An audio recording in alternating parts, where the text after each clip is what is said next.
Hello everyone and welcome on back to March Mascot Madness 5 right here on youtube.com/Seannosaurus Rex. My name is Sean and every Sunday and Monday you can watch mascots play basketball throughout the month of March. Subscribe and ring the bell for more and you'll be notified when I post new videos. We are rounding out, we're finishing the round of 32 today. We're punching 8 more tickets to the Sweet 16 and that'll be the whole video for next Sunday. So that's always fun. It was a late night last night, and I don't know that I actually got everyone caught up on the bracket standings at the end, because I think I might have just tried to get to bed. It was very late. It was like past 1 a.m. when I finished that video. My body was not ready for that. So, to get everyone caught up and on the same page, Let's Go is in first place. They have 20 points and a point potential of 84. I am in second with 18 points and a score potential of 110. The Beeb is in third place with 16, but a score potential of 106. And Baylor technically tied for third, but the score potential differentiates third and fourth. 16 points, but only a score potential of 50. They are the only bracket to lose their champion pick. Really quickly, we'll go through some teams to watch for everybody. For Let's Go, it's Louisville. It's kind of simple for them. As long as Louisville stays alive, they will eliminate other teams in their path that we have like really deep or champion picks, and they should be able to pick up enough points while destroying all of our hopes and dreams of winning because they are champion pick. They also have Stanford in the Sweet 16, which would just help get a little boost to those points. For myself, I have quite a few teams to keep an eye on. For a lot of the brackets, the top half was really rough. It was a lot of the teams went down early for Final Fours, championship appearances, Elite Eights, that sort of stuff. So the bottom half of the bracket was a lot better for a lot of people. Interestingly, when I was looking through Let's Go's, her and I have been going back and forth between first and second place, but a lot of her picks that she got right in that second or the third and the fourth day were just to the round of 32. So really Louisville and Stanford are going to carry that bracket as far as it'll go. So that'll be interesting. But for me, I did much better in the second half. And for the Beeb, she did much better in the second half of the first round as well. So I have Louisville as a Sweet 16 pick. I have Alabama as my champion pick.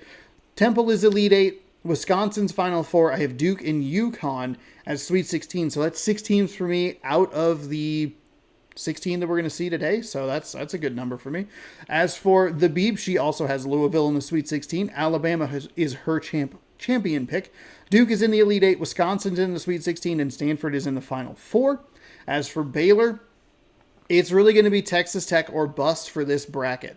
Now, Texas Tech does not have the advantage that Louisville does, where Louisville is actively going to play a part in knocking out whoever wins between Alabama and Syracuse, which we'll talk about in a moment.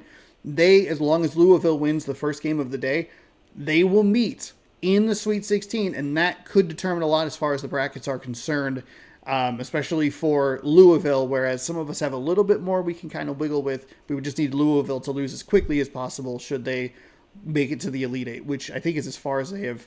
They've never gotten like shorter than the Elite 8. So Baylor, like I said, Texas Tech, Final Four. Syracuse is Elite 8.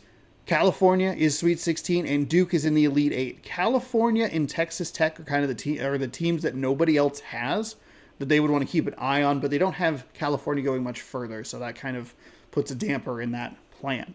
What are the big games? I talked about one of them. The number one game of the day is going to be Alabama-Syracuse. That's going to be our second game. It's a 2-time champion pick for me and the Beeb in Alabama. You have Syracuse, who is an Elite 8 pick for Baylor. Baylor's bracket needs all the help it can get, so a Syracuse win are going to crush myself and the Beeb's points potential while giving the Baylor bracket +2, and we get the goose egg. So that's a big game. It's a really, really big game. Fortunately for us, we still have at least another Final Four, so we can get one of those to kind of sneak through. Should be okay, but it's not going to be a large points potential, and we'll be kind of relying on Syracuse to maybe knock out Louisville. It starts to get interesting in the Sweet 16. The second most important game of the day is UConn-Stanford. That's actually going to be the final game of the day. Stanford is a Sweet 16 pick for myself and a Final Four pick for the Beeb. I apologize. Let me retry that. Stanford is a Sweet 16 pick for Let's Go and a Final Four pick for the Beeb. UConn is a Sweet 16 pick for me. I had those two sentences right on top of each other, and I just flipped the names in my brain. I saw my name and went, me. Ooh, I should talk more about me. It's like, no, please don't. The third and final most important game of the day is actually this first one here that we're taking a look at. It is Louisville. It is Tennessee. Louisville is a minimum Sweet 16 in every single bracket. But none of us, except for Let's Go, has them outside of the Sweet 16, which I thought was interesting. So I think that covers everything. I like the way I took my notes, and hopefully that was a clean and efficient way to set you up for some interesting matchups. And you can keep an eye on, I know I listed a bunch of teams there, but we have stuff.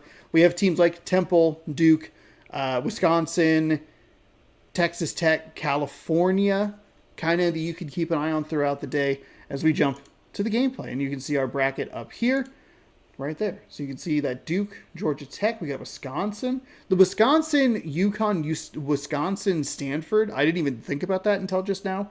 We could have a really interesting, like, basically 5th and 8th game in the Sweet 16 if Louisville and Wisconsin win. And then whoever wins in that next matchup, whether it's Alabama-Syracuse or if it's UConn and Stanford, that creates really interesting stuff in as far as the bracket predictions are concerned. Ideally, you would want Wisconsin, Stanford, and you'd probably want Louisville, Alabama, champion picks and Final Four picks. So, okay, enough talking, but don't worry, you get to hear me talk a ton more as we are about to kick this off with Louisville and Tennessee going down to the Vols. Louisville, they're 33-2 at this point. Oops, wanted to do that. All-American is the skill level, and we are trying PDA. Have you tried PDA? Or the PDA? No. Personal Digital Assistant. We learned that. That was important.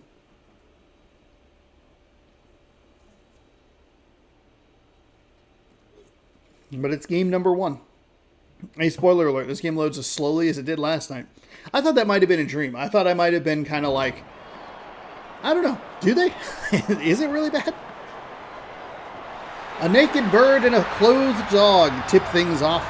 And here we go for game number 1 in Tennessee.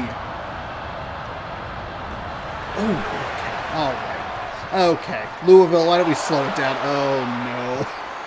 Look, I know it's only been 15 seconds, but oh no. This is one of the rare times that I will root for Louisville. I want the games, especially deep in the tournament, to matter a lot to the players or the bracket participants, which thank you for filling out a bracket. If you didn't, you'll have a chance next year. I guess that would be the announcement. I'll do this again next year. I love it. Maybe we'll do one later. I kind of want to check out March Madness 04, but there aren't enough teams for a full tournament, so we could do something kind of off season, I guess. Oh, tipped and stolen again. So Tennessee has tried to get one shot up. It got blocked, and they've turned the ball over twice. That does not work for Louisville, or against Louisville, I should say.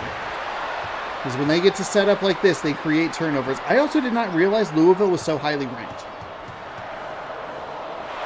Oh, there it is. This is the Louisville BS that we talk about, that I talk about. That full court pressure is an absolute pain. Kicks over. Working. Okay, there's a good steal. That's what Louisville, or what Tennessee is going to need. I talk about it a lot. It's a very simple game plan, right? You have to make shots on your end. You have to prevent them from getting shots on their end. I understand that's like the most simple basketball thing in the universe. But when Louisville can get those turnovers into quick points, which we've already seen, it very quickly goes from a 4-0 game or a, say, like a 4-4 game to a 14-4 game, and it gets ugly fast. So it is imperative that, and they've already not done a very good job, it's imperative that Tennessee controls the ball and makes good shots. There's a shot inside, and it'll be a foul. So I don't know that a Tennessee volunteer basket has even touched the rim at this point. They got blocked, they got fouled. They turned it over at least 3 times. And not a great start. We have seen this from a couple of teams. We saw it last night, or yesterday, I should say. We saw that yesterday as well, where it was like the first team would get out to like a 6-0 lead, and then you would go but their only points would be from, like, free throws, the opposing team. Do a good job to break through that defense of Louisville. It's 8-2. Tennessee's trying to set a screen, look maybe for a mid-range jumper. They're going to go long. Hey, it finally hit the thing, the rim.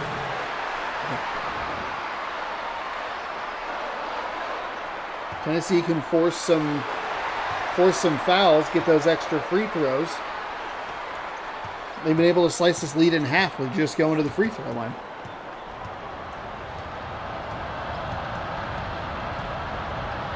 Oh, okay. I thought that was going to be a different play. Usually you see them run for that open three, but not what they did there.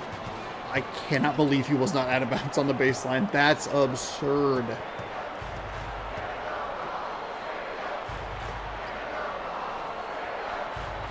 Bounce pass inside, number 2. Looking for some room.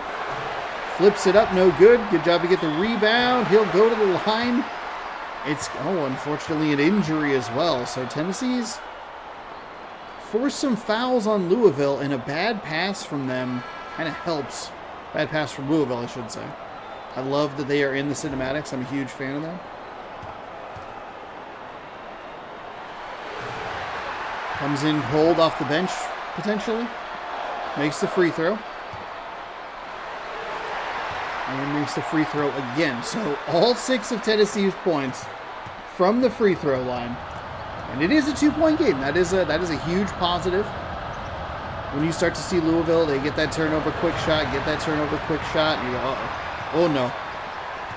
I'm not joking when I say it's Louisville BS. I don't mean that in like a super sassy way or anything. I just, yikes. It's not good.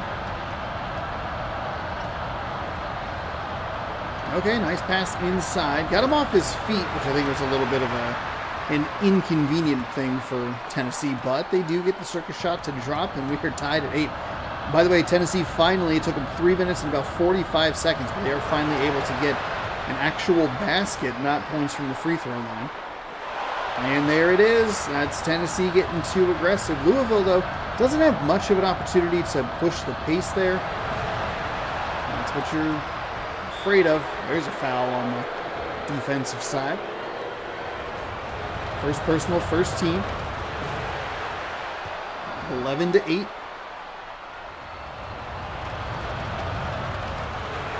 Left it short. The tip in, no good. And that's the difference. You see that Louisville's, oh no, arm injury for number 2, out for the game. Oh God, 22 almost ran right out of bounds. It's just another foul. 4th team foul.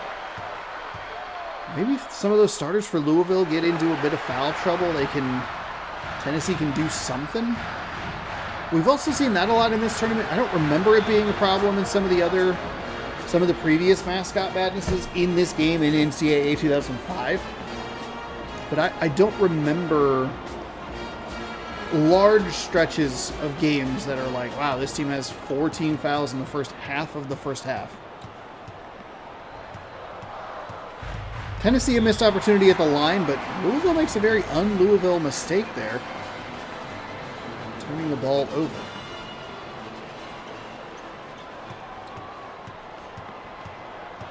With the way Louisville plays this game, like the Mascot Madness stuff and how good they are, you'd assume that they're like the number 1 team, unbeatable, like the best of all time. Like that's the all-time best Louisville team out there. So that one extra pass, I think, kind of bit Tennessee a little bit. The rhythm got thrown off, and Louisville comes away with a steal. So the backcourt violation doesn't hurt them. There they go. Left it a little short. Nice rebound.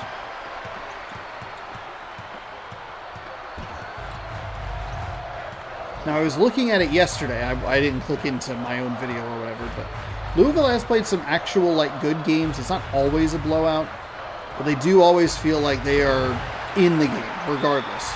There's another foul. 5th team foul. Tennessee is doing a great job on the offensive glass. I should note that. The second free throw is good, so Tennessee yet again ties up the game. They have not had the lead.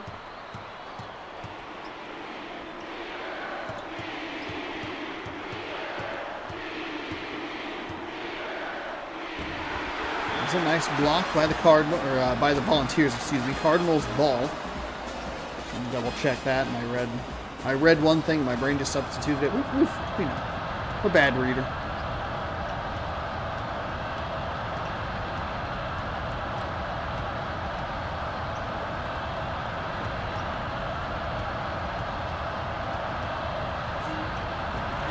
Nice block. Good job by Tennessee. I'd like to see them push the pace a little bit, but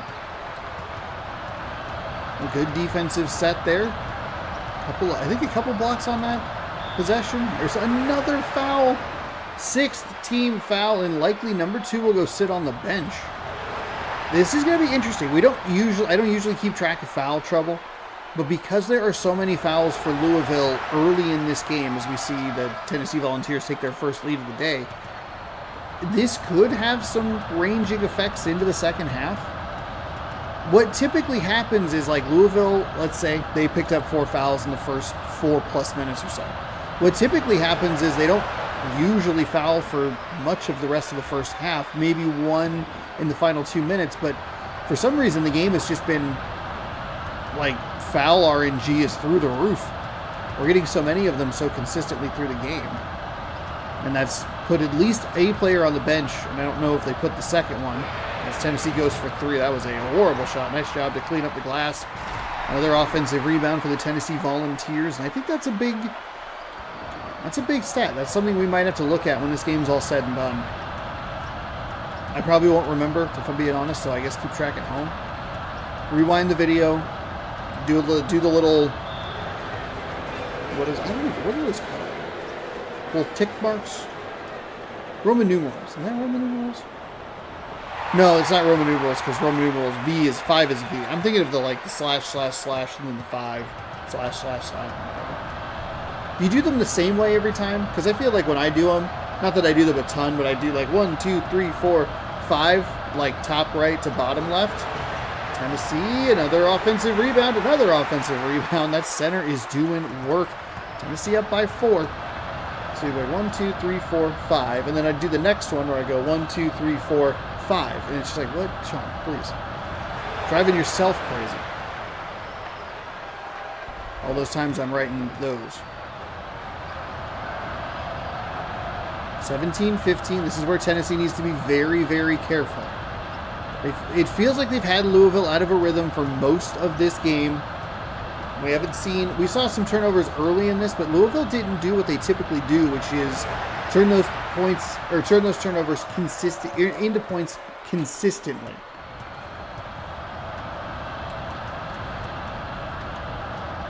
So it kind of bought Tennessee a little bit of time. Instead of being down, let's say, 8 to 10, they were only down 4. That's a much more manageable comeback number. That just did not fall for them.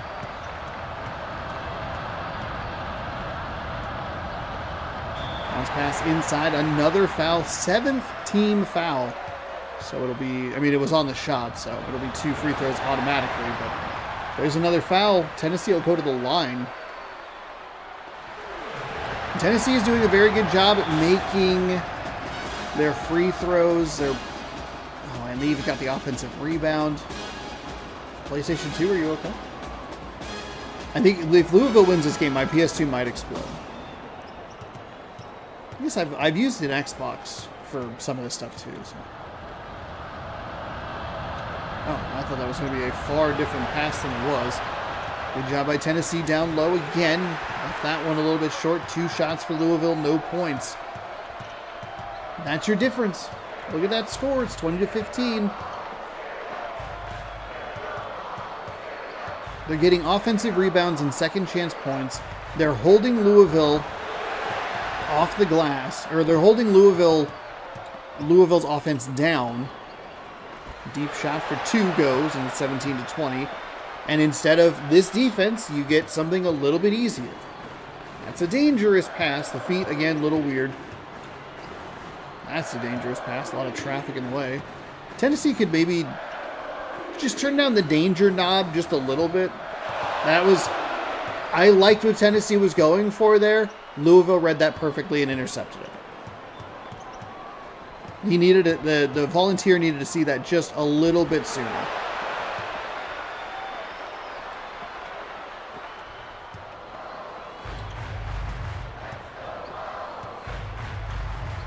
No? Okay.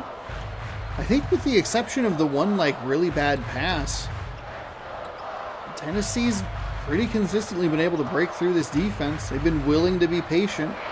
There's a big 3 for Tennessee. They bury it. And we have a White Sox game, Monsters Incorporated reference, a 23-19. I think that's the first one of the tournament. Maybe there might have been one earlier, but who could remember, you know? There's a big 3 for Louisville off the back iron, no good, and we will go to half with the Volunteers up by 4. Champion pick Louisville, and a consensus Sweet 16 pick. That's the word I've been looking for, consensus. Nice feed, nice find. And Louisville gets off to a rockin' start here. Okay, a little aggressive. Kinda like it.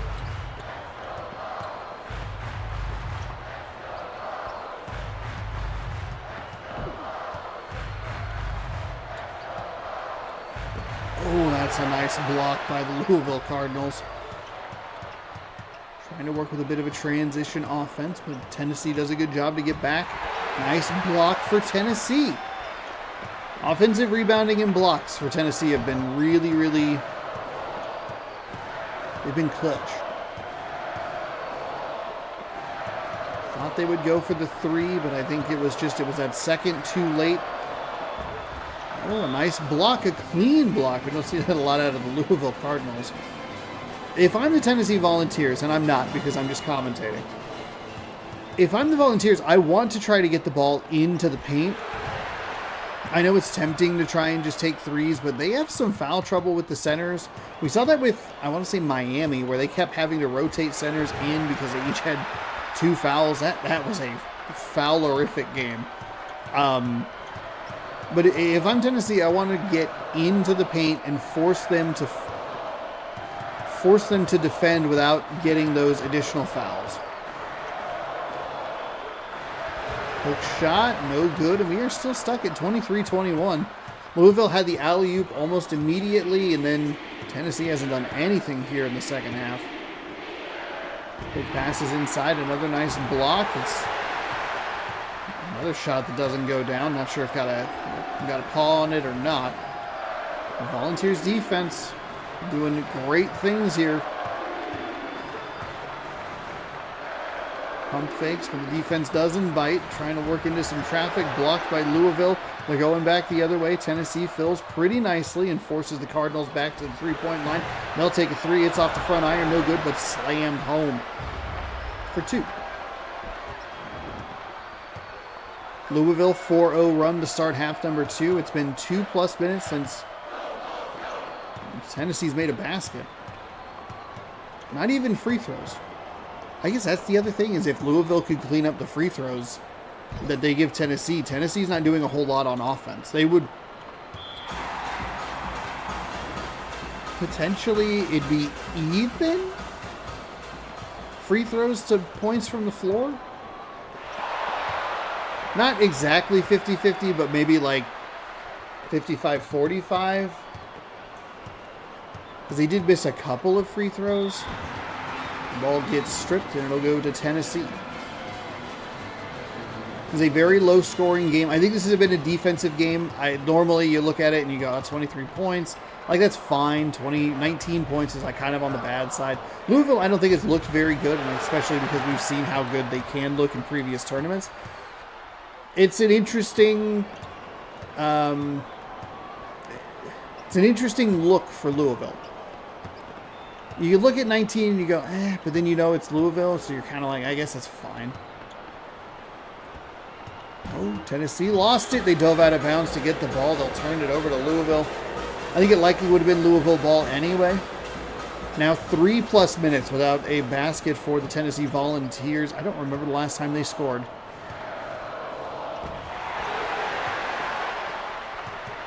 Because it could be two pretty different answers. Because you would go, well, they got points at the, like, say the 1:30 mark of the first half, but that was from the foul line. And they haven't scored a bucket from the floor since the 2:30 mark of the first half. Like, first points of the second half come 2.5 minutes into the second half. Their defense has been great. Louisville's defense has been very good.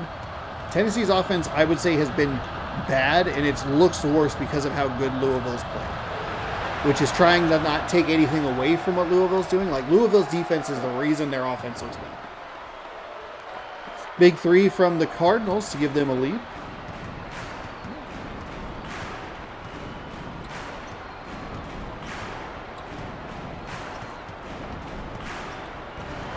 That got blocked. There were 4 Cardinals in the area. Good job by Tennessee to fill the lane and get back. But they will foul. First personal, first team foul, so not the worst. Yeah, Louisville gives them a little bit of a benefit. They've also done a good job, that the Cardinals have, of making sure that they're not putting Tennessee on the line every 40 seconds. Granted, it was probably like every minute, but... Ooh, ball is loose. There's the Louisville defense. And that wasn't even a bad pass. It probably wasn't the smartest pass in the world. I think you can kind of look at that and go like, eh. But it was just good defense by Louisville. But they missed that 3.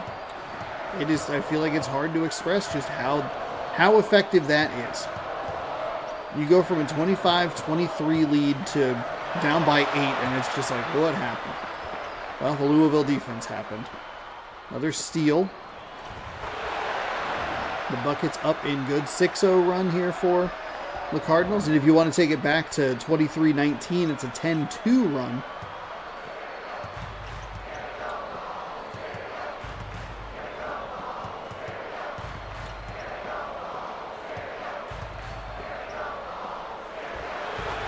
There's a nice basket for the Tennessee Volunteers. They need that. They're unfortunately on pace for some of the worst halves that we've seen points-wise. But again, it would be kind of that Ohio State thing where, like, yeah, they did nothing at all from a points perspective, but at least defensively they were doing something. That Cougars first half is the worst we've ever seen.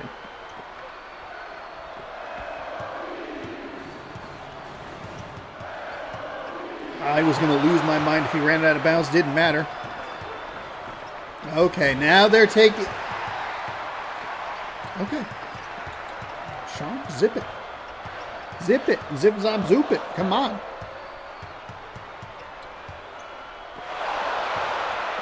What was it, 13? I believe that would be turnover number 14. There's the Louisville that we've seen. Turnovers, quick points. They do the best at actually, like, running that out. So many other teams stop dead in their tracks. And just, they unintentionally, like, kind of shoot themselves in the foot of getting easy breakaway or fast break points. That basket got left a little bit short. Now a 15-4 run. And this game has started to open up a little bit. 7 points separate them. Tennessee's doing a good job. The lack of Louisville fouling is the difference in the second half. I wouldn't be surprised if the turnovers aren't quite as even for Tennessee, but they've still thrown a lot of turnovers as they almost throw another one on cue. But Louisville didn't put... Oh, man, it's going to be so interesting to look at. We'll take a look at the game stats.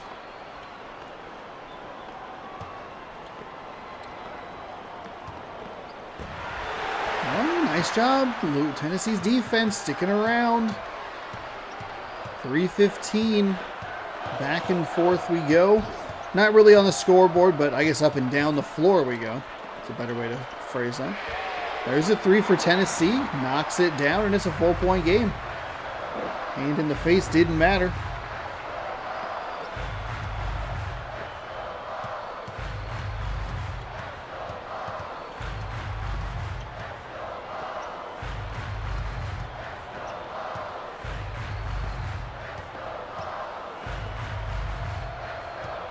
Bounce pass inside.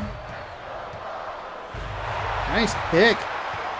Tennessee's doing some good things here. I like that they slowed up. Louisville was in a good position there. They can have some longer possessions as long as they come up with points. Okay. Oh, the offensive rebound. Huge.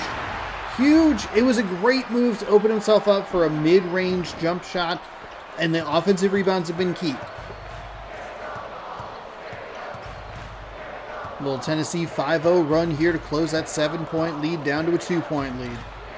Starting to get into crunch time with 2:10 to go. Drives inside, kicks out, fanned in the face, buries it. I can't believe how effective that shot is. Maybe it just looks funky from our perspective, but... Oh, that's a bad pass, but it actually kind of works. I like the center, and it... Oh! What happened? That was nearly a turnover, then nearly a baseline turnover, then it ended up being a foul. This game makes no sense. Every time I think I have it figured out, it zags me the other way. Rip in peace, Gonzaga. You're no longer in this tournament. But you're in real March Madness, so that's exciting. Hey, fill out your brackets, by the way. Oh.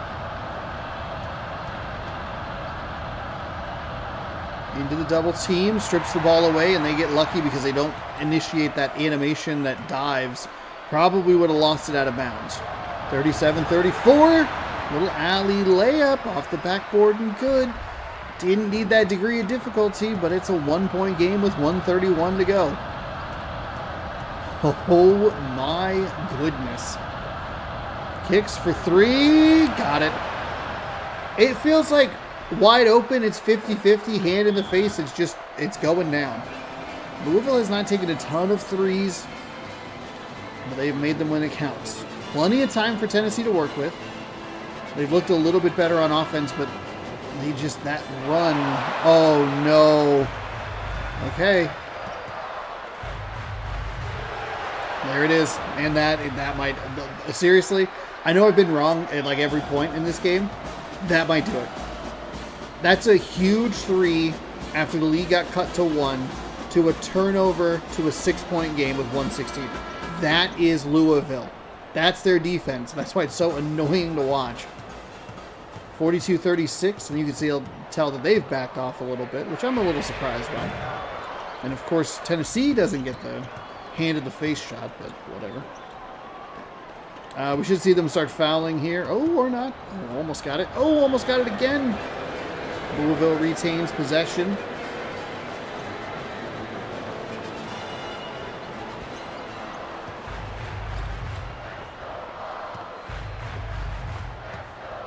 They're going to do something dumb here. Okay, never mind.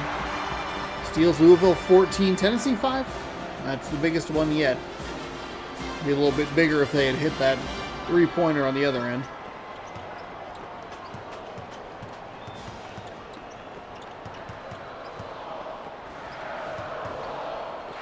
Oh my God. Look, it's good for all of our brackets. This was a tough fight for the Cardinals. That spin whip pass is so stupid. It's so dumb by the computer.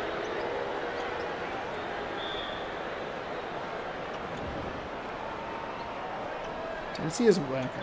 Didn't even get to finish the sentence. I was saying one more shot at an inbound foul or an inbound steal.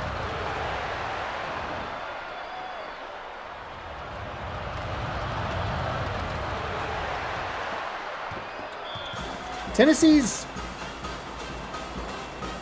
offense was pretty anemic in this game.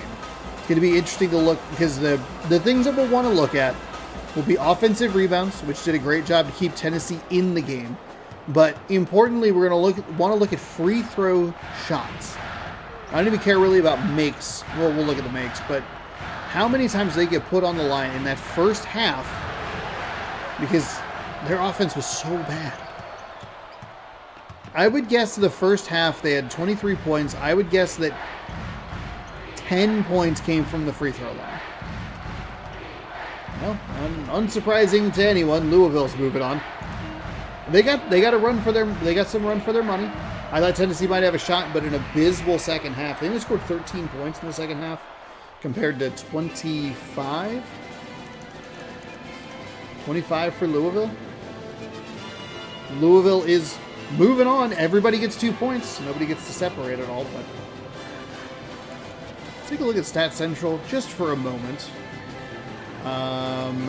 Yeah, look at the field goals there at the bottom. 9 for 28. The Tennessee Volunteers shot 32%. You cannot do that. In the first half, they were 5 for 14. In the second half, they were 4 for 14. Gross. Free throw-wise, this is just the first half. 12 of their 23 points in the first half were from the free throw line. It was 50-50, but the other way. I thought it'd be 55-45, giving them a slight edge in points from the floor just because you get 2 versus 1 for every free throw. It's the other way. 12 free throws to 11 floor points. And if we look at the second half, 4 for 4. That's the difference. That is the difference. Also, far fewer offensive rebounds for the Volunteers. 7 rebounds down to 1 offensive rebound. They put up the same amount of shots. The turnovers were pretty bad as well. More blocks for Louisville. Way fewer fouls. I mean, wow, what a difference. 25-13. So he scored 9 points. They got 18 points from free throws. Well, I guess I could look at that as the whole game. Hold on. 16 points from free throws. They had 36 points total. Good God. Whew. All right, well, Louisville survives, and it moves us on to our big, huge matchup of the day. It's Alabama taking on Syracuse. Winner plays Louisville, and regardless of who wins, it's a big game. It's a potential champion pick. It's a potential champion Final Four pick. It's big, regardless. It's Alabama, Syracuse. Let's jump in. Syracuse. Oh, we're going to the Carrier Dome. Syracuse, New York. All-American 10 minutes. And here we go. 2-time champion pick, Alabama. Me and the Beeb. 1-time Final Four pick, or Elite 8 pick, excuse me, for the Baylor bracket. For the opportunity to play Louisville right now. Who has Louisville lost to? I wonder if I could find how quickly I would be able to find that information. If I'm logged in on my phone, I might be able to find it. I don't want to run too much stuff on my computer, otherwise that's a whole mess. The tip, or what tip? Yeah, the tip. Tip is up. Nice block by Alabama. This is I love this matchup. I'm very happy that we have this matchup. This rules. I didn't even have to, fabricate it. We got it. Syracuse University. Alabama trying to find some room inside into a double team. Kicks back out to 3. 3 for 3. No, it's going to be not a block. Out of bounds, it'll say Alabama ball, so it was a block. Good length by the Orange. 2 blocks already. Both teams with 2 blocks. Syracuse thought about trying to run it out, but elected not to. Let's try. Oh, there's a jam home, and Syracuse off for the first points of the game. They have that weird looking. Obviously, this is the side you show the camera because it's just a curtain on the other side. So the reverse angles are a little funky. 3 blocks already for the Syracuse Orange. The Lumpy, the Alabama Crimson Tide knocks down the 3. And it's Bama leads. Okay, so it is. I would need to log in. Do I have my login here? Have it. Let's see. Okay, I do have my tournaments. So if I open, this is a bad one. Well, we know that Louisville lost. Okay, I only have to open a couple. That's fine. They lost 1, 2, 3, 4. Okay, so the first 2. I know that one of the losses that Louisville has is to Syracuse, or to Alabama.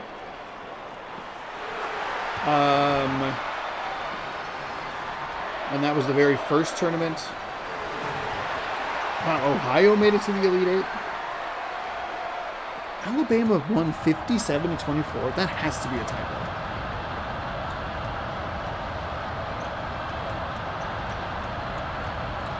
And Duke beat Alabama by 4. I don't see there's the third place match. Louisville only won that third place match by 2. I don't know how to get the third place match in. I do the third place match regardless, but it's on these older ones. We have it, like a score for it. There's a 3 for Syracuse, left it a little bit short. Bama leads by 1. Okay, so Louisville has lost to Alabama. I would guess that that's supposed to be a 57-54. I can't imagine that the Cardinals would only score 24 points. And then in the September tournament, I find Louisville lost to Arizona State. And that was the only time that they did not make it past the Elite Eight. Otherwise, they finished third. They finished third in the first tournament, got the Elite Eight in the second tournament, and then the last 4 they have won. And this was interesting, just as a peek, another, I like, peek behind the curtain. When I was filling out my bracket, I looked at it as like, I know Alabama's beaten Louisville before, so it didn't feel like the crazy, like, I just love elephants pick. It's like, no, there's actually, like, in this game, NCAA March Madness 2005, as we see a game that's all knotted up at 8, I have seen Alabama beat Louisville. So it didn't feel crazy. And we would be in Alabama, and Louisville didn't look great on the road.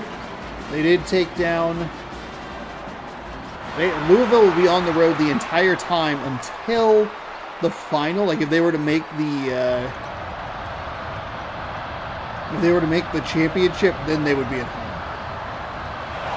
Oh, nice job to get the steal there. And a fast-paced, factual start to the game. Alabama bounce pass inside. Hard contact, no foul. But Bama gets the basket, and they're up by 2. This is the only time I will root for the Alabama Crimson Tide. Don't love the university, especially from a football perspective. I know that it's very much like the Kansas City problem or the New England in the early 2000s problem of like, hey, they win a lot and you get kind of tired of it. I hate Nick Saban. I think he's awful. Syracuse 11, Bama 10 as the Syracuse Orange complete the 3-point play. Because sometimes they do, and it's not like, again, you would look at it and go, well, you just don't like him because he's a winning coach. Like, he's a winning collegiate coach who is a hack in the NFL and left the NFL because he couldn't do it, so he went to Alabama and built a dynasty. Sure. Pete Carroll built a dynasty at USC and then tucked tail and ran when sanctions were coming down. And then went and won a Super Bowl in the NFL. So it's not impossible to do both. I think some of the stuff, like you see, like the pregame shows where they talk about, oh, and Nick Saban brings down people, and they do like this like fishing thing, and he has this like door that closes automatically, and it feels like this weird level of like intimidation. And it's like, this sucks. He's also pretty obnoxious with some of his views on the NIL stuff.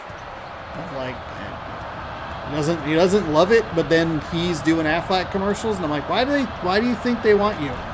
You're not a good actor. They want you for your name, image, and likeness, you moron. You hypocritical moron. Anyway, I hate Nick Saban. That's why I don't like Alabama, but I love elephants. And since I don't have to look at Nick Saban's stupid, ugly face, I root for them. 15-12. Syracuse has been blocking shots left and right. Alabama's done a good job to come up with some of those loose balls. And Syracuse did do them a little bit of a favor by diving out of bounds for it. I'm sure that would be off Syracuse. Oh, that's that play. There's that play. Syracuse back up 3.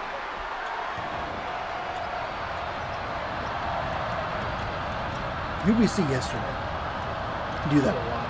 Was it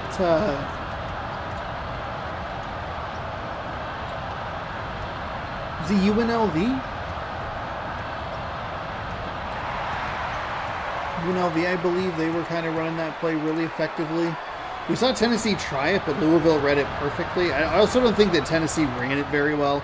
The idea would be, is what you saw Syracuse do it. You spread the defense out, maybe bring them a little bit up the floor, and then you run like a screen up top, and then you get them into the paint for an easy bounce pass. There's another block for Syracuse. A good job by Alabama to recover that loose ball and knock down the shot. So I'd hate to see what the score would be if Syracuse was blocking and coming up with loose balls, because it could be ugly.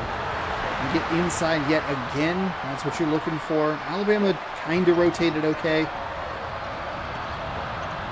But when Tennessee tried to run it in the previous game that we just watched, it was a mess of players in the area, and Louisville read it correctly, read it really, really well. It's another couple of blocks. It's going to go out of bounds. Alabama ball. The Syracuse defense is stifling. Syracuse held Washington State to the worst first half we've ever seen. They won that game 61-23. That I know for a fact is not a typo, because the Washington State Cougars scored 6 points in the first half. And they look good here early in this one. Stripped and stolen yet again. The Orange go back the other way. Obviously, I have Alabama as my champion pick. I love elephants. They're my favorite animal. Oh my, okay, there you go, Alabama. Rotate just a little bit sooner. You got the contact. You got the foul, clean block. Or, got the block, and it was clean.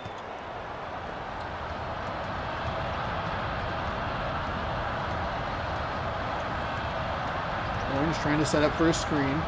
If Alabama were to lose to Syracuse, I wouldn't be the most upset. I'd be bummed because I'd have them as my champion pick, but see Syracuse go far, I'm okay with. 23-16 here, 3.5 minutes. I feel like I've already thrown in the towel of like, Alabama's going to lose this game. They don't look great. Alabama's offense doesn't look great. They're doing a good job at least coming up with loose balls. But Syracuse's defense has been so good with blocks. I think we looked at the stats. I forget what they were in that Washington State game. But they had like a ton of turnovers, and like I'm sure that there was a large amount of blocks. Couldn't get the friendly home rule. How did Alabama not come away? How did Alabama not come away with... Syracuse had 4 shots on that possession, and there were 4 Alabama players in the area. Rattles off the left and right rim and drops. 23-20. Syracuse hasn't done a good job at trying to put this team away early like they did with the Cougars. And Alabama's done a great job, especially defensively, to try and at least... That's a wild shot. At least kind of survive these runs, get some good defensive possessions. That shot's no good and rebounded by Syracuse. I had no idea if that was a 3 or a 2.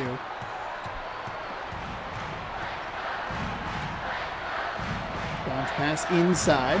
Stripped in, stolen out of bounds. That diving animation is brutal. There's an elephant right in the way, and I cannot believe that was not an inbound pass takeaway.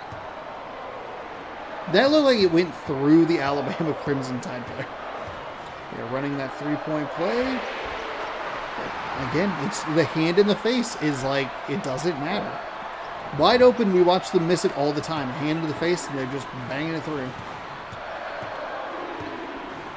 26-20, inside 2 minutes to go here in the first half. Winner goes to the Sweet 16 to play Louisville. Loser, you gone. Texas Tech, Arizona State up next, so some big games. Oh, tipped. The Syracuse offense. Okay, Syracuse offensive player dove a little too early. It's kind of weird because it, like, when they get the ball, it seems like they slide forever, but when they just dive, it seems like they stop well short. That's a big play for Alabama. It's a bad break for the Syracuse Orange. That's a good break for the Syracuse Orange. The basket and the foul. But it was 16 fouls. Oh my goodness. Y'all got to Louisville this here in the second half. Slow it down.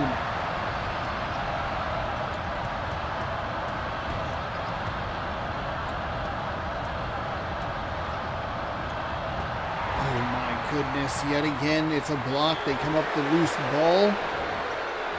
Foul on the next shot. That's the first Syracuse foul of the half, and there's 1:05 to go. The elephant's ear was in the way. Did they make that?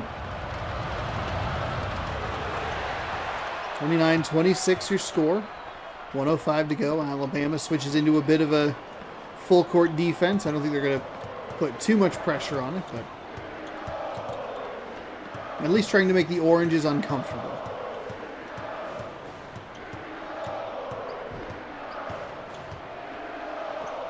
That's good defense by Alabama, trying to get the swipe. Maybe not a great plan for the Crimson Tide, only because if Alabama gets called for a reach-in foul, it sends Syracuse to the line for a 1-and-1. There's a nice play by the Alabama offense. We are inside. Oh, my God. Okay. Well, we are just inside every player on the court here, huh? A little. At least, you know what? At least it wasn't a jump scare of the horrifying Syracuse face on the inside. It was like a warning of like, hey, look, it's the A, and then it's just this, the smile of the Syracuse. Smile of the Syracuse orange. 1 for 2 from the free throw line. Forces Syracuse to make a timeout. Take a timeout for a substitution. Alabama still kind of working with that,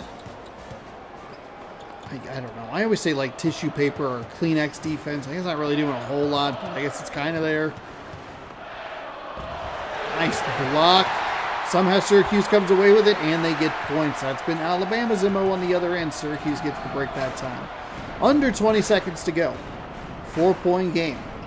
It's been a good one back and forth. We've learned how much I despise Nick Saban. There's yet another block on the inside for the Syracuse Orange. They can get the final shot of the half. I mean, both of these offenses scored more points than either offense in the last game. 23-19 was the score in the previous game. This one we have a 31-27 halftime score. And Alabama will get the ball first. And that's without a ton of fouling. That's just such a bad start for the Crimson Tide. Such a bad start.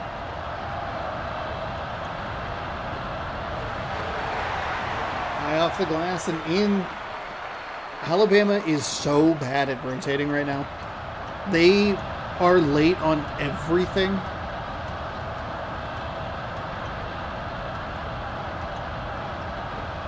They're bad at rotating, and the defender in the paint for Syracuse is a monster. I know they kind of got beat there, but who knows if that's the player with about 38 blocks. That's a little bit more the start you would want to see from Alabama. You get 2 points, you make it 31-29.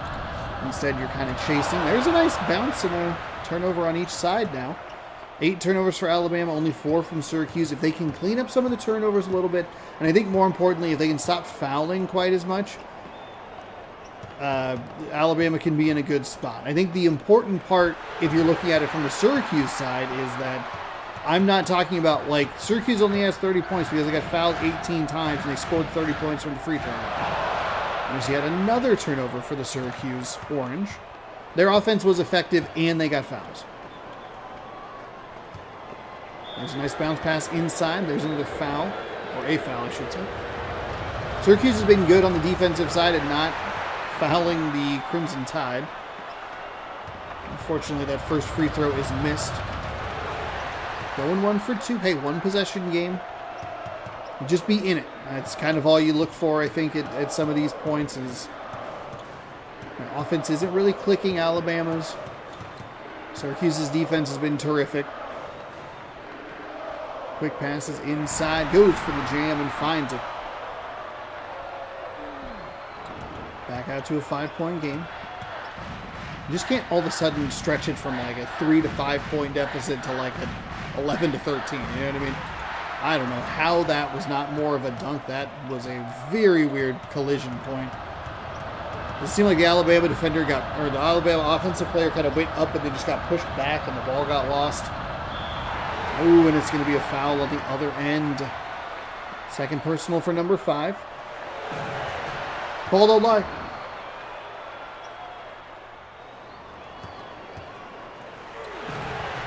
And they go 0 for 2. That's a big swing. Kind of a funky situation on the other end for Alabama offensively. Trying to fight and get something up. Kick it, you gotta.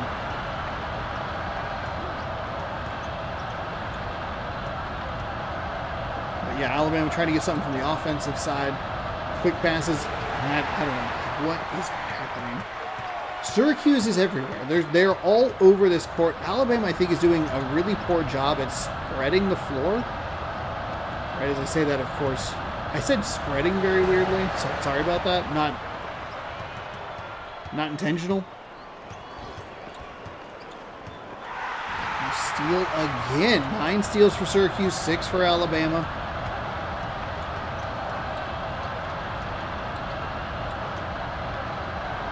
I think Syracuse-Louisville could be a very interesting game to watch. There's a corner 2, I think. The crowd did not say 3. That's our indicator for the home team, at least.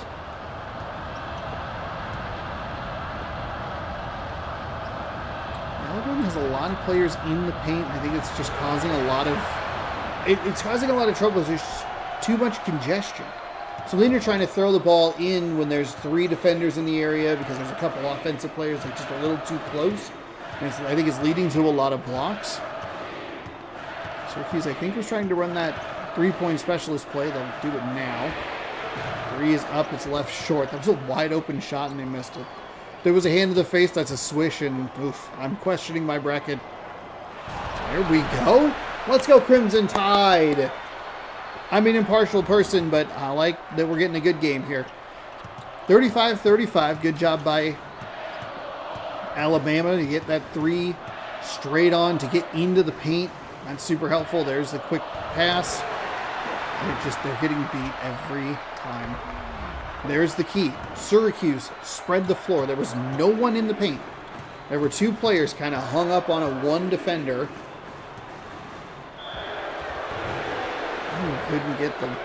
Couldn't get the bucket to go, and Alabama kind of needs that because they're not great from the free throw line, though they have been good, at least defensively, not fouling Syracuse, so that's been a positive, and it's allowed them to have a bit of a rougher offense, or at times a stagnant offense, and they can survive because their defense hasn't been fouling, which doesn't put them on the line for 2 points every trip down the floor. Syracuse kind of working back and forth. We're getting close to the 10 seconds. Syracuse gets the defender off balance and creates an easy layup for themselves. Orange back out front. See, there were 3 Syracuse defenders in the area. Someone's got to be open. Why is everyone collapsing inside like that? Nope, there it is. They're running one play, Alabama defense. You have to be able to adjust to that. And it was 37-37. Hopes and dreams that my champion pick won't be eliminated. Look at the difference. It's a nice offensive rebound, but look at the difference. Alabama's trying the 2 quick passes, which is an effective play, into 4 players down below. 4 players. Syracuse is spreading everybody out. There's 1 person in the paint, and it's a Syracuse offensive player. They're running it again. Alabama does a good job. Okay, they anticipated that one. They switched their defense. It was going to be a tricky play. It was a bad pass by Syracuse. What are we doing? What are we doing, Elephants? Come on! There's my fan commentary. I hate the alley-oop layup. I just can't stand it. And again, there was too much clutter. Stripped, got the ball, okay. Alabama slows down and maybe push the pace a little bit, but defense doing good things. 3 for Alabama's up, no good. Offensive rebound. That somehow got blocked. That's great defensive effort from the Syracuse Orange. I felt like that was going to be an easy tie game. Ooh, almost went over and back, but somehow didn't. There's another block. 5 for Alabama. They tried to dive and get it, but missed the basketball. 41-39 is our score with 4:03 to go.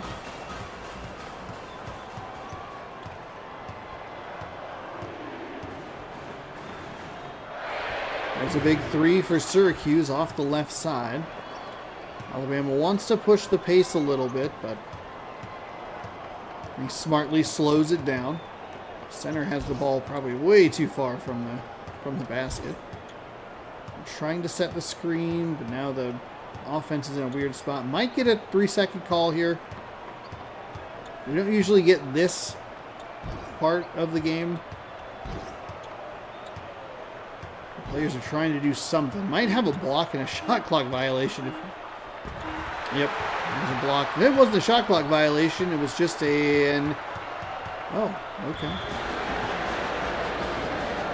What a bizarre sequence of... Alabama almost ran the ball. The Alabama almost ran the ball out of bounds. I was going to lose my mind. Quick passes inside. There's 3 Syracuse defenders in the area. They somehow get the ball back and make the shot. That's a 15 blocks. Bama is just slamming their head against the wall. This will work. This will work. This will work. We will get there. It will work. And Syracuse is playing in a way that says, we know what you're doing. You so badly want 2 quick passes inside. There's 8 oranges somehow. That's high off the glass, no good. 41 all with under 3. Alabama pushing the pace. Good job to get through the defense. We don't usually see that. That's a very rare occurrence, watching them actually push through those defenders. Syracuse almost ran it out of bounds. Would have been kind of frustrating. We want a good game. We don't want these dumb mistakes. Oh, there it is on the other side. He's wide open. Buried it. Syracuse up by 1. I just don't understand. There's 3 defenders covering 2 people. You got him, you got him, I got him, you got him. No, what? Everyone's got him. Oh my goodness. Blocked from behind, and it was that same play. We had seen it a little bit ago on the Syracuse side of the floor where the offensive player puts a shoulder into the defender. There's a 2, but nothing. And there's the basket. Syracuse, they had a stat up there. Second chance points for, fast break points for. But Syracuse had run an offensive play where they put a shoulder in and got the defender off balance, easy layup. Alabama not able to do it, and it must be this man defense versus zone defense that the Alabama Crimson Tide just cannot figure out. There's 4 oranges kind of in the area. Try to back it out, spread things. You see there's Syracuse just in a circle. You shade where the ball goes.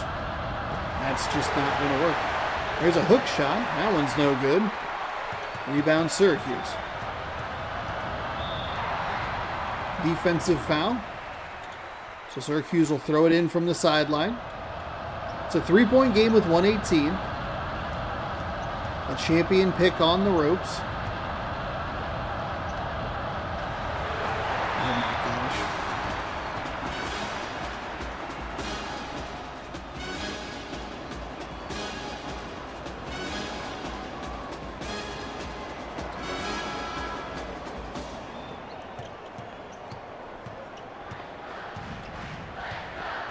Bounce pass inside. There you go, Alabama. Now, hopefully they don't do anything silly here because there is a pretty significant difference between shot and game clock. A little double team right at the mid-court line. Throws it forward. Oh, you would want... That's exactly what you want. You got to come away with the ball. I don't know if I agree with the timeout there, but that's what you want. That's where this game gets so frustrating is they're down by 3. It's only a 1-possession game, and then for whatever reason, it's right about this time frame, 45 seconds, they get that foul, and it's like, that's the dumbest thing you could possibly do. Trying to run the 3-point specialty play. It's off the rim, no good. Now you got to go and start fouling. Oh, it's stolen. Okay. Alabama doing a good job at least fighting. They're still down only 1 possession. I liked what they were doing there. You don't necessarily have to foul immediately. You can let them try to get it to half court, or at least force a pass. There's a 3. It's good. 48 all. Syracuse timeout. Come on, Bama. I mean, impartial. Oh, that was kind of a dangerous pass. Probably could have read that a little bit better. Bounce back out. Syracuse, I don't know if they'll hold for the final shot. They are throwing a lot at the Crimson Tide. It's off. They're going to go. 7, 6, 5, 4. It's going to be a deep 3 for the game. It's no good. Overtime. Oh, I don't know why Alabama didn't take a timeout there. We see them so frequently take timeouts that ruin like fast break opportunities.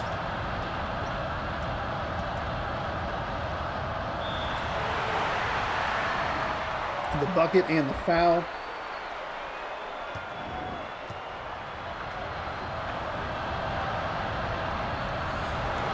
The free throw is good. So there's the bucket that Syracuse was looking for, likely in the last possession of the first half.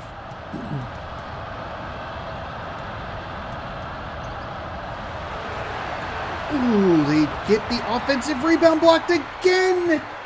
Alabama just cannot get those mid-range shots to go. Their defense, the way they played defense, is saving this game for them. They can't get that bucket to go either. Oh no, Alabama. Oh, an awful start to this overtime period. And it is quickly a 5-point deficit. Disastrous. They get an offensive rebound, which they've been good about. And they just can't put it in. They haven't taken any deep shots. They get the foul. You can't look like, oh god. The ghost face of an orange just streamed across the screen.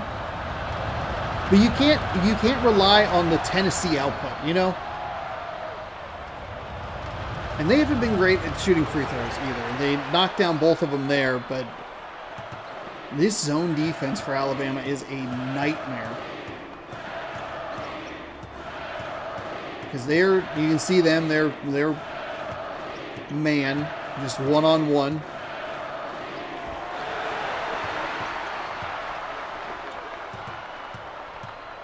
The deep shots are going for Syracuse, and the close shots, like Alabama can't get anything to go. 2 quick passes inside, stolen away. It just doesn't work. It does not work against this defense.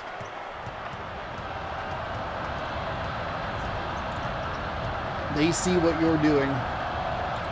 Now, what you'd love to see here is a good overtime period. Offensive rebound. Another block, and Syracuse gets the basket. They're starting to pull away here in the overtime period. Why does the game do that? Why does the game do that to us? It's so stupid. There's no reason that you would need to be running in that direction. Oh. You go back to the end, the very end. This is where it kind of sucks because you're talking about like, wow, what a great game this was, back and forth. And then it's just an abysmal overtime period.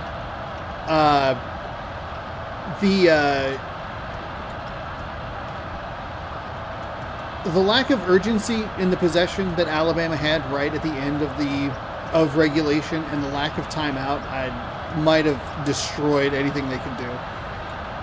They have had a hard time against this D all day long. You're going to get very lucky that they get fouled there. And again, it's the Tennessee thing. It was 57, 58, 58, whatever it was. No, 48, 48. They missed the second free throw. There's a mid-range 2. That's no good on defensive rebound. Because this game was real good right up until it was an ugly mess. That turnover was killer. There's a 3 for Syracuse. Left it off the back iron. Alabama needs 2 good possessions here. They have the good defensive possession that they need. Trying to do something. I'm okay with a little bit of time usage here.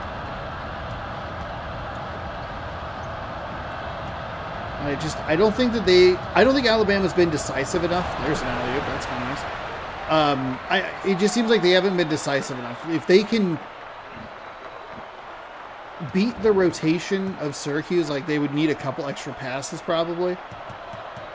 They might be able to get something going, but it just feels like they're passing, pausing. The defense kind of rotates, pass, just enough of a pause.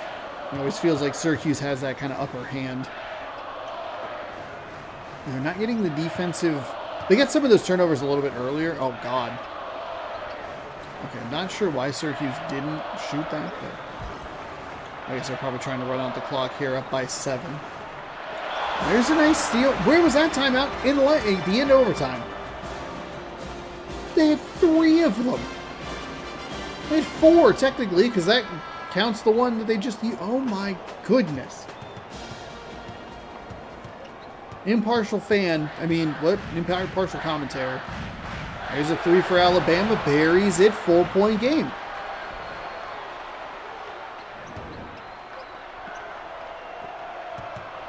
Clock is running. I think if you're Alabama, you could maybe try and give 1. I love that. They ran them right into the trap. Double team there. They're trying to rotate.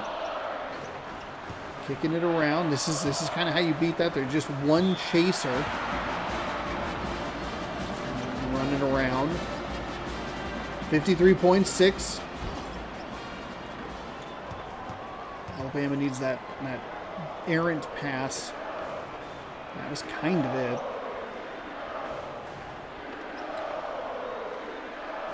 There's the steal. There's the strip and the timeout. Okay. 38.5 remaining in the overtime period. Alabama has 2 timeouts remaining. Syracuse with 5. Syracuse up by as many as 10 here in the overtime. Got to go just maybe a tick quicker. 3 for Alabama. No good, but the offense gets the rebound. They can't come up with the loose ball. The interior defenders for Syracuse have been incredible. It's going to be very interesting, and the stats will be a little bit juiced because they had an extra 5 minutes. But at least we can look at it first and second half. The blocks have been so consistent. Alabama's did a good job at offensive rebounding. But it always is like, well, yeah, we give up the offensive rebound and you go ahead and we'll just block it anyway. It doesn't matter. Like, they don't care. 62-56.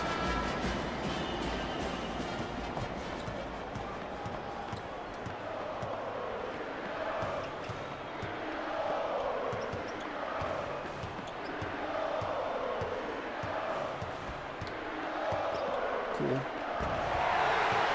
Just one more block for fun. Dang. Well, it was a great regulation period.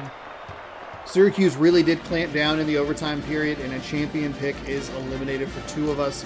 62-56. Syracuse will move on to the Sweet 16. Sets up a huge matchup. Louisville and Syracuse. It didn't really matter who won this game. It was going to be important regardless.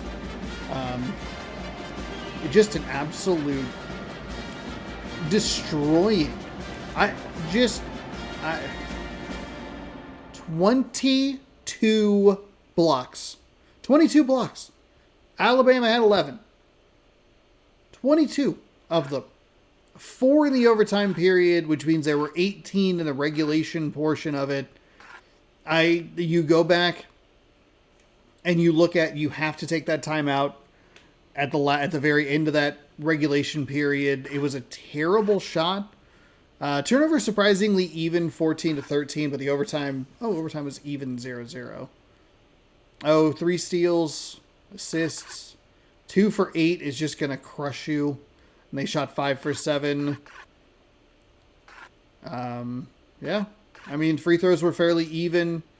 Offensive rebounds, I actually thought, really? Syracuse had more offensive rebounds. Interesting. There were probably way more blocks than I realized that were just loose balls that Alabama was picking up rather than actual offensive rebounds.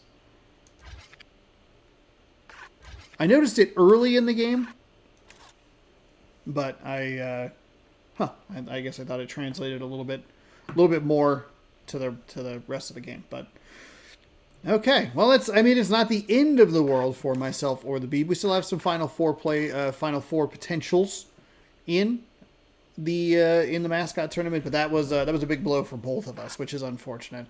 Pretty good game though. That overtime period really sucked. And I want to win. You know what I mean? I miss you already. Arizona State, Texas Tech, Arizona State is our next matchup, but that'll happen here in just a moment. I'm going to hop up, and we'll be back in 2 seconds, YouTube. Thanks for hanging out. All right, we're back. Let's Sun Devils versus Red Raiders. Texas Tech, Red Raiders? Yeah, okay. They beat Southern Mississippi. All right. Double checking. Double, triple check the checkle, dribble, double, trouble. ASU from Wells Fargo Arena. Oh. Well, we at least have one really important game so far. Coming up in the Sweet 16. We have some other opportunities for some fun stuff to happen. Florida is a team I think I need to watch for my bracket personally. But we'll jump into it. It is a pretty big bummer that last game's overtime period just wasn't great. And that happens a little too frequently. But welcome back to Wells Fargo Arena. The winner of this game will play the winner of New Mexico and Temple. That New Mexico-Weber State game was very interesting. It was very slow-paced. So it'll be interesting to see how that team adjusts. And Temple knocked out Villanova in a game that I don't remember. There's a nice block on the inside by Texas Tech. They will take the ball back to their side of the floor, trying to drive in, double team. Not a great shot selection. Got the pump fake to get the defender off his legs, slid to the left, but still missed the shot. No score here through the first 30 seconds. It's going to be a disaster. That's our analytics.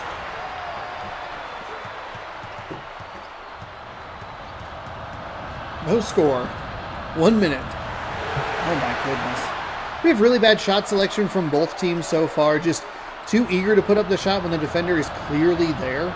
I guess that's why it's so surprising that we saw so many of those three-pointers with the hand in the face. It's good. It's so surprising because we see so many of those interior shots blocked when there are players in the way. However, I do understand. I'm not looking for a block. I'm just assuming a miss more so. And I do understand that those defenders are usually closing out. So it's a different situation. Arizona looking for... Okay, all right. Right on cue.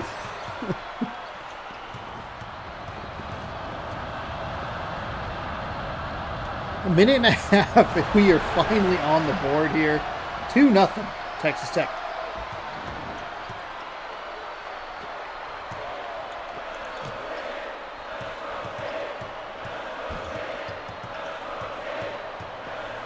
Bounce pass. Pump fakes. They're running that three-point specialist play. That time it works. Arizona State got blocked on the last one, but a clean shot and splash home for ASU. Let's see. Let's pull up my notepad again here. I believe, yes, Texas Tech is a Final Four pick for Baylor. So this is an important game for them. They did get a huge win in the previous game with that Syracuse matchup. That's what they need. You need the direct competition to go in your favor, and then get some of the teams that nobody else has to make it far. And that's a +2 for them in that previous Alabama-Syracuse game. And then you would look at a significant possible point reduction for both of those brackets. So a very slow-paced game here as we start game number 3 of the day. 3-2 Arizona State. Shot is up. Shot is good. ASU 5. Texas Tech 2. I'm very excited for that Louisville-Syracuse game. It is one of those things where I did talk about it of, like, hey, at least Alabama lost to a team I don't mind seeing go further. And both of those teams really rely on turnovers, it seems. And Syracuse has really good interior. I think that'll be a fun matchup. That'll be next Sunday. There's a nice block on the outside by Texas Tech. It was going to be ASU ball regardless.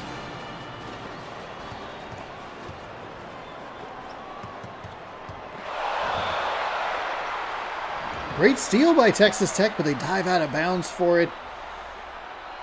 I saw a video by, I believe it's Soft Drink TV. I usually watch their stuff. I haven't watched their stuff lately, but I do want to see their opinion on a new college basketball game, which would be kind of cool. I would just love to see, like, that animation could be so interesting. I've talked about it before, but, like, could you have a player try to tiptoe the line and, like, try to, like, hold the ball and push it back in, or instead of diving to grab it and sliding the whole way, could they get it, you know, just kind of, it's like a grab and toss back. I feel like there's so much you could do with that. And I feel like it would be so much easier for EA specifically to get a college basketball game going if they had an NBA game going. because you could just build it on the bones of what you already have. But I think it's going to take so much more work in addition to all the photography that they said slowed down college football 25. It would take so much more work because then you have to get the systems in place. I would like to download a ROM, if possible, of that NBA Elite game that got canceled. That would be an interesting thing to check out. The game goes for $10,000. NBA Elite 11 is one of the more expensive games you'll ever find. That is one of the most bizarre cancellations. They had review copies out.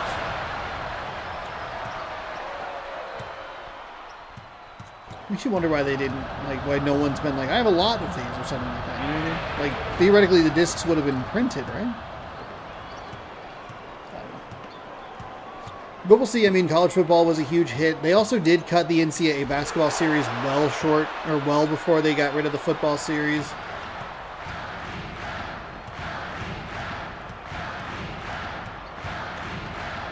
Maybe that would make more sense as a platform thing. Maybe that would be a way to do it. And be like, okay, we aren't going to sell the largest amount of copies in the world, but if we make it I can't believe they haven't done that yet. Like Call of Duty platform, basically, where you pay for the new games, but it's all in one thing. People would hate that. I would hate that, honestly.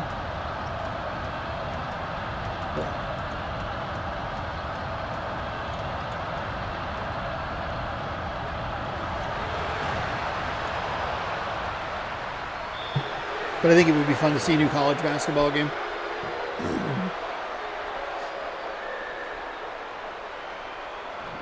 I think it would be easier for 2K to do it, but they cut their 2K basketball series early, 2000.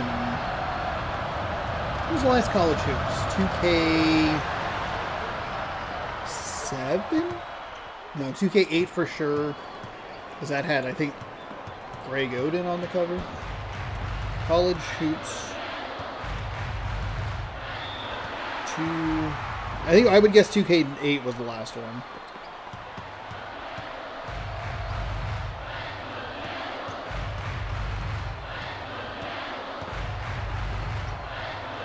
PS2, PS3, Xbox 360.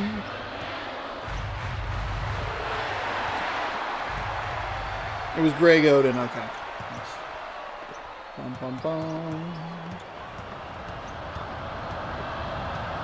2K Sports declined to seek the college license for a 2K9 release. However, EA Sports continued until they discontinued their license in 2010. So these, unfortunately, just don't have any... they don't have any Mascot stuff. It was an EA Sports exclusive sort of thing. I'm interested to see what the difference is for College Football 26 are. I didn't love College Football 25. I wanted to do the single player mode, but it was broken, just broken.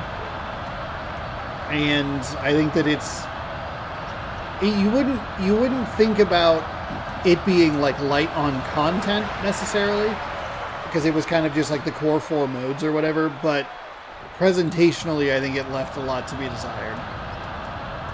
There's something about that game that feels very bare bones, and I kind of hate that they got so much positivity out of it and such big sales numbers, just because it feels like they are, as a corporation, just going to go, well, this is all we really have to do, and we still get this amount of money, so I don't know.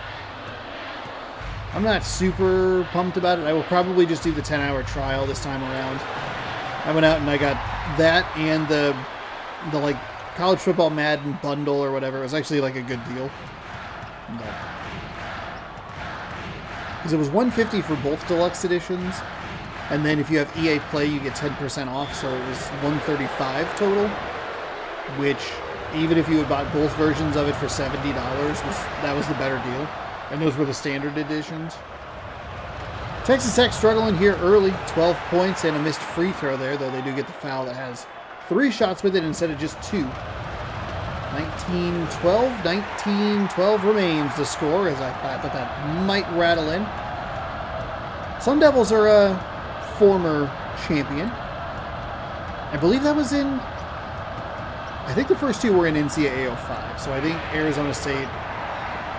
So I can pull it up because I do have that tab open. Or I did have that tab open.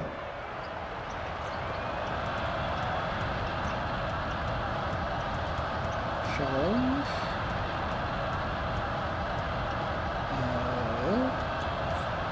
Oh, I'm sorry. It was actually in March Madness, or excuse me, NCAA Basketball 2009.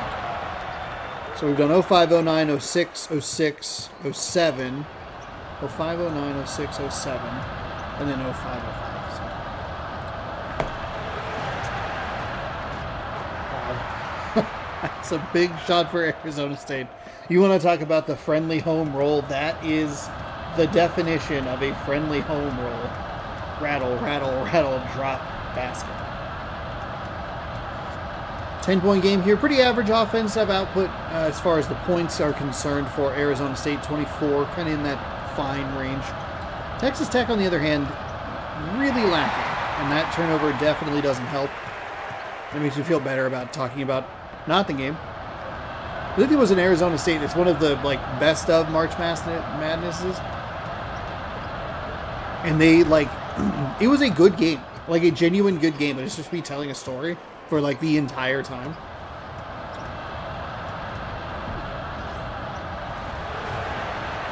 Off the back iron, no good. There is a little bit of a difference between shot and game clock. Not that that really matters. These teams don't tend to hold. They just kind of take what they like. Or sometimes they take what you never should, which is a shot between 3 Texas Tech defenders. Shot clock off for the Texas Tech Red Raiders. They're running it on the opposite side, trying to wiggle it. That's a 3. It's up, no good. Sparky right in the way. Like to see a little bit more pace pushed here by the Sun Devils. We're going to actually end up with a pretty decent look at a 3, but no go. 24-14, your halftime score. For some reason, the ball just came flying in. And Texas Tech gets the ball to start the second half. Trying to put his shoulder in, got the defender off balance, but threw himself off balance as well. Lost the ball. Ooh, Sparky had that bounce pass in a little bit sooner if they could have seen that, but I think the defender was just in the way to obstruct the view. That's an interesting shot selection. I thought that was going to be blocked. Defender was right on top of the play. But Arizona State pushes their lead to 12.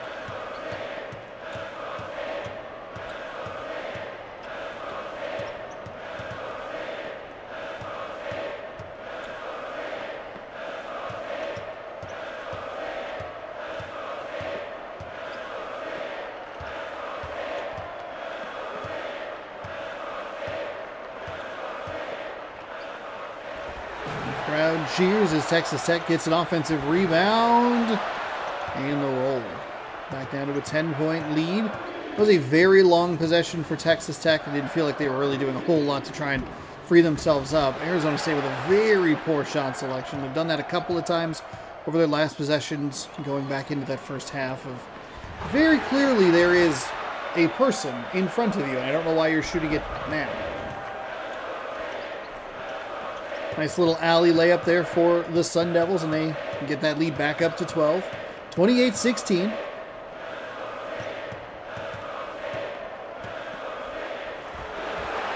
Two-pointer up and good. This is what Texas Tech needs to do.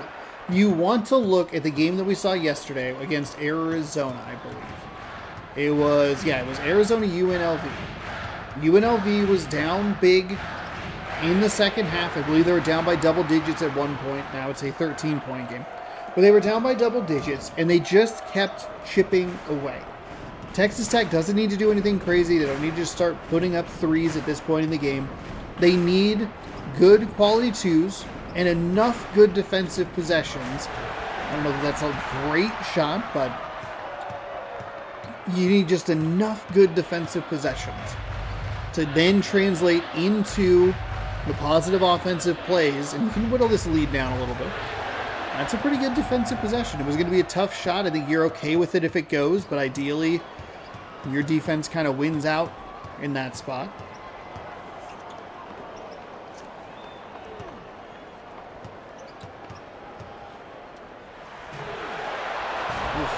Okay, nice putback for Texas Tech there. Don't love the degree of difficulty. Got his own rebound. Somehow was able to like look like they're completely off balance and then immediately just hit that back foot and I guess slam it home. Arizona State, obviously the clock is in their favor. So long possessions aren't the worst, which I think, oh my goodness. You could try and force Texas Tech into some panic shots. But throwing it to the person guarding the inbounder isn't good. Tries to shimmy shake. It's stolen. Arizona State comes up with the ball. It's flipped forward to number 13. Oh, stolen back the other way. Good job by Texas Tech. Steal, steal, steal. They come out with the advantage 2-1. Bounce pass inside, a lot of clutter. Don't love the shot there. That was the same thing we saw Alabama do a ton of, especially late in that game, with just throwing the ball into way too much traffic.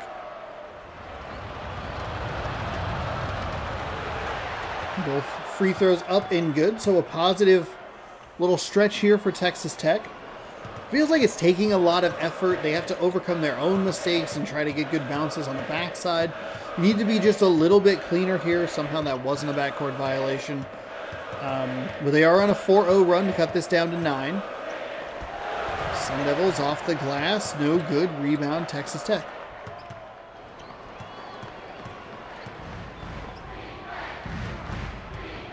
Driving inside. Nice block, Arizona State. That ball was hanging around on the floor a little longer than you would anticipate.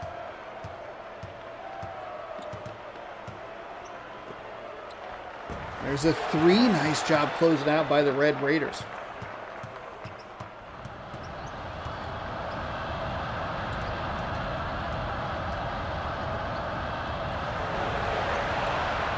And a great 3?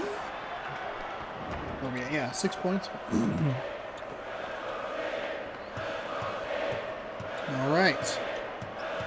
From 13 down to 6. 7-0 run. Arizona State needs some points, and they get it there. Put that lead back out to 9. That's a big 3.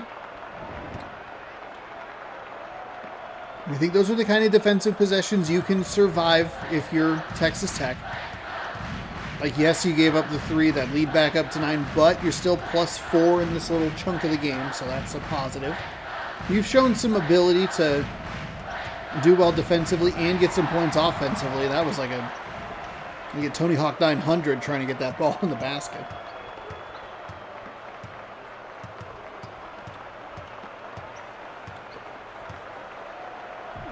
Shimmy, shakes, spins, and flips. That I don't think you can really be all that thrilled with. I think a bad offensive possession to a couple bad defensive possessions is not great for this Red Raiders squad.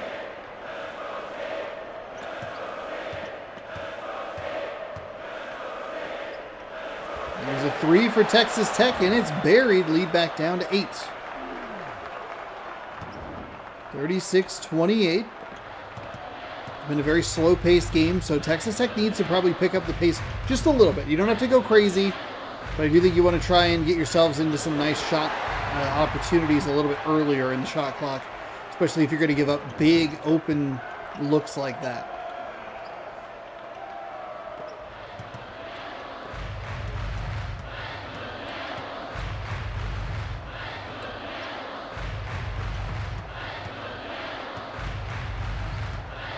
Crowd cheers for the Sun Devils as they work their way around, trying to find that three-point specialty play, I believe, but Arizona with a good job, Arizona State, I should say, with a good job to close out on it. Nice 3 from Texas Tech to slice it to 7.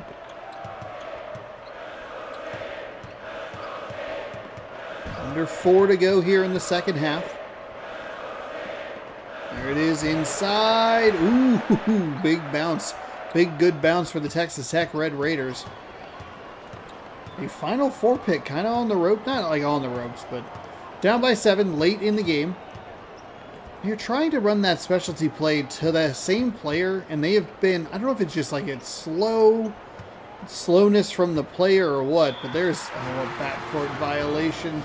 Not entirely their fault. The ball just kind of, they got to the ball a little bit quicker. Probably needed to let that roll into the backcourt because it was just a loose ball. But they get the benefit of the ball left off the front iron. Texas Tech, I do think, needs to start going now like a notable bit quicker here. That's a deep 2, and that splashes home to cut it to 5, 38-33.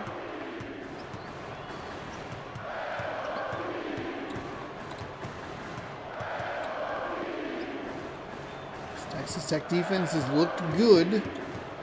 Down by as many as 13 here in the second half. It's all the way down to 5. A lot of traffic in by the basket, and it's blocked and recovered by the Red Raiders.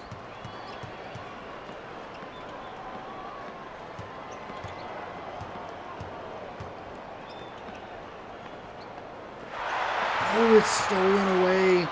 Oh, that's a huge turnover in favor of the Sun Devils. Texas Tech could have knocked that to a 1-score game. Either way you slice it.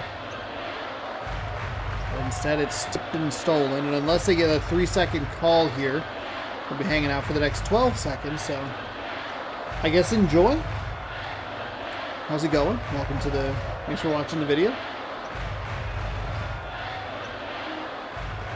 And went for the alley layup. Loose ball. 3. Okay. Boy, oh boy. Something about that felt a little bit dicier than it should have. I don't know why. Nice pass inside. They can't get it, but the rebound and a foul. Oh, Texas Tech.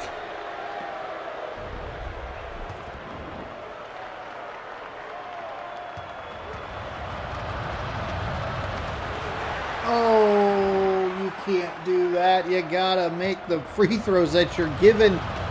I can't believe they didn't make the basket. They were right there. I can't believe they didn't make the basket in the first place. They were at the rim.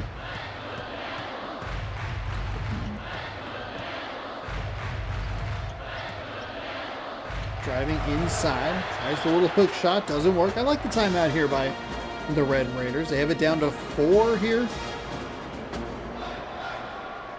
38-34. You need a good 2-point shot. Good 2-point shot. A good defensive possession. You can trade 2s here a little bit if you really want to. Or you can take the 3. Pops and nothing off that right rim. I don't think that's the shot you would draw up. There's a lot of clutter. That's a great defensive play there. And Arizona State kind of thought about going for that out of bounds ball. Would have been a huge mistake. Now Texas Tech can play some defense. Doing kind of what we saw Alabama do late in the game against Syracuse. Just whoever's there, bring another defender, another timeout as they gain possession. Really excited for them to not take a timeout at like a critical situation when they have like 5 of them, or 3 or 4 of them left. And that'll be exciting.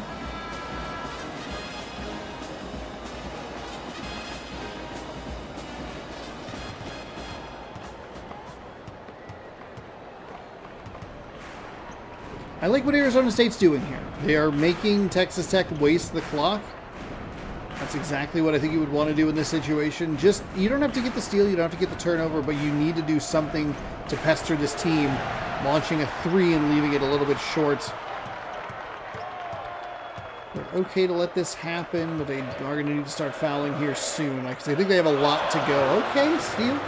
Texas Tech and Alabama had similar situations where it's starting to get a little bit tight on time. They need maybe an extra possession here or there. They get that steal.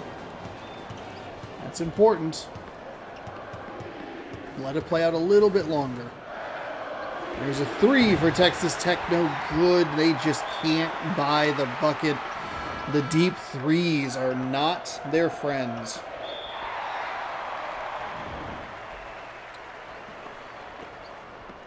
Third team foul. Extra pass threw off the defense a little bit.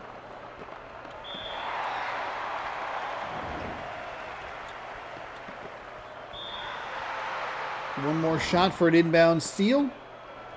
No. They hit one earlier. It was either a great steal or a terrible pass. Arizona State needs to bury some free throws here. The first one's good. Might put this game out of reach, which is unfortunate because the Texas Tech defense did do a number of good things down the stretch as they take a timeout. Get steals, get those extra opportunities. They held ASU at 38 points for quite a while. They just couldn't get that 34 to 36 or 34 to 37. I like the pace here that they're working with. They need 2 possessions here. They got to go. Gotta go. Gotta go. Gotta go. Gotta go. Center has the ball. That is blocked, and it is over. The pace with which they play this game is infuriating. 34-39. Arizona State is moving on. And we see Texas Tech, which was a Final Four pick. That will do it for them. So we lose a 2-time champion pick and a Final Four pick in consecutive games. 39-34. Just double, triple checking. And we have, I believe, another final, or I think it's an Elite 8 pick for me for Temple. But we have another Elite 8 pick on the line, and it's Temple. Yeah, for old Shawnee Poo over here. Kind of have a little bit of a... I have a team to watch, and almost all the games that are remaining. I think the only one that doesn't really matter for me is California. California, Kentucky. But for now, we're going to go with the New Mexico Lobos. So get ready for that awfulness. And the Temple Owls. Bam. Let's go to Philadelphia, I believe. Philadelphia, PA, All-American 10 minutes. Here we go. It's almost the end of our first half of action. We had that overtime game, and then the Louisville, Tennessee game had a ton of fouls. So those first couple of games were pretty long, comparatively.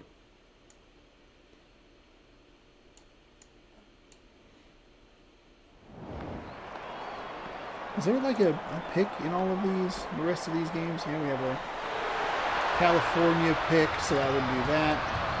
Duke is a popular pick. Wisconsin's a pick. UConn, Stanford. Okay, so there was a team to watch, I think, for everybody, for every game. I don't know if an injury immediately for Temple. Obviously, Louisville. Yeah. Every game has something going on. That's exciting. I don't think that was the case in yesterday's game at all. I really wish they wouldn't have shown us the feed on that. Anyway, New Mexico almost comes away with 4 points on their opening possession. And I don't know that we've been to this court before, but I love it. Temple has the owl wings in between the 3 and the key. Wow. Trying to run for the 3-pointer. Both the players that they've thrown to do not have that specialty on them. Specialty stamp. Temple with a good job to tie this game up 2-2. They even have like the owl face in the baseline. Oh boy. Defensive foul. Quick defensive fouls here. 2 team fouls already. First personal for number 44. That shot is up. That shot is good. Left the second one. Oh my goodness. They get another. Number 44 picked up 2 fouls in 3 seconds of game time. It might not have even been 3. It could have been 1. That is a disastrous. That's such a bad start for New Mexico, or for Temple, excuse me. Temple, you're the team I need to do well. Shot flipped up and good. And it is a 5-4 New Mexico lead here. Let's see if the Temple Owls can avoid fouling. They have 3 fouls already. That is what Alabama wanted to do all game long against Syracuse. Syracuse ran that zone defense, whereas I think most of the teams in this run like basically just one-on-one. That's how you beat it, is against a one-on-one. If you're trying to run that play against the zone, it just seems like it's such a struggle. And it was such a struggle. It doesn't even seem, it just was. for Alabama to get much going on there. Stolen away by the New Mexico Lobos, who beat the... New Mexico beat Weber State in one of the weirder games where, you know, a lot, you'd look at statistics or box scores and you go like, oh man, boy, a 35-30 game, one game, that probably was pretty ugly. And it was just slow. It was a very slow-paced game. Weber State plays a very specific style of defense. They really slow the game down. So that was a good game for the Lobos to win. It was a grind-out game. I think 35 was pretty easily the lowest score of a winner in the first round, but at least it made sense. Defensive foul. That was not good. Fourth team foul. Trying to draw the offensive foul or the turnover, and that's that, again, that animation that just is so... just so... don't even know what it's going to be most of the time. Temple finds themselves down 3. A couple minutes gone here in the first half. After this game, we'll get you caught up on some standings from the bracket prediction. There should be a little bit of movement.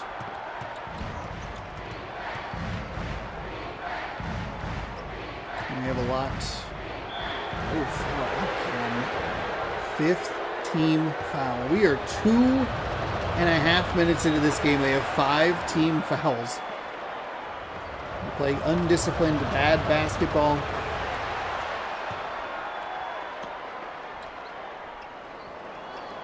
We're going to get that Tennessee kind of game going where you look at them and you go like, yeah, they have 11 points, but so much of it's from the free throw line that it's hard to, feels like it's hard to articulate how good or bad the team is, you know?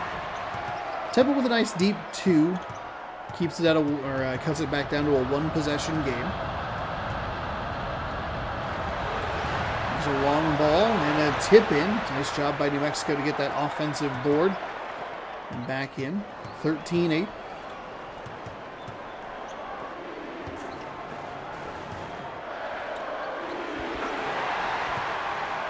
Temple with a good response on the other end.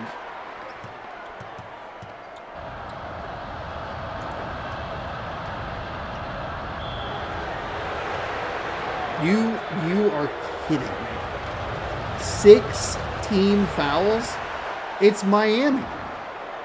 I don't even think Miami had this many fouls this quickly.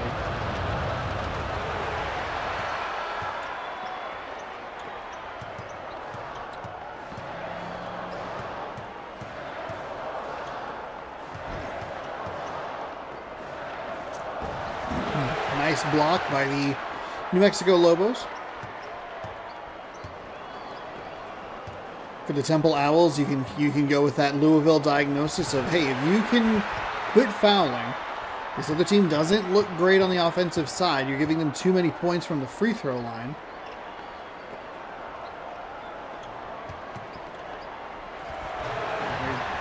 I like that they're taking some mid-range jump shots. They've been hitting some distance 2s, which I like. 2 quick passes inside and a foul. Just an absolute nightmare of a defensive performance. 17 fouls. That puts New Mexico in the bonus. They do miss the free throw there.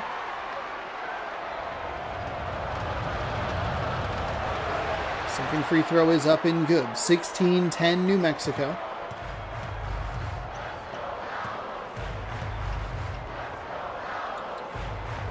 Quick passes inside. Okay, fought through some contact there. Cuts that back down to 4. What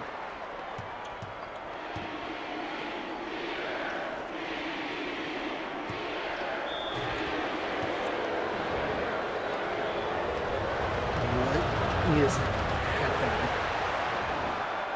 So the 8 fouls. I know one of them, I believe, was an and 1. So you'd realistically be looking at, what, 15 attempts from the free throw line? I mean, even if you cut another one of those down for another and 1 opportunity, out of bounds. Temple, please. I'm begging you to stop fouling this team. They are outscoring you, likely from the free throw line. There's a nice steal for the Temple Owls. I've already lost Alabama today. I can't lose you as well. I did get points for Louisville, but this second half of the round of 32 could be an absolute disaster for my bracket. I need Temple. I need Temple, or I think Wisconsin is kind of my other, like, nobody else has this pick. Okay, 2 quick fouls against the New Mexico Lobos, and that'll put the Temple Owls back on the free throw line.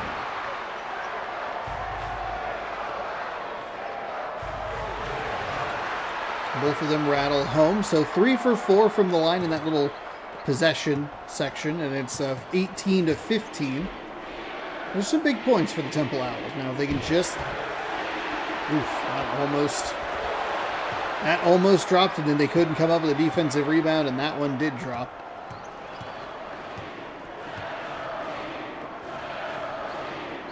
Quick passes inside, and another foul. So Temple didn't foul the last possession, and there have been 3 New Mexico fouls on the last 2 Temple possessions down this way.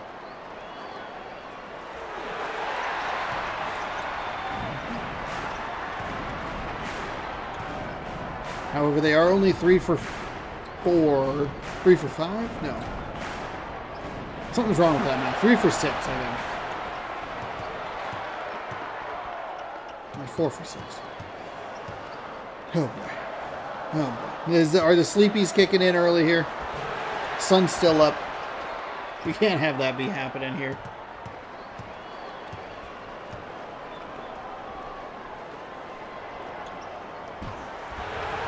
That's good hard defense right there. Good no whistle. It did affect the shot. That's kind of what you want to see. 2 quick passes inside. Stripped and hooked away. We're going the other way. Temple tries. Oh, nicely done. The New Mexico player left their feet a little too early, so it was a very long path to the basket. A very long amount of time that they needed to stay in the air before they let that go. And Temple did a good job. Usually we see them kind of peel off. The defenders kind of peel off in weird ways when those fast breaks happen, but that time they stuck with it. They were rewarded with a miss. That 3 is no good. And Temple, hey, see what happens when you stop fouling? You don't give New Mexico, a team that hasn't looked particularly good on the offensive side, a bunch of extra points. And I guess you could say the same thing about New Mexico. Temple kind of peeled off again that time. The defense just kind of took a weird angle and moved their body in a weird way that left the lane open. 24-18 with 3:19 to go in the first. Stolen away, and they're going back. A couple of possessions in a row now. New Mexico's did a good job trying to run it out. They are only 1 for 3 in those basket opportunities, but that was a smart pullback, I think. See if Temple can settle things down here on the offensive side. That got blocked somehow.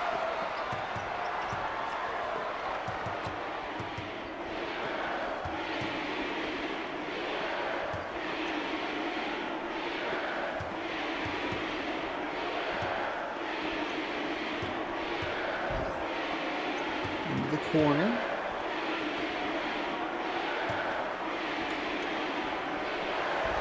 There's some nice ball movement there by New Mexico. Gave themselves a nice little shot there. As I look at my bracket just being potentially destroyed here in the first half of this. Trying to spin, kicks back outside. I don't know that Temple was ever really much of a smart pick to get that far, but I think sometimes you look at like who are they playing? What's the section that they're working through? They do find themselves down 10. Like I picked them over Villanova, and then I would have picked them over a winner between New Mexico State, Weber State, and I kind of like them, and then Texas Tech, Southern Miss, Gonzaga, Arizona State. Like, okay. But then they would have run into, in my bracket, they would have run into a Louisville or an Alabama. And I think you could throw Syracuse in that discussion as well. Just like, okay, that is probably where you would see the magic run out. They are just throwing the ball away. They have done a great job. They have stopped fouling on the defensive side, but on the offensive side, they've picked up the turnovers. They just keep turning the ball over. They are giving New Mexico so many extra opportunities, and all of the extra opportunities are giving them are on the fast break. It's an absolute disaster. There's another turnover. Those aren't steals. Those are garbage passes.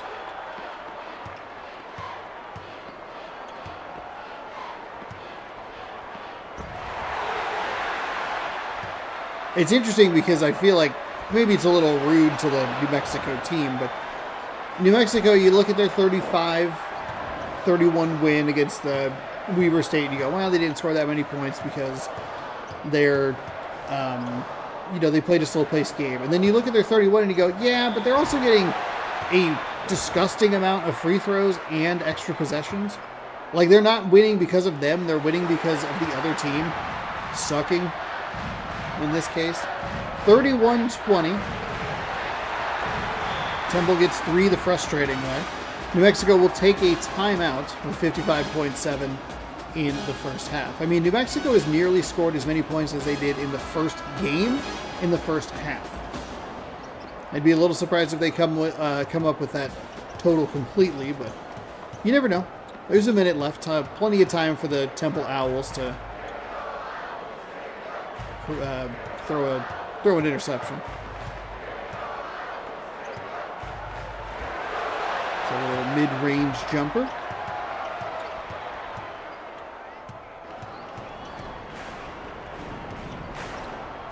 Quick passes inside. I think you want to try and kick out. There you go.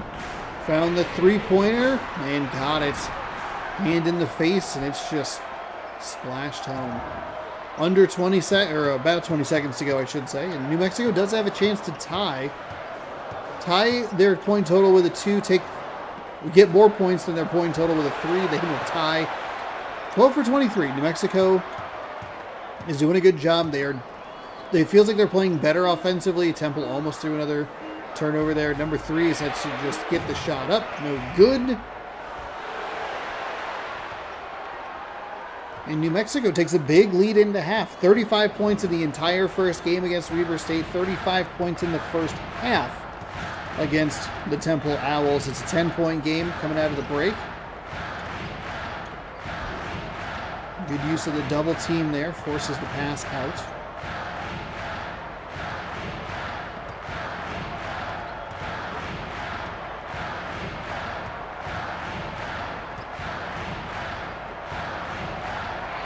There's a 3. Nice shot for Temple and a good start.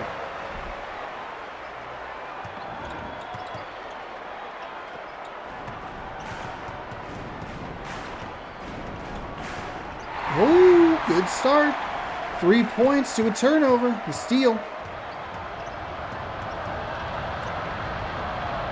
There's another 3. It's left a little short. Nice offensive rebound. They get the little windmill or whatever it is off the backboard and good. So a quick 5 points. I don't think New Mexico really had the ball on their own side of the floor. Good job not fouling. That's what you're looking for. Temple cut down the fouls. If they can cut down the bad passes, the throwaways, they can definitely make a comeback in this. I didn't realize how effective. There's a block on the outside. Didn't actually realize how effective New Mexico was. I think they were 12 for 23 for field goals, which is very good. A little over 50%, which was surprising.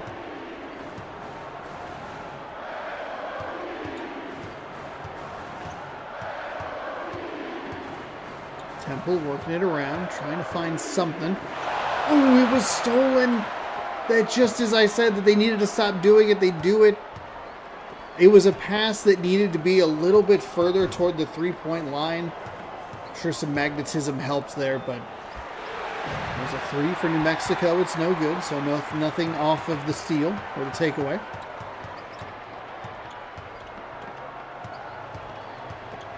Bounce pass inside, center, spins, blocked. Loose ball, New Mexico.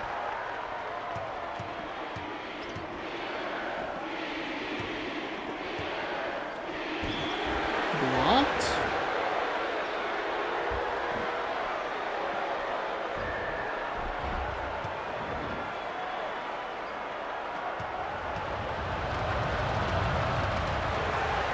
Basket is up and good.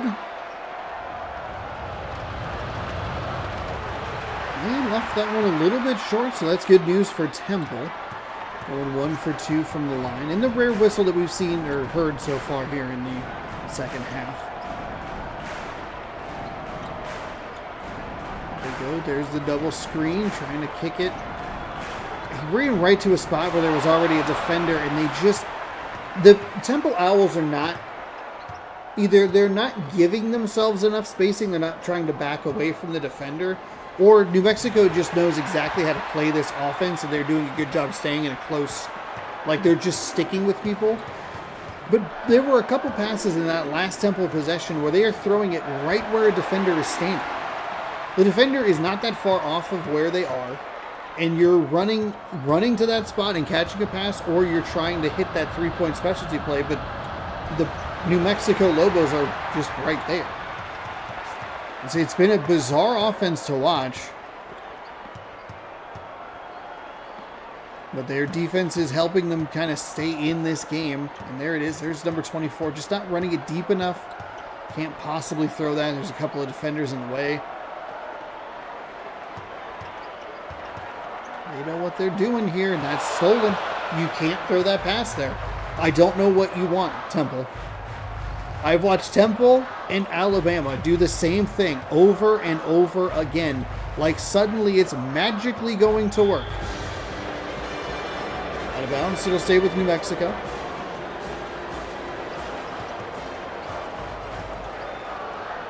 And I know both of the teams that I've pointed out, I have going very deep in the bracket challenge aspect of it. But even just from like a commentary perspective, from like, hey, I want these games to be good, it is so frustrating to watch them just do the same thing over and over again. Like, the defender is still there. They keep sticking out their paws, and it keeps not working for you. Nice defense for the Temple Owls.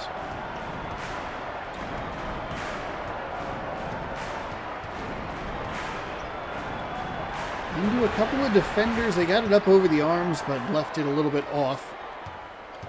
And it's 40-35. Nice play inside. Almost came up with a loose ball, did New Mexico.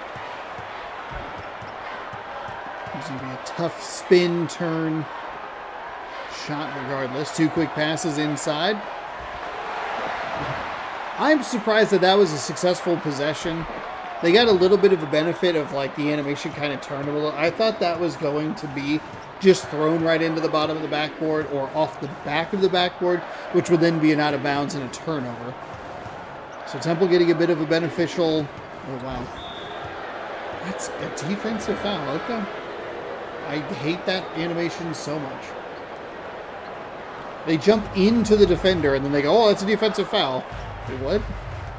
Nice steal by Temple. They stay in bounds. 40-37, halfway through half number 2 here. Spins, foul, and the shot they get. Oh, they have an opportunity to tie this game. See what happens when Temple doesn't foul? They're able to chip away on that lead. Good God. Make a free throw. The free throws are the determining factor in this game right now. Oop. That was going to drop, but New Mexico does not get the friendly roll. This was a, what was it, 35-25 game, so you're looking at a 14-5 run, which would be +9. And that is a 10-point lead down to a 1-point lead would be +9. Ball stripped out of bounds. It will stay with New Mexico.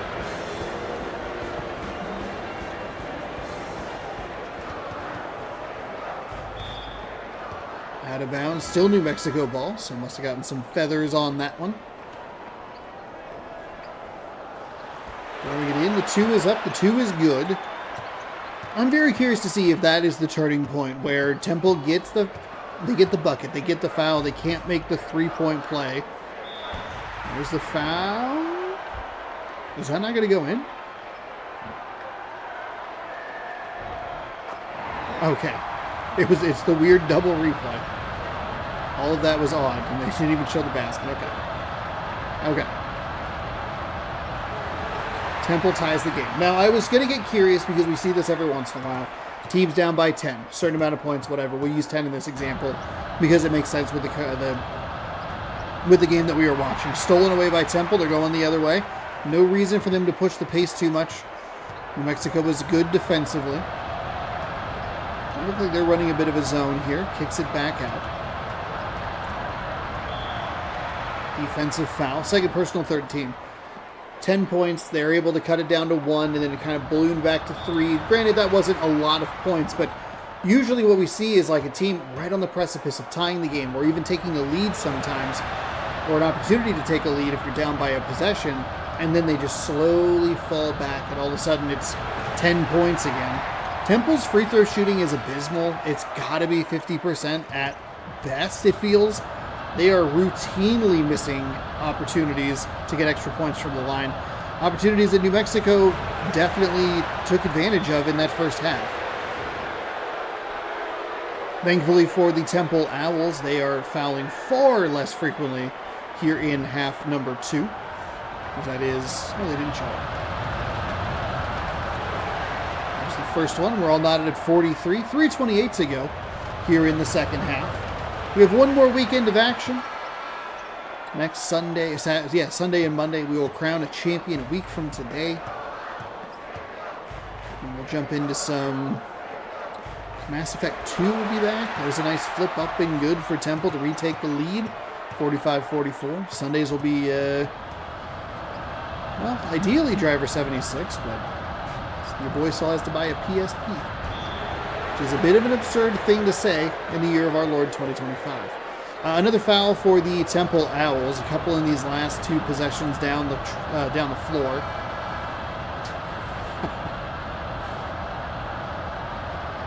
It's just way funnier with the mascot costume.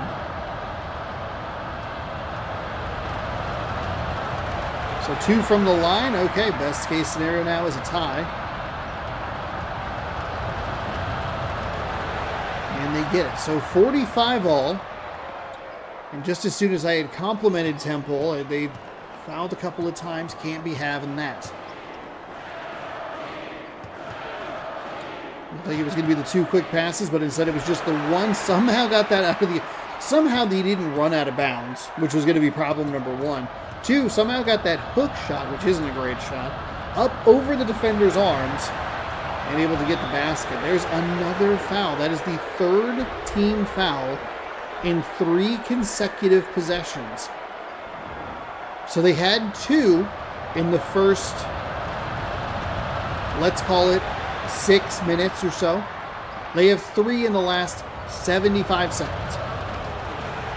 They don't tie the game and they'll take a timeout. So likely a substitution here for the Temple Owls, but they do walk away with a lead.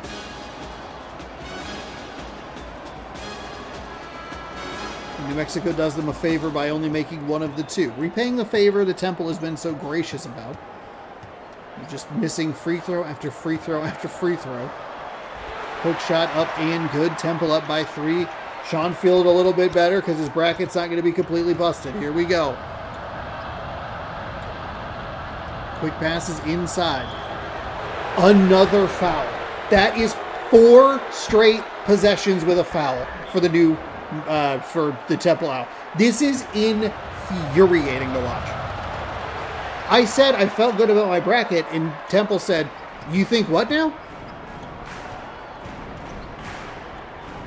You feel?" I'm sorry. You said you feel good. You feel foul, which is a bird pun, I guess. Kinda. Number 22 injury update. A leg injury.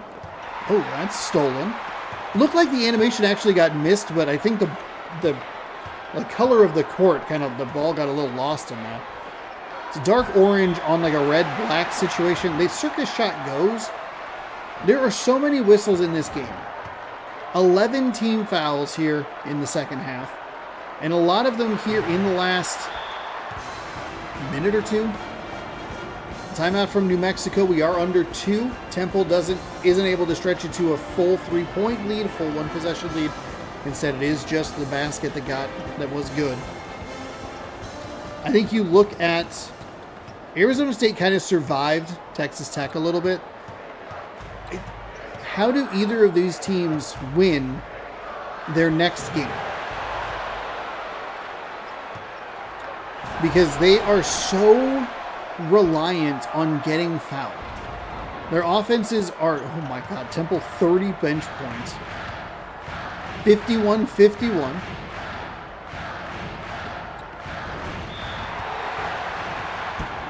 Stop fouling. Everyone, just stop. And I think, like, you kind of look at that too and you go like, well, I mean, wow, I actually made 2 of them. Huh, that's wild. Both of these teams kind of saying that they are relying on the fouls. Again, New Mexico pretty solid in the first half, shooting the ball. That's fair. They also, neither of them have been particularly good here in the second half at actually making the free throws.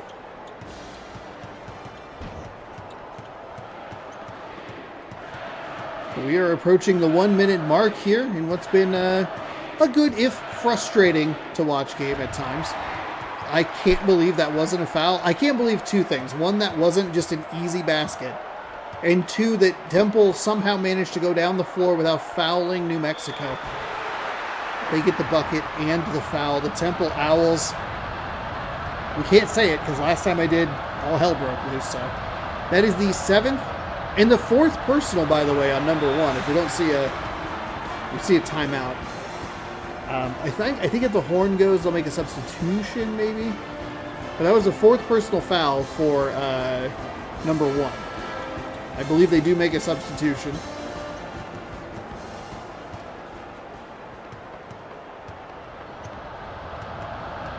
That actually might not be what that horn is at all. Stolen away.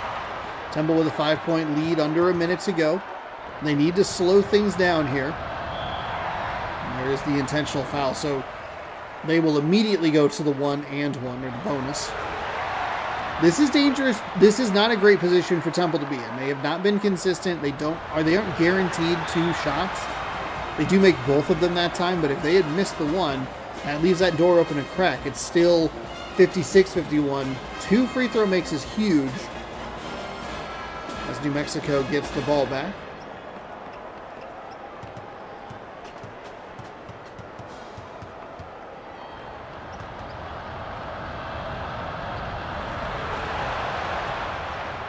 (58-53). I'm okay with trading 2s there. I think maybe you try to bank on the fact that New Mexico, or that Temple has been bad at free throws. Of course, now all of a sudden they lock in. Lock the freak in.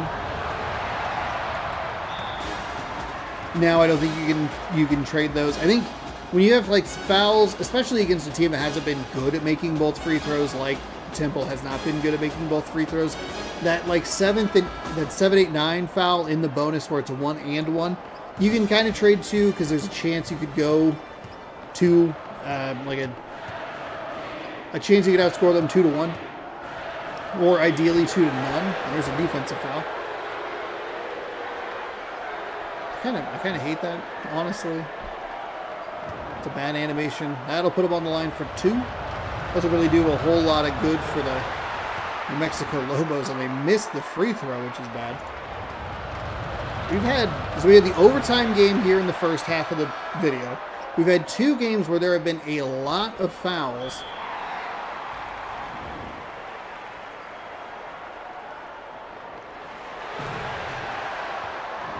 They needed that miss.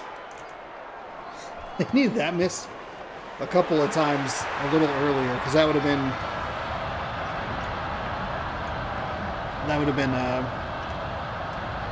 no points.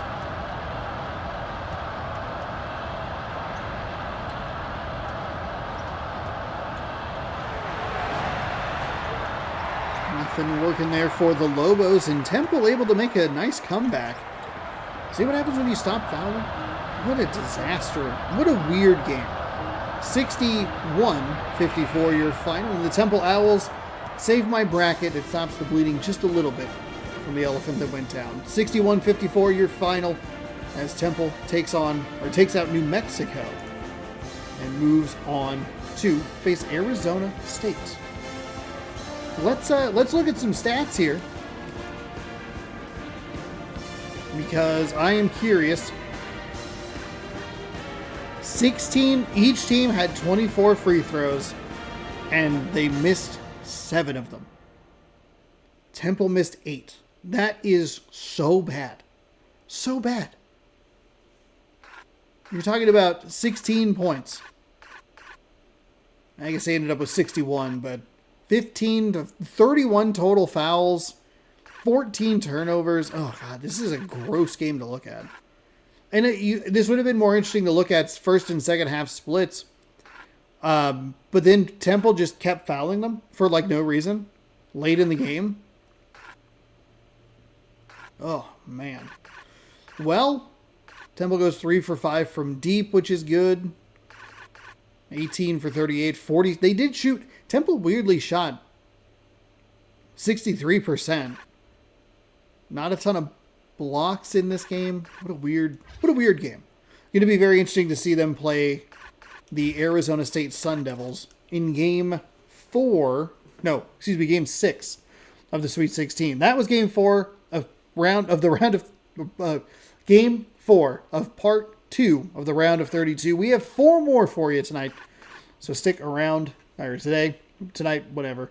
Oh boy, the sleepy brain's kicking in. That means I need to go get some food. Thank you so much for hanging out. I'm going to go eat real quick. It's a quick pause on the YouTube, so it doesn't really matter. Kentucky is going to be taking on California here. The Golden Bears taking on the Kentucky Wildcats. Boy, I hope California wins, because I don't like the Kentucky mascot.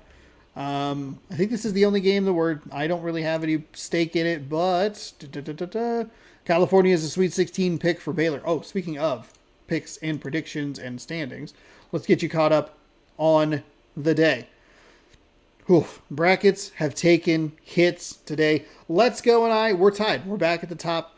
We're duking it out as we have been all tournament long. Let's Go and Lumpy title run, which is me, each 22 points. Let's Go has the 84-point score potential because of having Louisville in. I lost Alabama, so my score potential is only 48.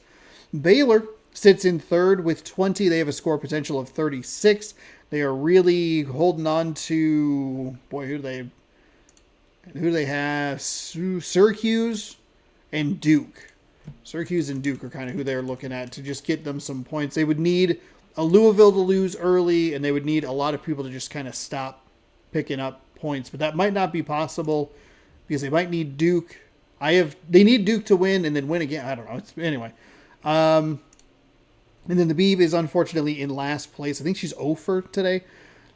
But she has 18 points. She also lost her champion pick, which was also Alabama, a 44-point score potential. So she will get, I guess not locked into, but she's gonna need a lot of help. Thank you for watching. Hopefully you enjoy or are enjoying. I don't know why I was doing that like it was an outro. It's clearly not. I'm gonna go eat really quick. We'll just do a quick pause on the YouTube, easy peasy, and we will be back with Kentucky taking on California in the back half of March Mascot Madness 5 day number 6. Thank you so much for watching. If you haven't already, please consider subscribing, ringing the bell. You'll be notified when I post new videos. We'll have the Sweet 16 next Sunday. We will crown a champion next Monday. And then we'll get on to our normal stuff. So thanks again for watching, and we'll see you in just a second. And we are back. We're good. We're recording. Took a little break. Had a taco. It was good stuff. The sun has set. We are ready for for the back half of basketball action here on the channel. There we go. All right, Kentucky taking on California. I know it's only been mere seconds for you, but I do need to remind myself of what we're kind of looking at here. All-American 10 minutes press box. That's how it goes. Where is it? Okay. I see what it is. But you already know because you listened very carefully and you memorized it. And again, it was also only like 15 seconds. It was an hour for me. I don't know why it gets stuck in this loading spot. Are there 10 basketballs? Okay. All right.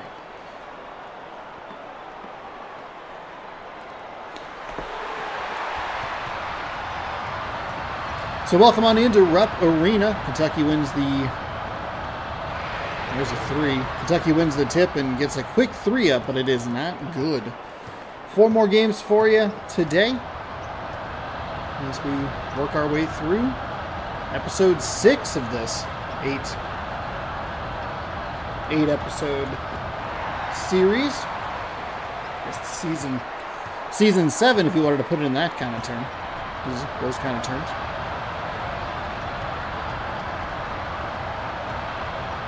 Oh, I like that drive by California. Why'd they kick it? Oh, this just led to a block. It'll stay California ball, but I really liked the drive by the Golden Bear. Another opportunity that's blocked and out of bounds, so it is on California side here for a while.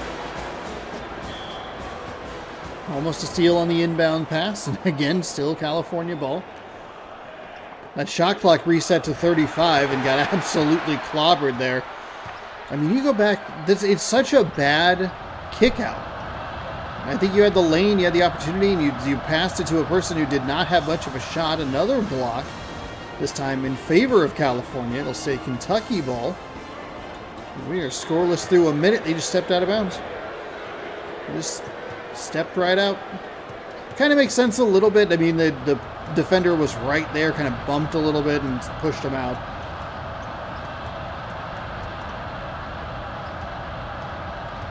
Number 25 with the ball, throws in.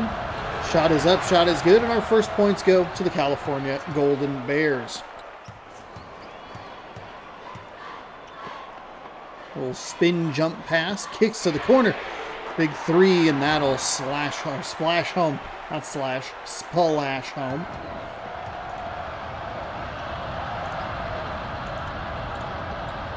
Oh, almost got tipped. Kentucky working with that kind of Louisville defense. That forces the turnover. Who did Kentucky play? Maryland. Okay.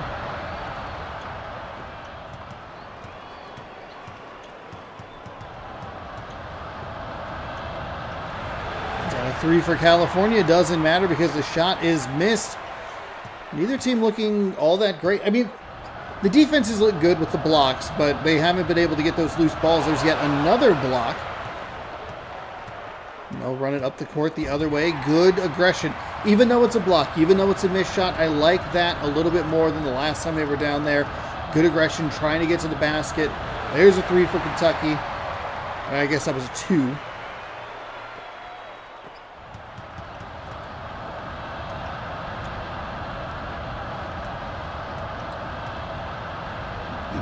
But I like California trying to push themselves toward the basket and get that easy layup. Hook shot. And it's 5-4. See if these offenses can get into a little bit more of a rhythm here. Bounce pass in, blocked. That is California recovering that. It was that weird animation where it almost looked like both players got stunned. So they just stood there for like a couple of seconds while the ball just bounced on the ground. Oh, my head. Yeah, you know, like in like a WWE game when they stand there and they're like, whoa, what happened? California takes the lead 6-5. I guess I should say retakes the lead. Throws it inside, but center number 0 is there to pick off the pass. 3.5 minutes gone in this one. Slow moving, but it's picking up the pace a little bit. I guess it was just slow because at first minute was like a lot of blocks by Kentucky, and because California missed the shot, but it hit the rim, they got the reset of the shot clock, so they were able to hold on to that ball for a while. That's a nice 3 from Kentucky. They go up 8-6.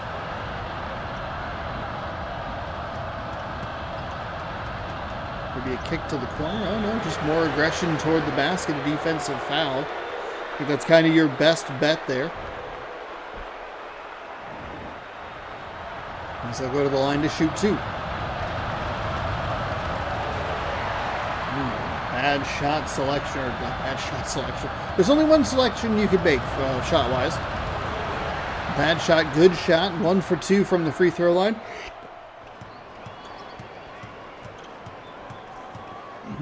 We have had some long games today. A number of fouls, and a couple of them have really stretched the games out.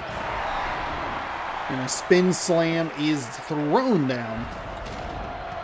Kentucky up 10-7. Kentucky working with the defense. There's the steal that they're looking for. Kicks in. California gets the foul. Gets called for the foul. The basket drops. So, and one opportunity here.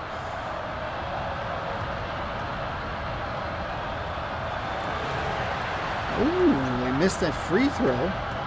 That's good news for California. Okay, that's bad news for California. They're going to push the pace a little bit and jam it home. Uh-oh. Uh-oh. California beat Northwestern 52-51, which was unfortunate because I really like Northwestern. And they don't look good here. Oh man, it's a 3 straight possessions with a turnover. I mean, you count that inbound pass, that was a disaster. The three's no good, but the putback is slammed 16-7. You get the steal again, the mid-range jumper. This is Louisville basketball. This is just a different brand. That's another steal. That is unreal. The number of turnovers that they have had in consecutive possessions. It was 8-7. It's a 10-0 run. This is what we talk about when we talk about Louisville. And that's not even a joke. Pressure, steal, pressure, steal. Turning those turnovers into points. A disaster piece here for the California Golden Bears. And that's why you talk about, like, you got to make the baskets. You got to make sure that you're getting good shots up, because then what? How are they missing free throws and still nearly getting the 3 points? What are we doing? California, you're falling apart here. That shot's no good. You got to force them to miss. You have to get good shots on your side. Good defense. I mean, this is bad. This is bad. 22-9. 13 points is apparently where Kentucky goes, yeah, you know what? We can let them run up the court cleanly. I don't see why you would want to do that. They strip and steal the ball. I guess it doesn't matter. California's just giving them the ball every which way you can imagine. Is that 3 team fouls? First foul on number 15. Basket's good, 23-9. You got to force misses for them so that they can't set up their defense. And if they get the defense set and you're not careful with the ball, that's what happens. It's a 15-2 run and another turnover.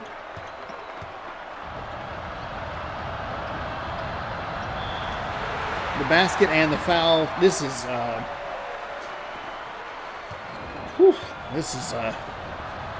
we're going to be here for a while, folks, so maybe this is a good time to take a walk.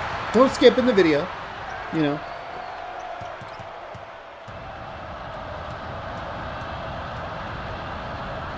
(26-9). It's a 17-point game. 2 quick passes inside. Second personal foul on the center. You'll likely see a substitution here. He is the only person, or the only Wildcat to have fouls. California really doing them a favor by missing shots. Oh my goodness. I am so mad at Northwestern right now for not being able to be in the second round. They would have to be able to put up a better fight than 17 points down in the first half and missing 2 free throws. What are you doing, California?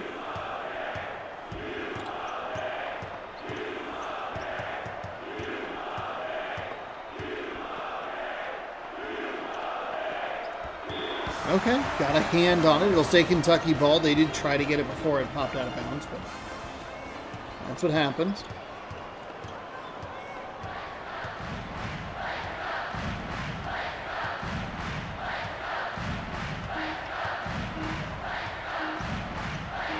Three, no good, but the shot clock does reset because it hit the rim. California comes away with the rebound. And that was nearly stolen away. And Kentucky's just kind of sitting in those little, in the passing lanes, just putting hands up, paws up, getting contact with the ball, throwing it out of whack for California Golden Bears, who just keep throwing it away. There's a three-point specialty play and bangs it home. The lead up to 18 now. 29-11. And it is like a nice... It's nice that we could look at Kentucky and go, man, they've played a really good game, offensively and defensively, and not have to have the caveat that, boy, they're getting a lot of fouls and a lot of free throws and this, that, and the other thing. They're just better than California. It's a brutal first half, one of the worst first halves we've seen. 11 points and a lot of turnovers. I mean, this is a couple of missed shots away from being something akin to the Cougars' first half against Syracuse. Shot is up, shot is good.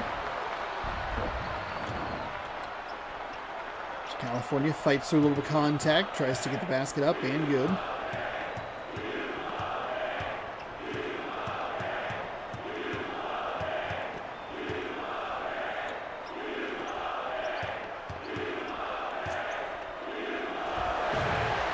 Off the back iron.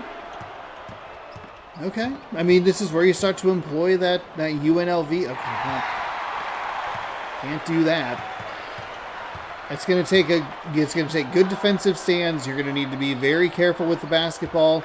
Just chip away with twos. And you can maybe try to make something out of this, but I don't know.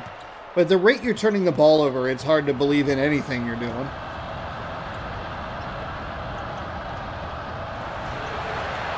Rattles around and drops.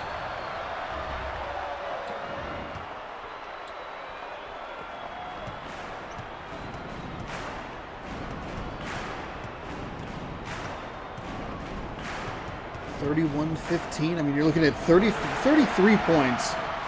We've seen teams. Tulsa only scored 32 and they lost. Who do we have? We had Weber State scored 31 in a loss. We're seeing a Kentucky team that is outscoring full games. It's a nice shot for California. Bury that three. Make that number look a little bit better.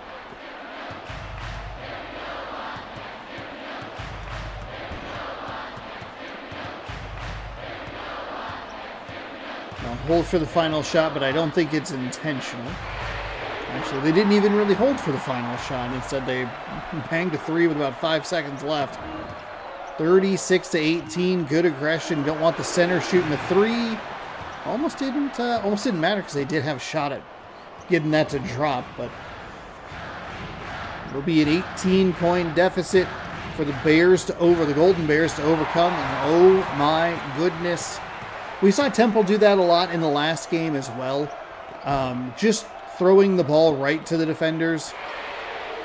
Three is up, three is good. Yeah, because the Lobos were doing a really good job, again, just kind of being in the passing lanes and being really annoying, you know?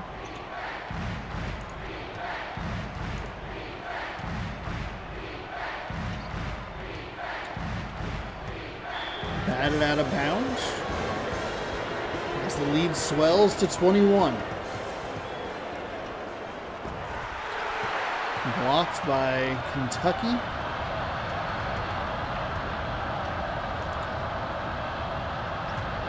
Bounce pass inside block. Nice block by California.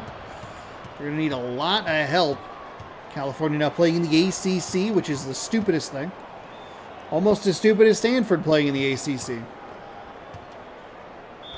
Drives inside, gets the bucket and the contact. California, an opportunity for a three-point play. They're going to really need to take advantage of this stuff if they want to have any hope of trying to make an out of nothing. Okay, all right. There's a little 4-0 swing on one possession. Can't really count on that, but slice it down to 17. I guess cut it down a little bit. Kentucky is going to go to the line to shoot two after the foul. Second personal, first team foul here in half number 2. Kentucky makes the front end.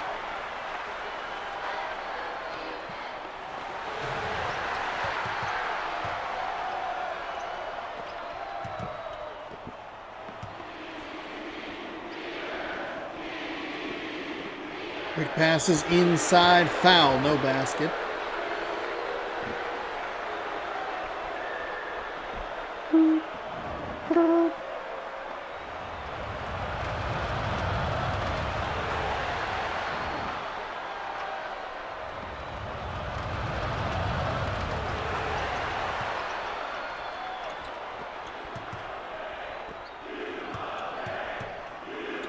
Free throws for California. Cut it back down to 17. There's that quick pass inside.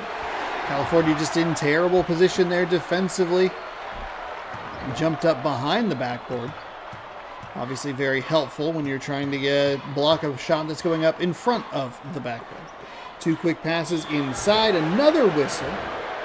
Kentucky doing California some favors here. A lot of fouls early in this second half. 3rd team foul already. 2nd on the center, so he will likely go sit.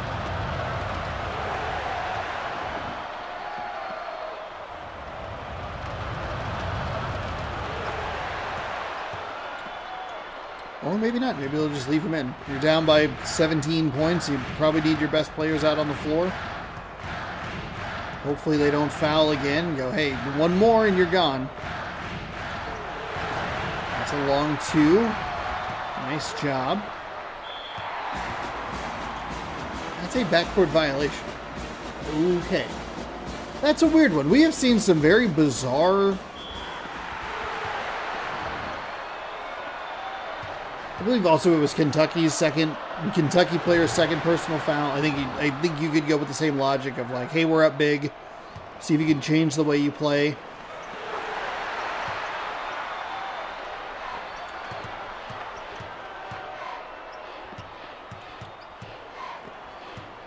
(44-26). Cal flips it up. Left rim out. One of the rare times in this second half that we have seen no whistle, or not heard a whistle, I should say.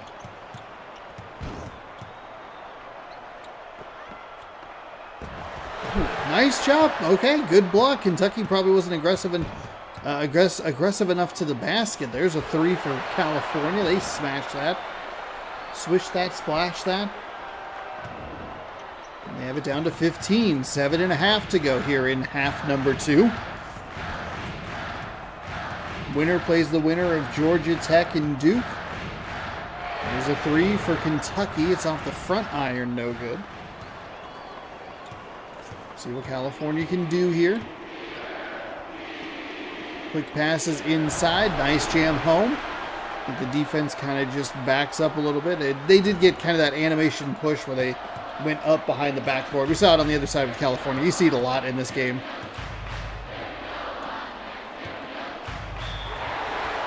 But a little run here for the California Golden Bears has cut the lead down to 13, excuse me. Kentucky misses the free throw, which helps them out a little bit. Goes 0 for 2 and almost got the tip in. Timeout California. With 6:57 to go, it is still that 13-point deficit. Both these teams have been awful from the free throw line. I don't know what is going on.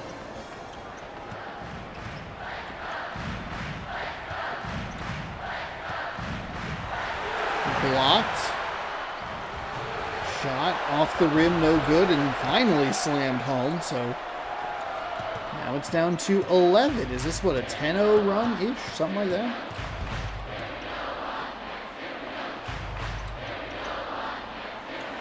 Kentucky, tough shot. Fights through the contact. No foul called. That's good news for California, who continues to whittle this lead down.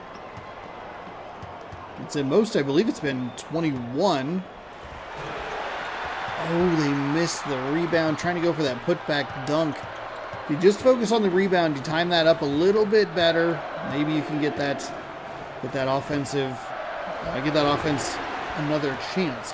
Kentucky ice cold from the floor, and California's done, I'd say, a decent job of taking advantage of that. I just don't think that they're the most powerful offense in the world. That is well off the mark. They will go to the free throw line. If they could just improve a little bit, that'd be a big positive for them. Bad time to get a foul. It's the first personal, 4th team foul. But that shot was going into the bottom of the backboard. It was going to be bad. California's worked it back. Ooh, missed the second one. The put back is a foul, no basket.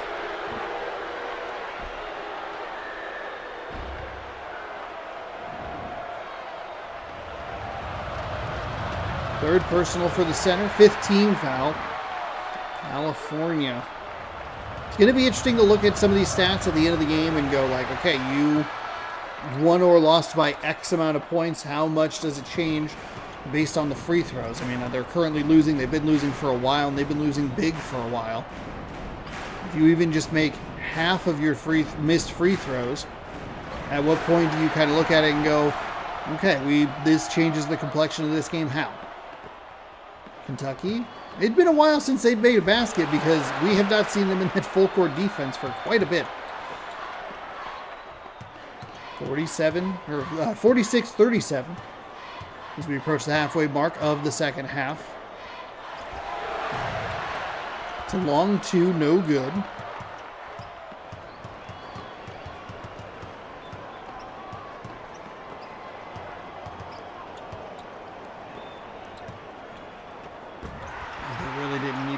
For that complex of a play.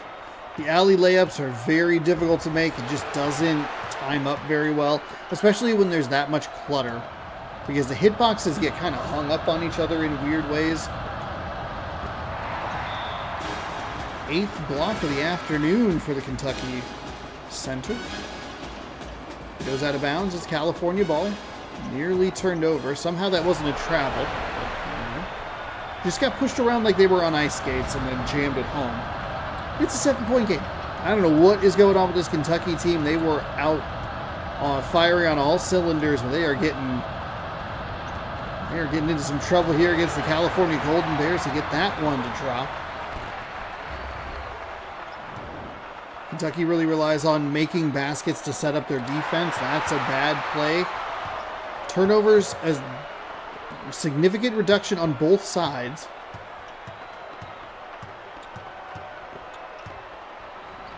Almost a turnover there, and that's what you don't want to see. They had it down to 7. It's the bad turnover after the 2, so you had 2 turnover, another 2. 7 goes to 11 quickly.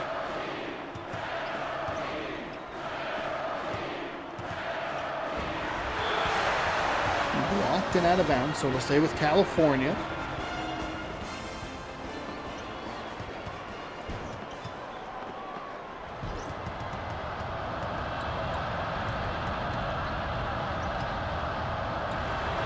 Mid-range jump shot missed. California might have run out of that magic. Quick passes inside. Hook shot up, but no good.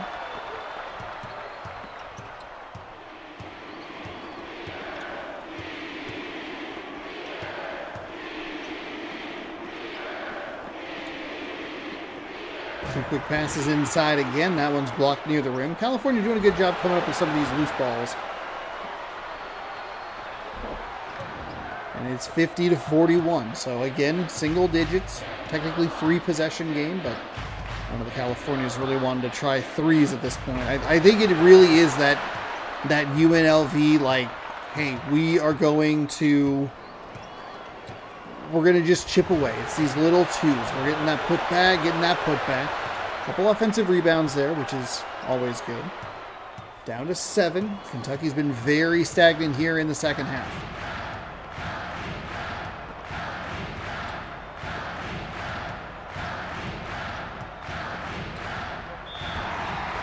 Foul and the hoop. I guess you could say the hoop and the harm. 3rd personal foul, a 4th team foul. It's a big 3-point play for the Kentucky Wildcats. 7 turns to 10. I mean, you have 2:35 to go here in the second half.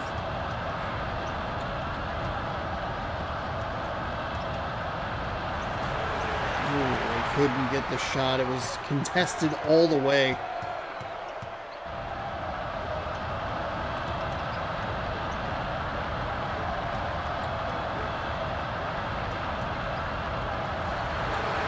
Kentucky's had a pretty bad second half, but I do think that they've done a good job never really putting this game where it was like, oh man, this game's never been in doubt. Like, it's going to be a Kentucky win ever since that beginning bit.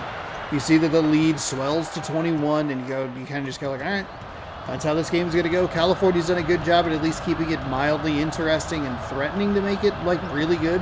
But it feels like Kentucky's done a good job at coming up with key baskets and key moments. And California missing so many of those free throws has to be a huge storyline in this game. Flips it around, firing. Bounce pass inside, center, rises and fires, it's no good.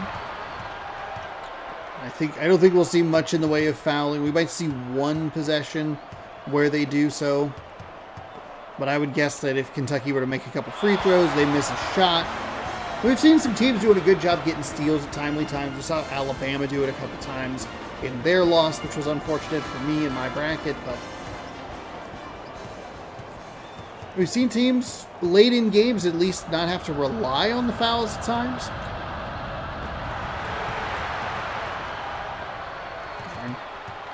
I mean, that wasn't really going to...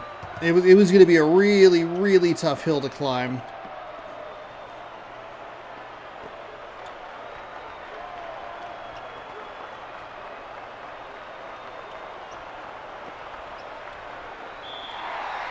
They will foul intentionally. There's no real reason for them to do it.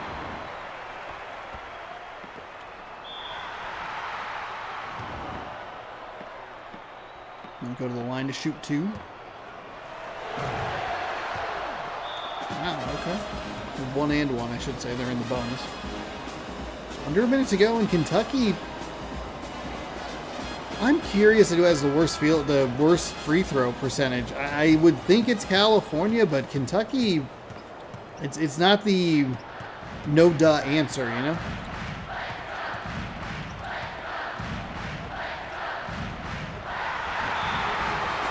Kentucky with 12 steals, just the 6 for California.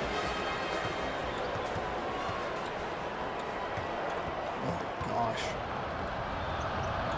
There's a 3 from the corner. Left it short. Shouldn't see any intentional fouling now. Shot clock should be off. Kentucky should be able to just dribble this out to a 10-point victory. This one maybe not as interesting as the score would indicate. Kentucky scored 35 in the first half and really only scored about 20. The second half, I would guess, would be a more even number of points. But just California felt like they were the better team. Kentucky just did enough at the end to even that out, which kind of brings back that bigger lead. I think it would have to have been outscored. 20 to... I don't know, like 28 to 21 or something. What is our final score? Our final score is 47-50, 55-47. Kentucky does move on, which unfortunately removes the Golden Bears. And they are the 13th entrant into the Sweet 16. Let's check the Stats Central just really quickly. 18 for 40 versus 21 for 39. 9 for 15, 7 for 14. Kentucky was worse from the line. They lose by 8, I believe it was. Yeah, they lose by 8. I mean, you make half of those misses, that's you're down by 5. That completely changes the complexion of it. And you take a peek at how bad Kentucky was at free throws, and you at least make it look a little more interesting. What was the second half score? 29-19. 36-18. So, yeesh.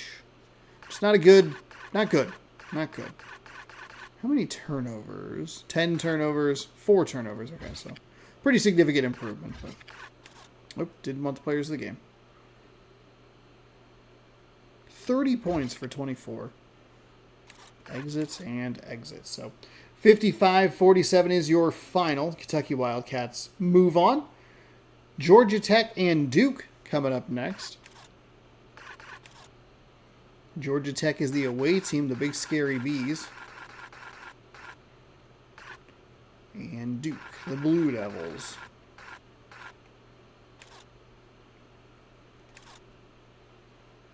Game number 6 of the day is from, was it North Carolina? Yeah. Durham, North Carolina, where the Duke Crazies live or whatever. They had a wild game against North Carolina. Like the ACC semis or something. Who could know? There's no way to know. Georgia Tech wins the tip. And they will pop a 3 and make it. Duke is one of the funky teams that has a off-center shot clock.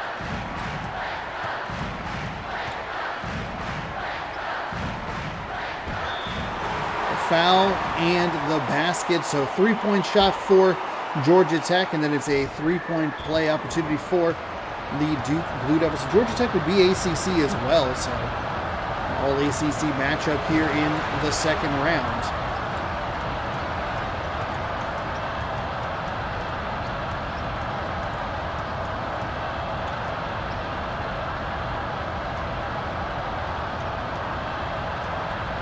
As that's a spin. Ball gets lost, but they come away with it. Duke again gets a hand on it. It'll stay Georgia Tech ball. Stolen away. Fires it forward, and they're going to do a nice job. I like the aggression there. Does lead to a blocked shot. They get the loose ball, and then it's a foul on the second basket. 2 personal fouls, second team foul. Duke has missed 2 free throws now. Otherwise, it's a 6-3 game. Instead, it's just a 4-3 game. I don't know what's happened. I think I left my PlayStation 2 on too long, and it has melted this game's ability to make free throws. The only logical decision.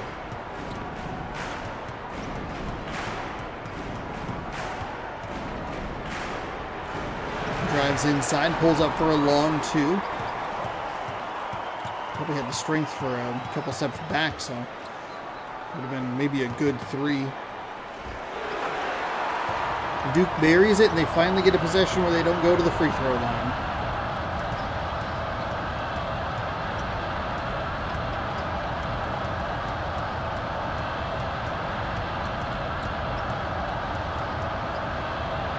There's the long 3, and Georgia Tech has it. A splash for a tie. Minute and a half into this one.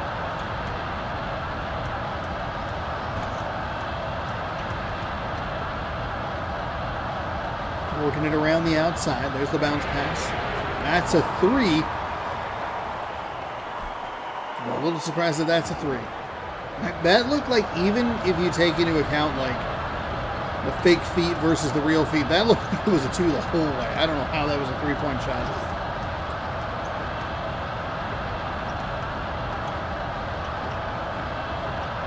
Inside to the center, he gets blocked. Georgia Tech, good job to come away with the loose ball. And that's it right back to him, and that's a nice one-handed slam.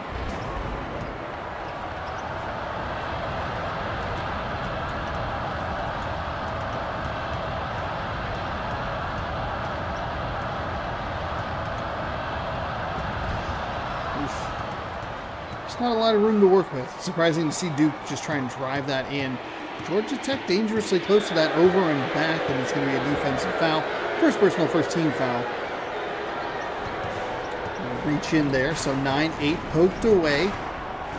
Duke has been really good. I forget, there was another game, I forget exactly which game it was, but there was another game where we saw a lot of times where the ball got separated, but they just weren't able to come up with it. I can't remember who it was. But they had such active hands for that whole game, but they just had trouble coming up with those. They had trouble coming up with the full takeaway, you know? Again, don't know how that's a 3. Didn't go in, but it looked like they're on or in front of the line. Spins blocked.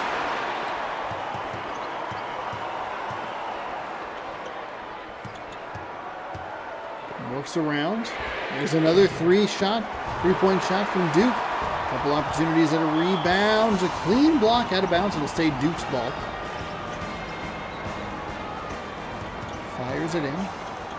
Tries to back him down. Looking for some room. Goes back the other way.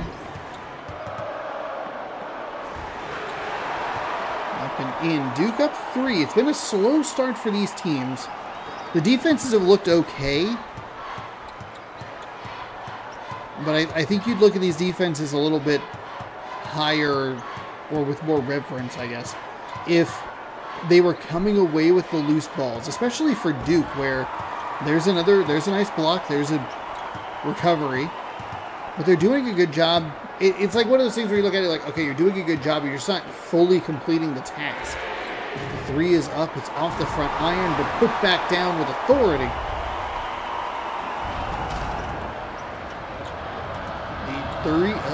13 to 8. Oh no.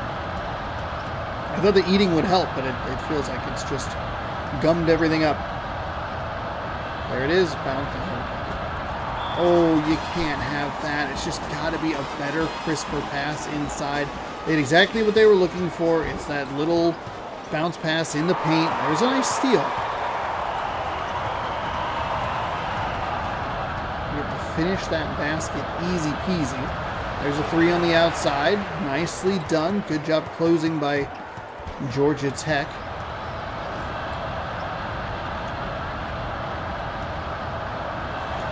Mid-range 2 is good, and it cuts the lead down to 3. Defense making some very nice plays. I should say defense is making nice plays. Getting some blocks, getting some hands on the balls in the passing lanes.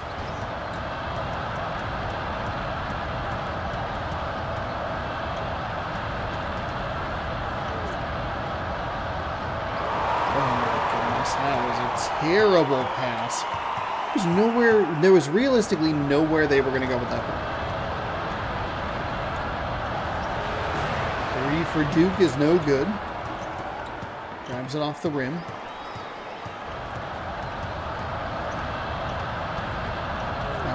Inside, tries to back him down, spins.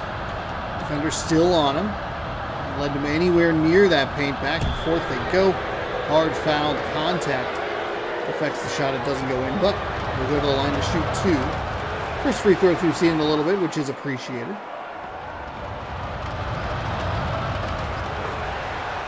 The basket is up and good. 15 to 12, Georgia Tech going with a little bit of a full court pressure there. Trying to force an errant pass. Spins, foul, no basket, but they'll go to the line. Looked like it was maybe going to give the injury animation, but chose not to. First free throw is good. Second free throw, no good, but they get the offensive rebound and they go right back to the line on the foul. That's the 4th team foul. And the second in about 3 seconds.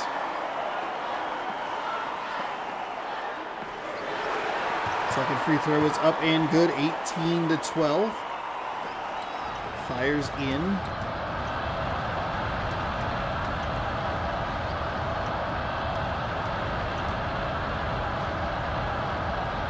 There it is. Quick bounce pass. Gotta be better than that. It has to be better than that. You have to anticipate where they're going to be. The defense wasn't in the way.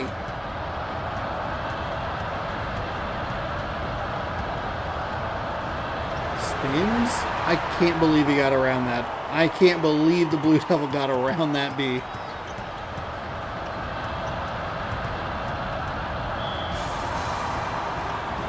Backcourt violation. Duke is a former champion. They won the very first Mascot Madness tournament. They beat Alabama. I think they put up 40 in the first half once. So far, all previous champions still in Arizona State, Duke, and obviously Louisville.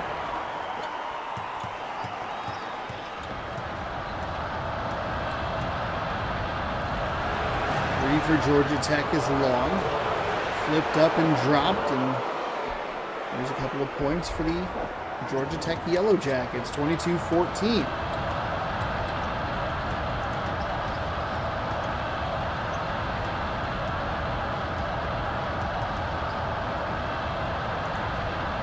Duke victory does help out a few brackets actually. I think 3 of them specifically. That's a foul, no basket, so they're line to shoot 2. I don't know if you love the foul in that scenario, just kind of like, it's fine, you're up by a bunch. I don't think you need to give up a personal foul or a team foul. Georgia Tech sticking around in this one. 6-point game, 22-16. And it's a substitution, so I think you'd kind of try to keep track of how many fouls you have. Obviously, you're not trying to foul. Ooh, that's an interesting call. That's a bit of reach in there. I thought it was going to be out of bounds. I thought it was going to be like, oh man, good job by Georgia Tech. They're using the sideline as an extra defender, blah, blah, blah. But no, it was a foul. Bounce pass inside. Tries to find a shot, but it's off the rim, no good.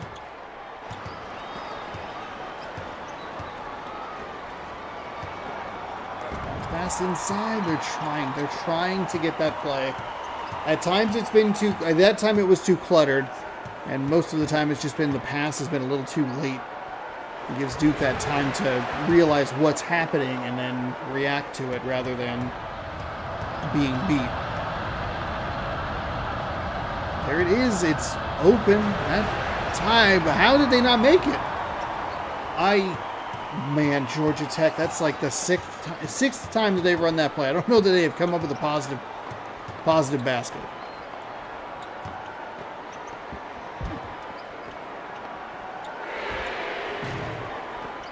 The 3 is no good, and back and forth we go, up and down the floor.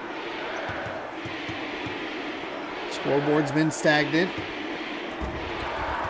That was well defended by Duke. We can give Georgia Tech a lot of guff for how they run that play and that it looks bad and it's always late and blah, blah, blah. Duke was in the right position. That was the same problem that Alabama kept running into, where they're just trying to throw it into a lot of traffic. Duke gets the first points we've seen in a while and pushed the lead back out to 8. Felt like that was Georgia Tech's opportunity to try and get into this game. It's late again. That play should be so much crisper. We are on the highest skill level, and this game just does not seem to care. That pass is so late. Catch him in stride. Off the backboard. Easy peasy. Stolen.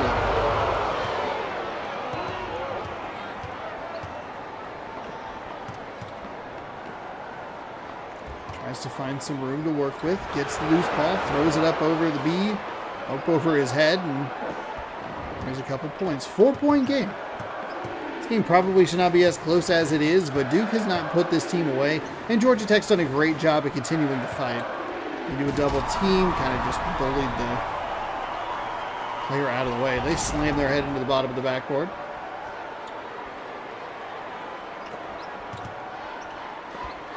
Dangerous spin pass.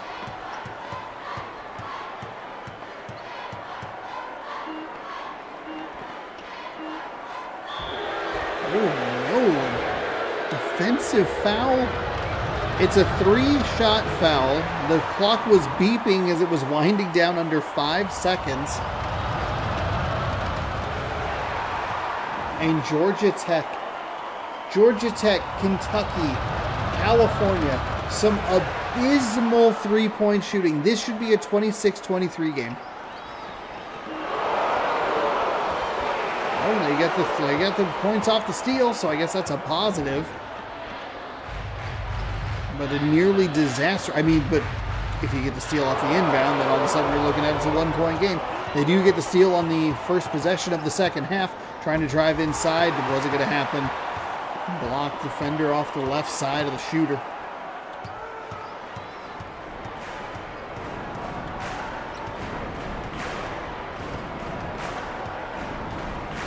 Working it around. There's the opportunity for the 3-point play. It's up. It's splashed home. 29-23.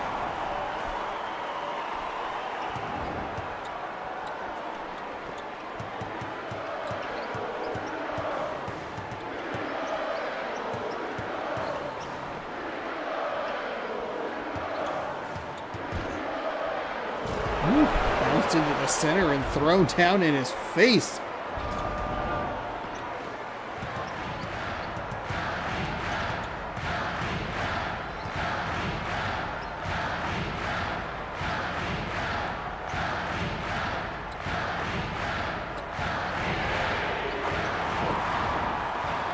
How are the contested shots so clean? Splashed home, and the lead is back out to 7 for Duke. Duke, who survived a little bit of a dry stretch there toward the end of the first half. Georgia Tech didn't do themselves any favors, missing free throws and just having an overall tough time offensively. Maybe we see Duke hit a little bit of another gear. That was a nice defensive stand there.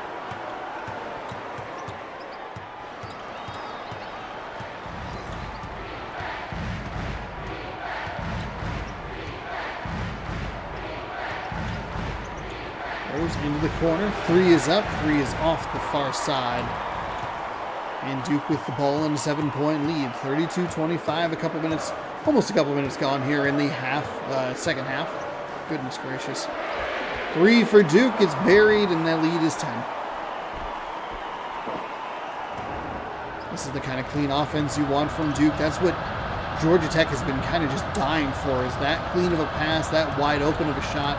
But instead of a 3, obviously, it's been in the paint. It's just they cannot put things together. Stolen away. Even 5 turnovers in the first half for Duke and Georgia Tech.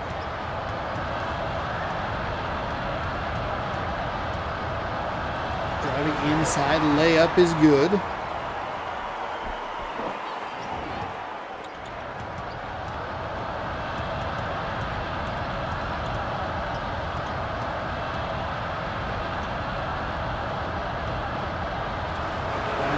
Inside, there's what they've been looking for. Those easy layups. Aggressive pass from the Duke Blue Devils.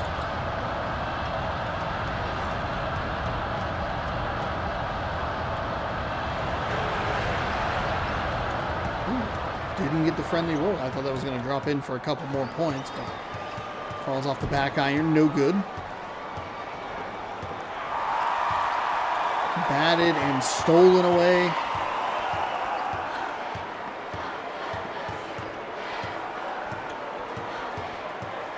Driving inside. Off a few pieces of iron and finally drops through the nylon. The basketball gets lost in the bumblebee head. Duke taking over here in the early stages of this second half. All of those words kind of got smudged together. Spins, blocks, out of bounds. It'll stay Georgia Tech ball. And mercifully, we haven't had a ton of these games. I know we did just kind of come off of one that felt pretty clear cut, but it's been better here in the second half of the round of 32. Some good games. We had an overtime game. Tennessee at least made it interesting against Louisville. How do they say it? They probably say it differently because they have a different accent over there. Man, left that well short.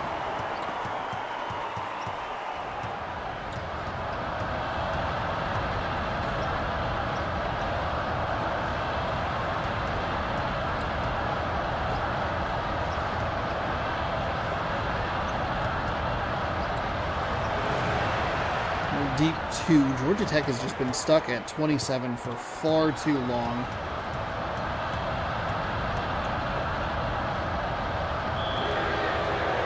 Defensive foul, reach in. Trying to whip it around with the pass a little off, and a defender right in the passing lane. Terrific chase down block. It'll stay Duke ball, but we'll talk about giving your team just a little bit of hope here. And they get the missed shot. If that was buried, it would have been such a bad. Hey, your team has a little bit of hope, and then just a lights out 3. And you go, well, we tried. Defensive foul. They got to stop reaching in. I don't know what they're trying to do here. Number 4 has 2 personal fouls. They try to go again for that. Someone hits circle. Trying to get it in. Stay Georgia Tech ball. That's when you really don't want to see Georgia Tech go for that. I know that it's a little tricky sometimes to tell who touched it last, but it was clearly Duke. You're going to just run out of bounds, try to get it, and then you're going to just turn it right back over. You need every possession you can get as we take a look at what should be a 3 ball to go. A 3 for 5 from beyond the arc. Duke 4 for 9. That cuts it down to 11. He keeps the game at least interesting. Okay, well, I mean, I guess it's still interesting, but that's a bad defensive foul. There's no other way to phrase it. It's a terrible defensive foul. Number 55 is going to come in for number 32, and it's back out to a 14-point lead.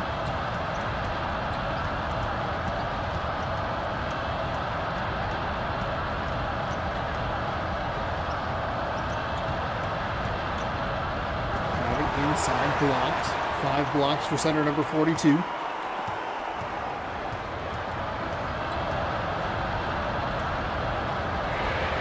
Three is up. It's off the back iron. Oh, no. Flips it forward.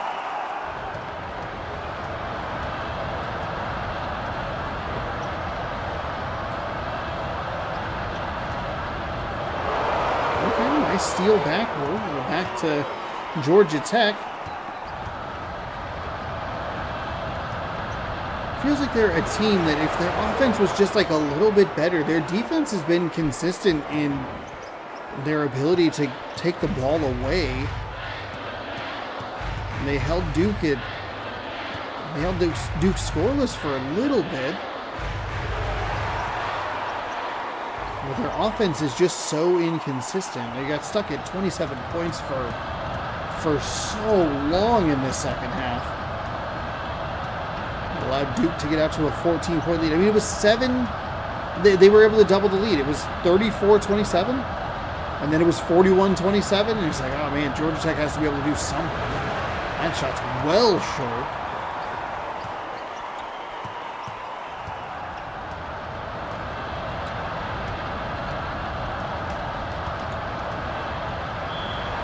There's a foul, second personal, second team foul.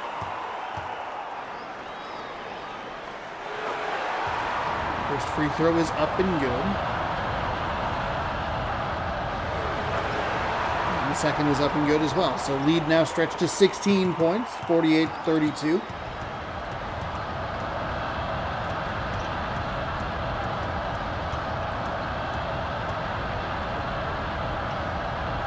Oh, there it is.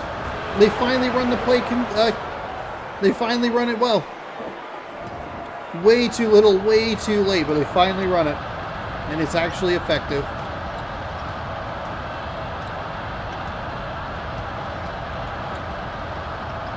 Kick to the corner, the 3. Can't get it to go. It's going to be really tough for Georgia Tech to do much of anything here.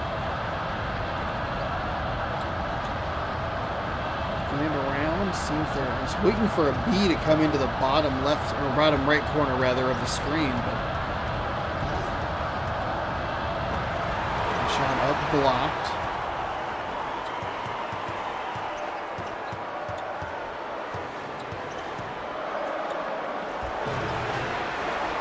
It's around the rim a bunch, so they can't get it to drop even with the putback. Under 2 minutes to go.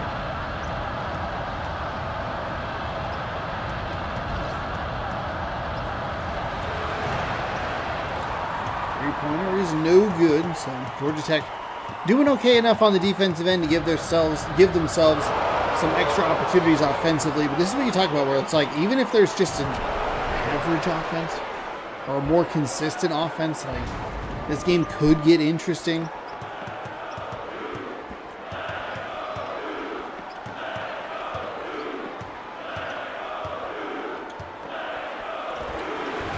Shot high off the glass, no good. Good hard foul, or good hard block there. No foul. 1:20 to go. The Yellow Jackets are going to need a lot of help to get things to go right. They needed a couple of those previous possessions in the last 40 seconds or so. They needed a couple of those baskets to drop to really make this an interesting thing. If it's 48-40, 48-41, maybe you could think about a comeback, but I think, especially with the way that this game plays, its pace is a little rough for what we're going to be asking for. I mean, there are times where the game is, 2 possessions, and they just don't do a good enough job running it with a pace that can close the gap.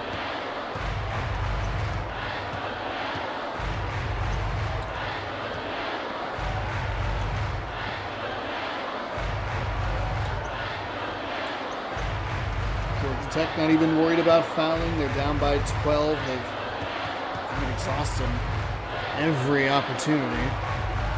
Duke is going to take a contested 3 and get it. Not necessarily like a BS kind of garbage shot, but it's just kind of, that's how the game works. 51-36 here, so we get the score kind of typed in and ready. Duke is advancing. Good news for 3 brackets as we'll trying to make a little bit of a run at first place to the front.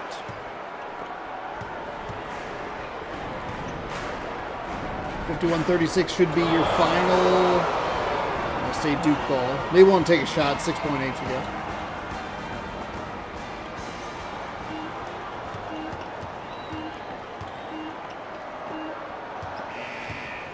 (51-36). Verify that the winner is indeed Duke, and it is.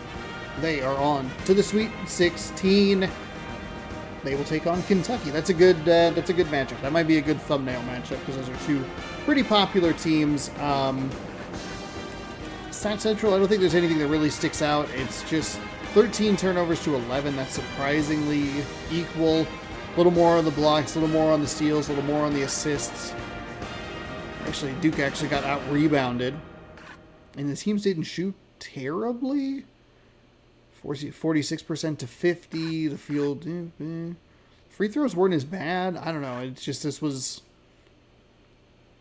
I don't know, just one of those games that kind of got away from Georgia Tech. And that happens every once in a while. All right, we have a big one coming up next. It's Wisconsin taking on South Carolina. Wisconsin is my Final Four pick. The Beeb has them in the Sweet 16. So that would be good for both of us if they were able to advance against the Gamecocks, who should be right. Oops, there. Where are we going? Forgot. What? Wisconsin. The Badgers, the Gamecocks. It's game number 7 of part 2 of the round of 32. All-American 10-minute press box. You know it. Have you tried PDA? It's 8 o'clock. Have you tried PDA?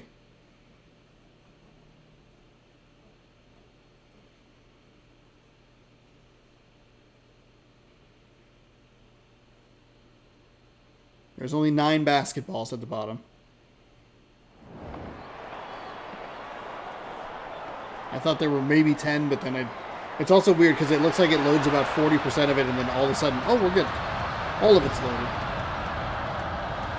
Wisconsin and USC know the other one. Get things started here in South Carolina, and Wisconsin buries the 3. For me, with the loss of Alabama, Temple is kind of a miracle that they're still in. Louisville, my run for Louisville stops in the Sweet 16. Duke won, which was big, and the UConn-Stanford game coming up next is large. Looms large for my bracket as well. I need Wisconsin to kind of carry. Wisconsin and Florida, as South Carolina misses the first basket. But I need Wisconsin a little bit more. Wisconsin's a Final Four pick for me, and the Florida Gators are an Elite 8 pick because they miss both free throws but still get the points. Who did Wisconsin beat in that first round? Wisconsin beat Texas by 2. South Carolina beat Baylor by 1. So both of these teams with close games in the first round. And we have a close one to start. 3-2 back with South Carolina. I'm going to try and run that 3-point play.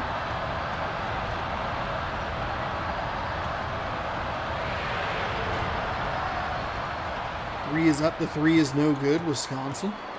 Works it back the other way. They lost the Big Ten tournament championship today, Wisconsin did. I don't know if they'll be in the NCAA tournament. I don't know.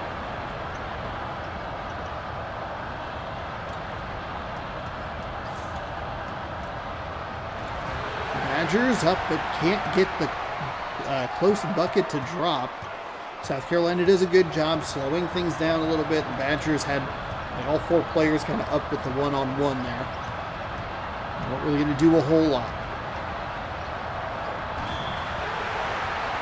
Oof, number 54 is probably going to have to go take a seat on the bench, picking up his second personal in the first minute and 33 seconds of the game. However, South Carolina 0 for 3 from the line. Make that 1 for 4, and we have a game that is knotted at 3 and not the cleanest start for either team. Wisconsin got the nice 3 to get things going, but then defensively they've been giving up too many fouls. That's a block. They come away with the loose rebound, or the loose ball. Tries to drive inside, flips it, leaves it short, and it's South Carolina basketball.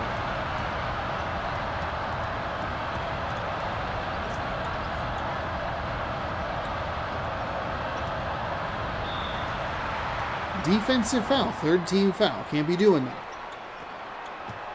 2 minutes, 3 fouls. We got a hand on it, but number 21 in the correct spot. They tried to go that way again. That time it falls. It's all the way a steal. And it's all the way down the other end with a huge jam by Bucky Badger. Bucky Badger, a mascot that I saw fall in between a fence and a brick wall at the Cougars game. They like this play where they get it into number 21, and then or in this case it was 21. I can't remember if it was the same number last time because they tried to go to 21. He was in the right spot, whatever. But they like kind of throwing it into where this Gamecock is on the right, and then there's yet another foul against Wisconsin. But then instead of taking the shot or driving to the basket, they kick to the three-point line. South Carolina 1 for 5 from the line. 1 for 6. If they make half of their missed free throws, which is like, well, I'll give you 3.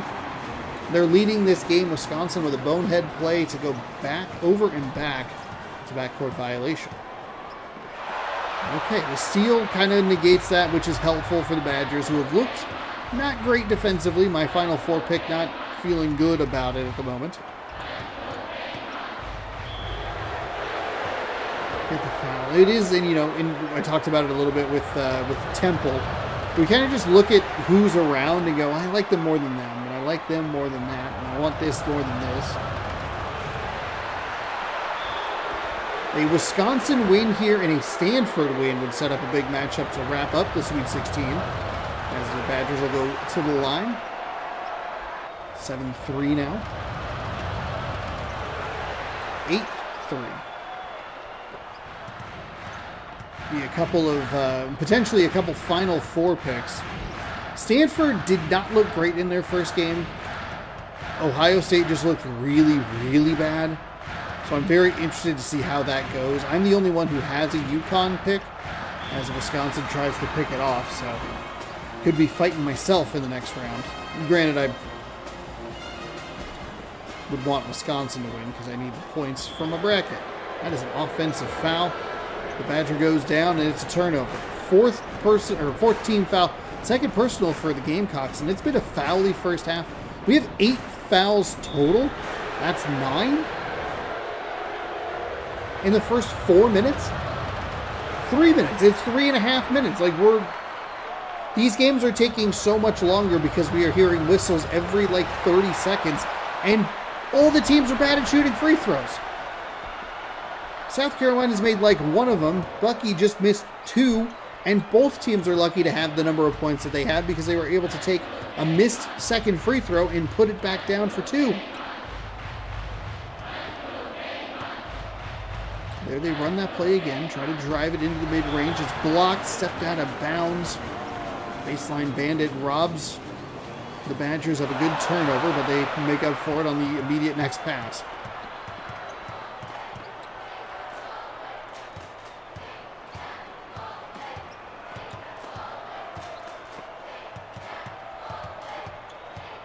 Oh, they were just so slow on that that rotation, that ball rotation. A couple offensive rebounds. They still maintain possession. An interesting possession here. Real bad defensively for South Carolina. And just kind of weird for the Badgers. Nice bounce pass back out. I got two defenders up. It's blocked again. Huh. This has just been a weird game. Inside. South Carolina putting some points on the board. Up and in. Hook shot good for two. Oh, she wanted me to do that. I'm going to hop up for a second. Just a second.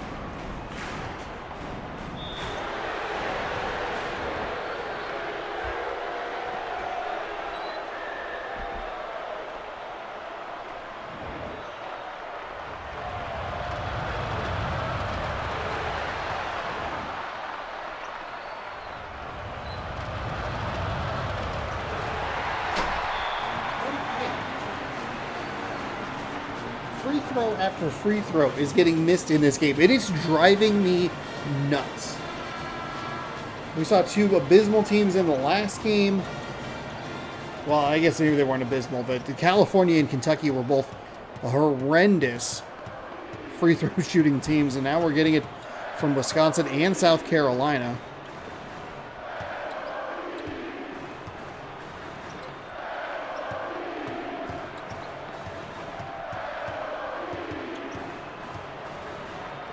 Throwing it in, center, trying to back down, dribbles, it's a foul and the bucket.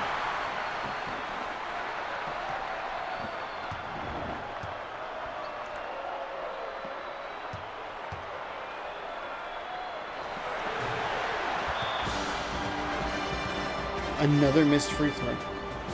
We're like at the halfway point of the first half. Hold on, we're gonna take a look at the stats because this sucks. I put it on the highest difficulty, and I'm just being laughed at. School stats. What are we doing? We have 11 fouls already. Free throws are 4 for 8 and 1 for 7. South Carolina, what are you doing? 1 for 7. You should be winning this game.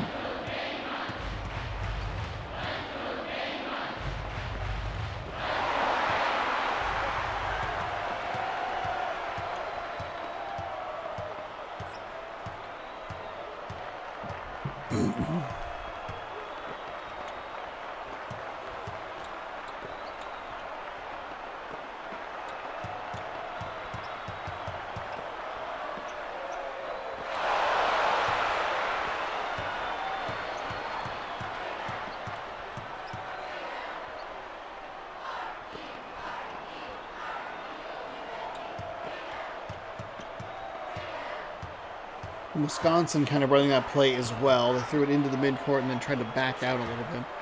Dangerous passes here. I know the Gamecocks are a little on their mascots are a little on the larger side, so it looks a little more dangerous, and it actually is.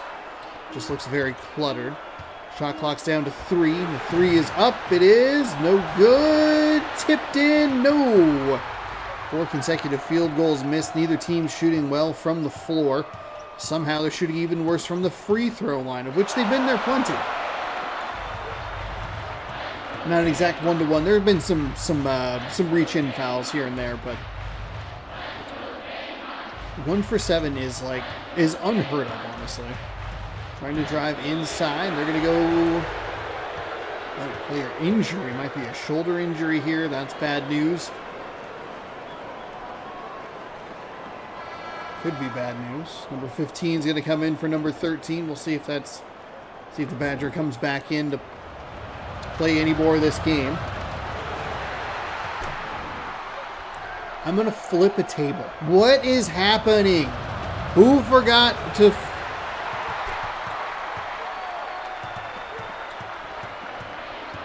Who forgot to program free throws? What is going on? These are abysmal games because they just can't make free throws. And what's frustrating is you would think that it would carry through the entire game.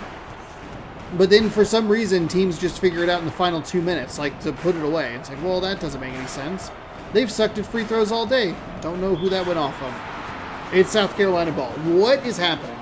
Wisconsin, I have you as a Final Four pick. Get it together.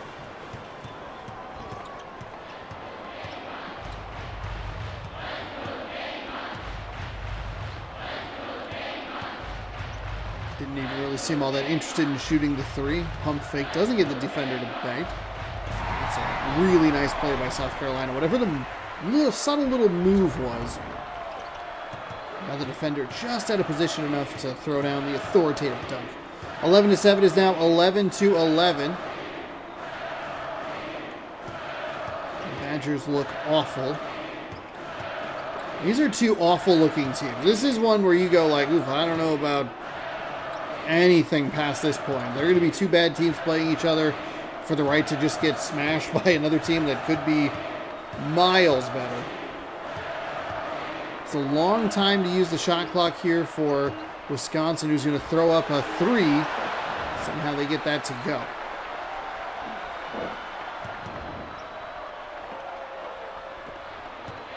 (14-11) here with under 2 minutes to go.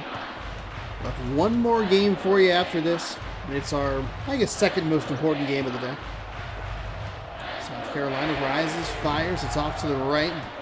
Wisconsin with a rebound, fires it forward. Not really going to do a whole lot with that. And they're going to run it. There's the side. Three-pointer for Wisconsin. A little too strong, but the tip-in's good. 5-0 run for Wisconsin here in the late stages of the first half. Give them a 16-11 lead. We haven't heard whistles in a little bit, so that's been a positive for both sides. We really don't need to see either of these teams on the free throw line. And South Carolina keeps running this play, but they're not super interested in shooting threes with some of their players. Two players go diving. South Carolina picks it up. Tipped out of bounds. It'll stay South Carolina ball, but they're really winding the shot clock down. 9 seconds.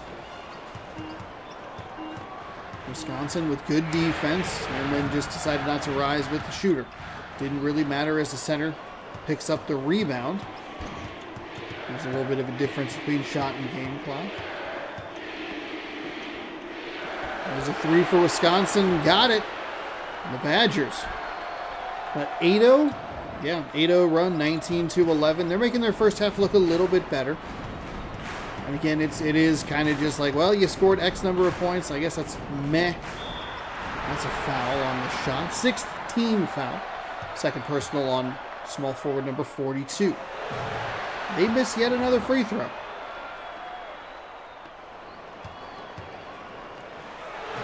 And yet another free throw. Almost got the tip in again. Shot clock is off. I don't get it.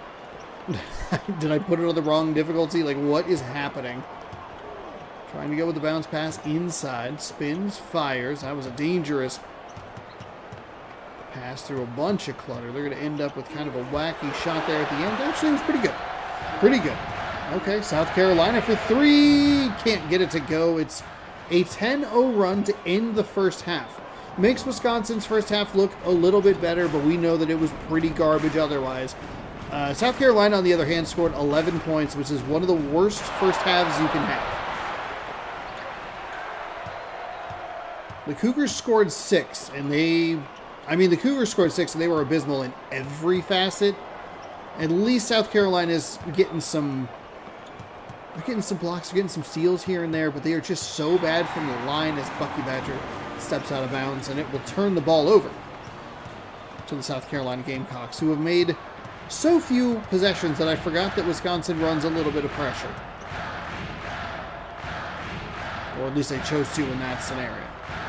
10-0 run for Bucky Badger toward the end of at the end of that first half.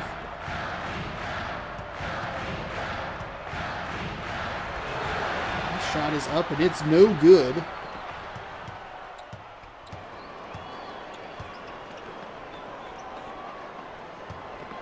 Bounce pass inside, flipped up and good. Wisconsin up by 12. It's a 12-0 run. Even if Wisconsin was down 11-0, They would still be leading this game since the last time the Gamecocks have scored a basket. Will reach in, foul there. First personal, first team. They try to drive inside. It's blocked, recovered by Wisconsin, who fires it back.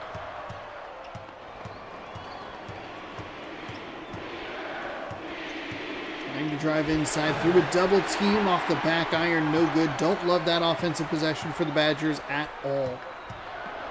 Try to get a pass out of that. Just do something that's not bad. South Carolina leaves it short, shockingly, from the free throw line. They get the offensive rebound after the putback doesn't go in, but they still lose the ball anyway.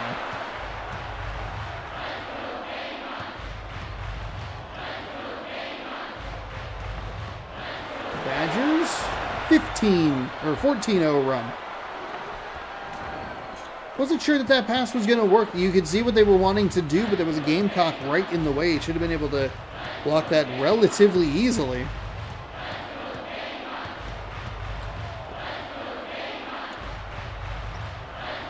Try and run the three-point specialty play, but they just don't seem interested in shooting it. Instead, it's a mid-range. Mid-range two that gets blocked. I like the attempt at the deep shot there. Even if you don't make it, it's a cleaner look. Quick passes inside, hook shot up, but left a little bit short. And it stays 25-11. They're going to try it again. 25. Can't get that to go. USC still scoreless here, and by USC I mean the University of South Carolina, obviously. Couldn't possibly mean anything else. Out of bounds, Wisconsin ball. It definitely got tipped by South Carolina, but as it was coming back, it kind of looked like it hit a Badger. And then maybe South Carolina gave them an extra bit of the possession. I don't know. That was a funky hit back out of bounds. Blocked inside and still scoreless through 3 minutes of this second half are the Gamecocks. I don't know what that was. It's a 16-0 run, and I don't know why on earth they just walked out of bounds. A complete lack of a threat from an outside shot is the Gamecocks undoing at the moment. They finally get points here in half number 2. 27-13. Quick passes inside, spins, throws it under the rim. And the Gamecocks work their way back down the floor, and it's a couple of possessions in a row where they've gotten some points. Max leads 16. Got the two quick passes, and this is a Wisconsin offense that is bad.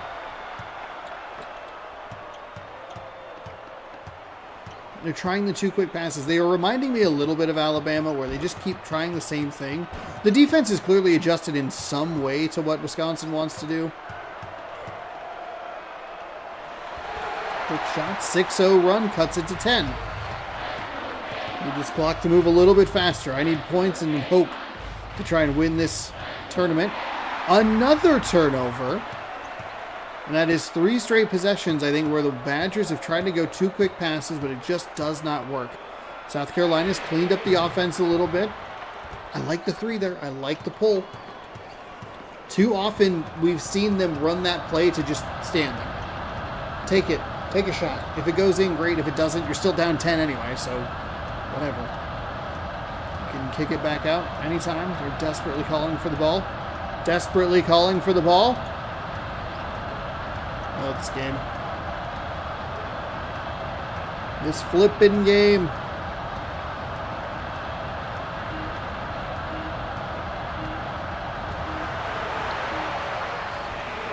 At the buzzer gets it. That's a big basket for Wisconsin. It was blocked and didn't look like it was going to end well for them. They wasted that entire possession. Obviously, it's just annoying glitch. South Carolina buries the 3 to respond to the Wisconsin 3. It's a 10-point game with under 5 to go.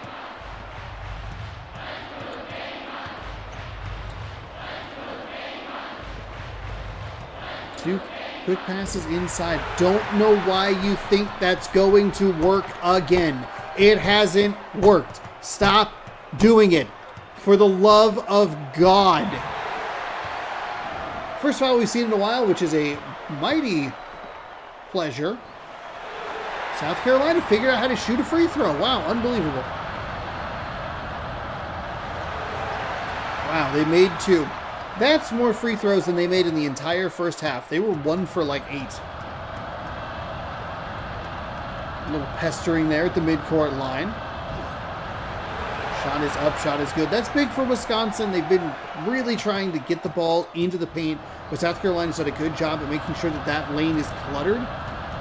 I do think that if you bring players up, it might expose you a little bit more on the back end, and I don't think that that's what South Carolina would want to do, just because you see how badly Wisconsin wants to be in the paint. They want 2 quick passes. They want to beat you in there. If you leave 2 back there, even if they come up clean, who cares? Let's pass back outside. 32-24, 3:39. There is a Badger desperately trying to get to a spot on the floor, but just refuses to run around the Gamecock and instead just ran right into the Gamecock? Question mark. Don't forget the max lead was 16 when Wisconsin went on that big run. 27-11. Since then it's been, what was that, 15-6 run? Yeah, that makes sense. 2 quick passes inside. It still doesn't work. I'm gonna snap this disc in half. Alabama did the same crap earlier, and it's infuriating to watch. All right, they kick, they pull. Three-pointer left a little bit short. I like it. Keep pulling that shot. Wisconsin, if you do the same stupid play again, I will cry. Okay, well, that was a dangerous pass. Trying to drive inside, bounce pass back out. 3 rises, fires, nothing defensive rebound, excuse me. They're going back the other way, 3-on-2. Flipped up and good. 16-point lead is whittled down to 4 because Wisconsin has an inability to adjust their offense. Gotta kick it back out. You have to do something different. Gets in between a couple of defenders, and that's a nice shot. I thought that was probably going to get blocked, but USC is showing signs of life. Look, here's the thing. I don't think this team makes it out of the next round. I know we haven't watched UConn play Stanford just yet. The 3 off to the left with the offensive rebound. No good. They get it again. Hook shot goes. 34-30. I can't imagine either of those teams looking as bad as both of these teams look. I think Duke, I think, like, if you were to stop going inside every time, what are you doing? You're just giving them the easiest blocks in the universe. How many blocks did Syracuse have earlier today? About 130?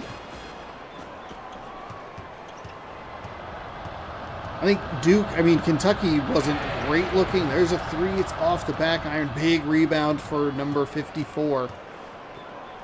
I've been the most animated when my bracket's been on the line, but even just as like an observer, it is so frustrating to see them do the same stuff over and over. There's a size mismatch in there somewhere.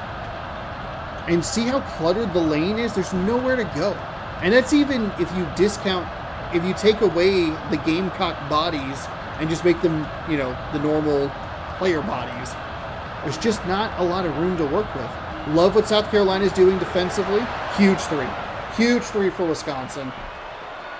A little unfortunate for South Carolina because that was a terrific defensive possession, and I love that they didn't foul. That's the big piece. Didn't foul.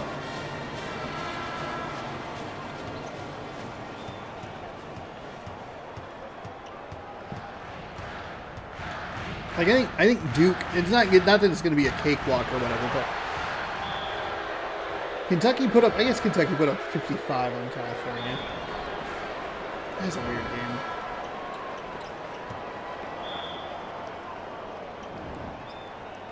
The fouls will start coming now that they make sense to start happening. 3rd personal, 4th team foul. 2nd personal, 5th team.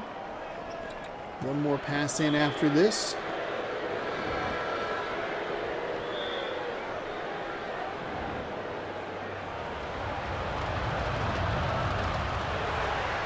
Okay. Badgers make the front end of the 1-and-1, the bonus. But they missed the second, and that's got to be so crushing. That's back-to-back kind of crushing situations for the Gamecocks. It's a terrific defensive possession. They still knock down the 3. You get the fouls to where they need to be. It's been a team that's been bad at shooting the ball from the free throw line all game long, and all of a sudden they actually make the first one, which means instead of a big change, a 3-0 change, a 2-0 change, it's a 2-1, 3-1. It's just unfortunate. They also don't really have the pace, especially late in the games. That's good off the glass. But with 10.9, it is over. My bracket survives in a 38-32 monstrosity of a game.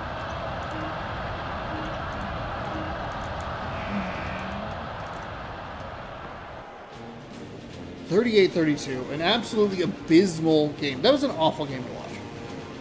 Wisconsin doing the same thing over and over and over again. And South Carolina did a good job on the interior defense for the most part. But they just didn't have it from 10 blocks, 14 fouls to 8.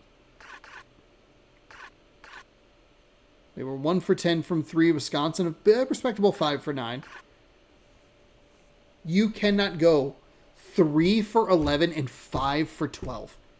Are you kidding me? With South Carolina, you lost this game by 6 points. You missed 8 free throws. 8 free throws. If you make 75% of those, that's a tie game. Wisconsin, if you make half the free throws, you put this game out of reach a little bit sooner. What on earth is happening? This PlayStation 2 is malfunctioning. Who knew that a game from 21 years ago was probably kind of broken a little bit? My goodness. Ugh, Notre Dame. Gross. Yuck, yuck, yuck. USC and Notre Dame have, in my opinion, the worst mascots in college. I hate their mascots. All right. University of Connecticut, which is not under U, but under C for Connecticut. But as they are more commonly known, it is UConn. They are taking on Stanford, the Cardinal, in our 8th and final game today, as we get ready to send one more team to the Sweet 16. That'll be all of the... Is that the highest? Okay. All-American.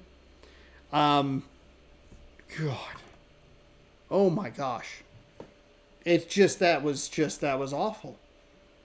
This is a big matchup. Stanford is a Final Four pick. This was one of the games that I highlighted earlier in the video. Stanford's a Final Four pick for the Beeb, a Sweet 16 pick for Let's Go, and I have UConn as a Sweet 16 pick for myself. So if Wisconsin, who won, if they have to face off against Stanford, could make for a very interesting matchup and could really damage or help some brackets. So that's kind of what I'm hoping for. Even though I do have UConn, and that would help me in the short term, long term, as far as the content is concerned, I would love for the games in the Sweet 16, Elite 8, and beyond really to matter. It is difficult. I want it to be as much of a crapshoot as possible, but it doesn't always feel that way. So maybe we'll try something next time and see if that can make things a little more sensible. There's two ways you can go with it. There's one where you can just go in and make every single player 99 overall and everything, which feels kind of weird. Because I don't know how they would do it in Mascot mode in NCAA. Because it seems like those teams are a little more evenly matched. And there also might just be the thing of this offensive style does not work against this defensive style, and that's why some of these blowouts are real bad. But I would like to try and take as much of any advantage out as possible. Because ideally, in my head, they're all just good. And it's just kind of a roll of the dice of this shot makes it, this shot doesn't, whatever. The other thing would be to seed every team based on tournament record, points per game. Margin of victory, maybe. And if you're the Cougars, it's negative 130 points. average margin of defeat, or margin of victory. So then you'd have more of the traditional, like, hey, here's the 4 1s, 2s through 16. So I don't know. We'll see, because I want more people to have. I want people to have fun with it. Not everyone's gonna. Oh my god. Not everyone's gonna have like a perfect bracket anyway, but I would like damaged brackets to not be quite as prevalent. Foul on the shot, and yet again, Jonathan, the Husky from Connecticut. Can you do us a favor? Can you make some free throws?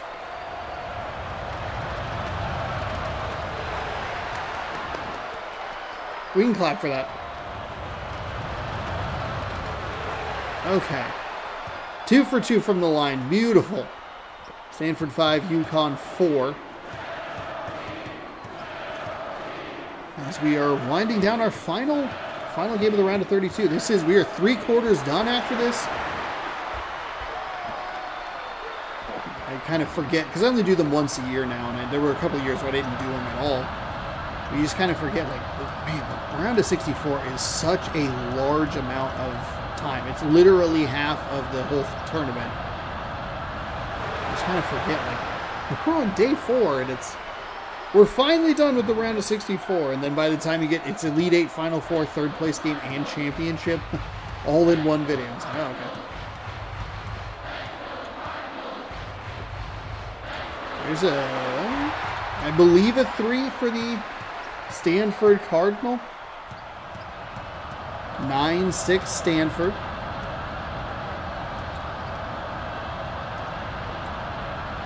There's a 3 for Jonathan the Husky, which I only know because the Husky is in one of the tournaments that Ray did all those years ago. I'd love to see if Mascot mode returns for College Football 25, if he brings those streams back at all. He ran out of teams to use. They didn't have Mascot mode in it last year, so.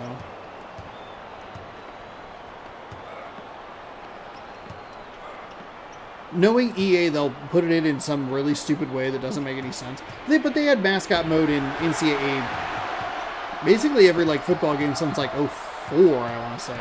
Even though some of them were kind of weird, because I remember I was doing the Mascot Apple Cup on Thanksgiving Thursday for a while. And then on Christmas, I'd do a basketball game.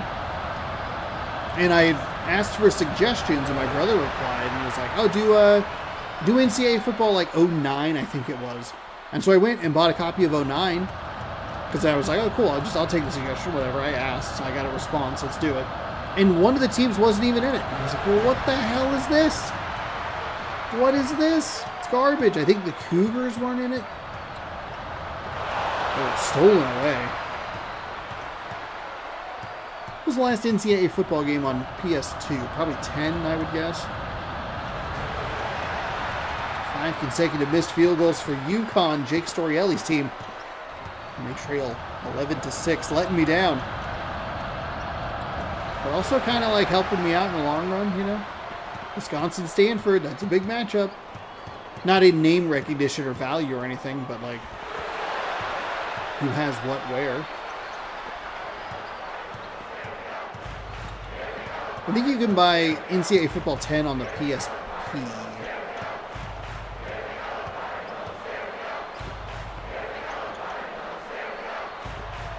Which I do plan to go buy a PSP. There's a bunch of like kind of weird like variant games that are like, hey, here's the console version. Wow. So UConn was what, 5 straight field goals missed, and now Stanford 6 straight field goals made?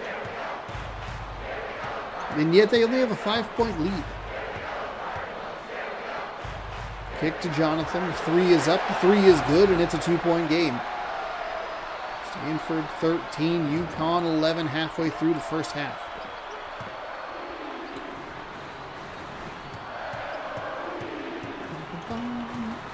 NCAA 11, maybe? I'm sure that one's expensive. The final version of those games on whatever console are expensive.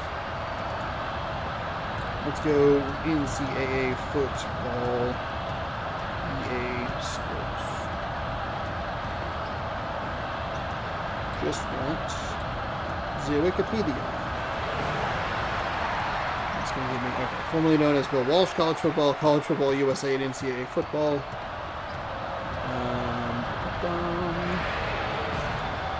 Yearly release is 93 to 2014, and then 2024 to present. NCAA football 07. I was 11. Last version of the game to be released was NCAA Football 11. It was the last game to be released for the PlayStation 2 and iOS. And the only version for iOS. Interesting. It was released on all next-gen consoles with the exception of the Wii. You can just say PlayStation 3 and Xbox 360. I don't know why you needed to say all but one. There's only 3. Stanford steps out of bounds. Kind of looked like it was an animation or an injury animation, but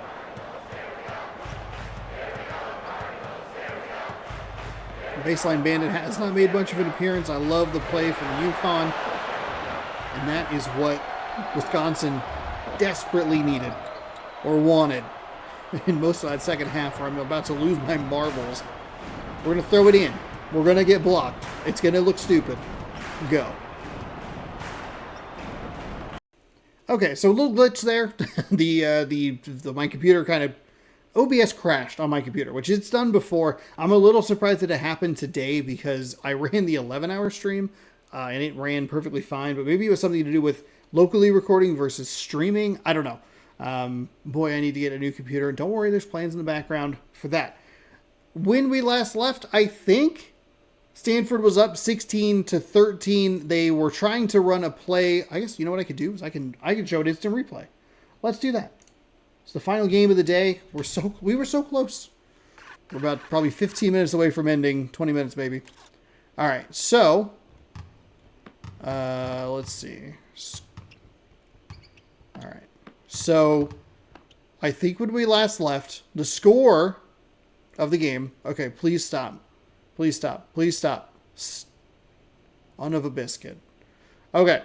Stanford was trying to run this play over here where they run it to free up the 3-point, but UConn did a really nice job to clutter that up. But there was some nifty Stanford moving here where they kind of set the screen a little bit, and it kind of caused a little bit of confusion or a little bit of a cluster there. You can see this bounced off that other bounce and then stepped inside. 2-point shot.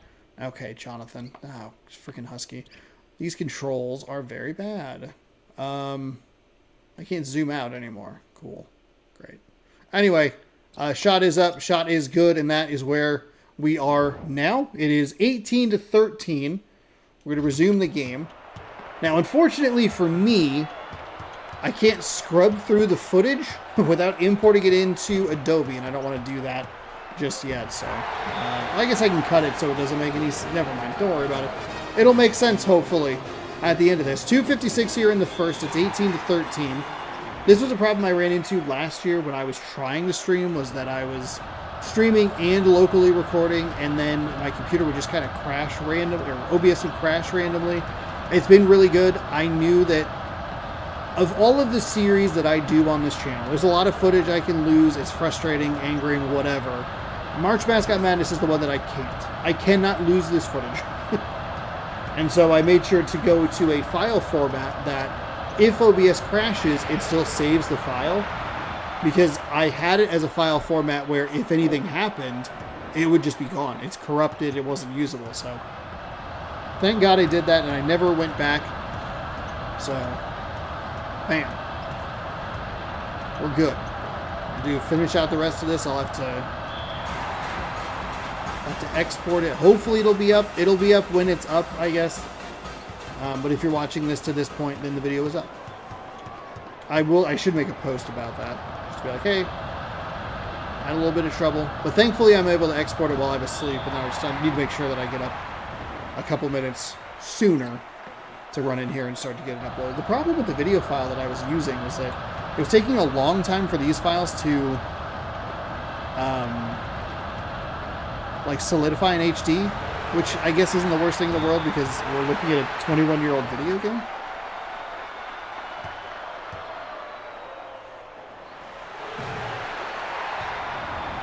rattles it home. It's 22-13, by the way, while I'm trying to get set and settled. It'll be one of those things, too, where it'll be in the back of my head, but I should probably make sure that I get a little bit ahead of that, just in case, because I have to get up early for work tomorrow. I can do the edit part process and get it put up in time. But if it's a day where, if it's like a Saturday and it needs to go up on a Sunday, if that had happened last night, I would have just delayed the whole thing by like a day. But there wouldn't have been a video up Sunday morning. Maybe we wouldn't stream. I don't know. 23-14. 141 to go here in the first half. Let's lock in, commentate some basketball. The UConn Huskies. Not looking great. Stanford looking surprisingly good. I don't think they had like a fantastic... Yeah, I'm sure there's web pages. I don't know what crashes. Is it... whatever. It's the last game of the day. Gosh darn it.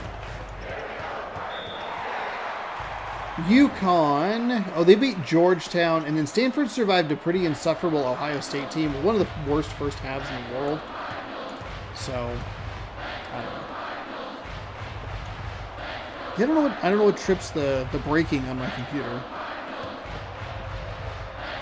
I don't know if it's, I feel like it's something on the back end with like one of the web pages, because I try not to run a web page while I'm doing this for that very reason. And then like that trips something into OBS, and then it's just a nightmare. Okay, so for some reason I thought I heard a whistle there. 10-point game with under a minute to go in the first half. 25-15.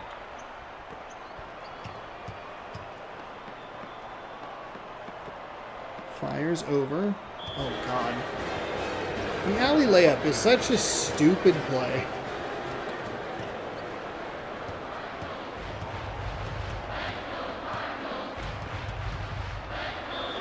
Oh, a foul on the shot. It'll be 2 from the line.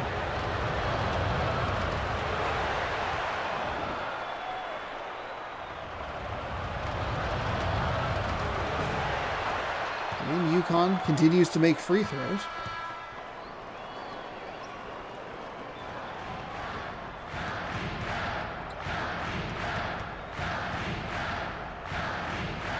Got kind of tied up there near the sideline. Thought Stanford might try to go for the 3 there. Weird to see them think about the 3 and then take a step in and then take a contested 2. I'd rather see you miss an open 3. What are you doing, Stanford? That's the second time in the last very short amount of time.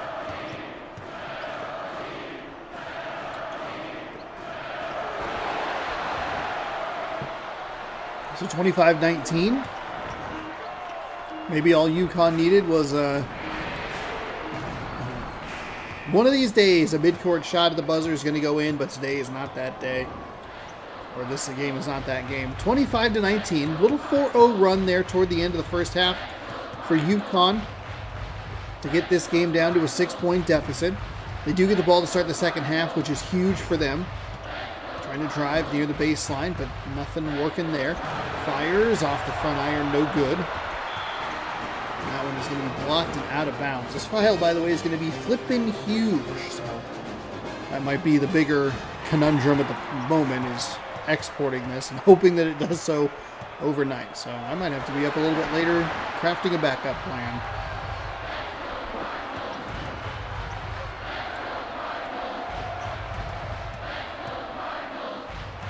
Stanford, nice response there. Trying to pad this lead back out to where it was, or at least just trying to get into some sort of offensive rhythm. Gotta stop turning the ball over on the baseline, though. That's your number one goal.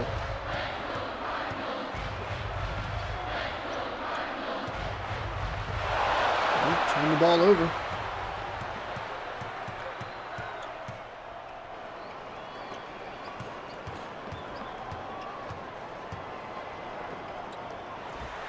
A 3 for UConn? I don't think it is.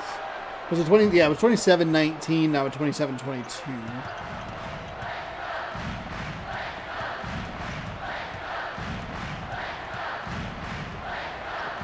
Double pass inside, fades to the right and knocks it down. A couple of players with 100% field goal percentage, which is kind of wild.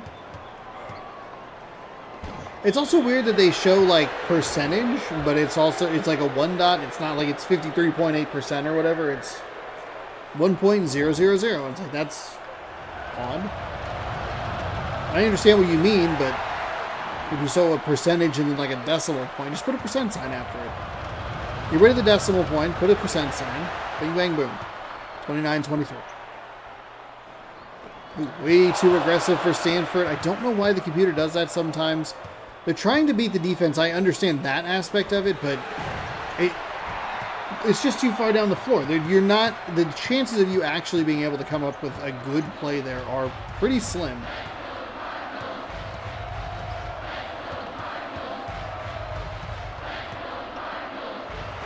Fades and drops a shot a little short there. 29-23. UConn drives inside. It's that weird animation. Offensive foul, defensive foul, or turnover. In this case, it's a turnover. Always calling for the ball down near the paint. Instead, it's a long two from the side. Knocks it down.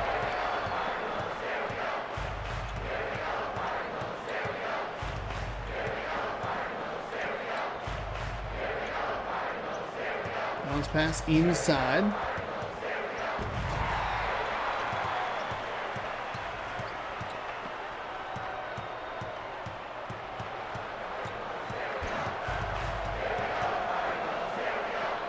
There's a nice couple. There you go.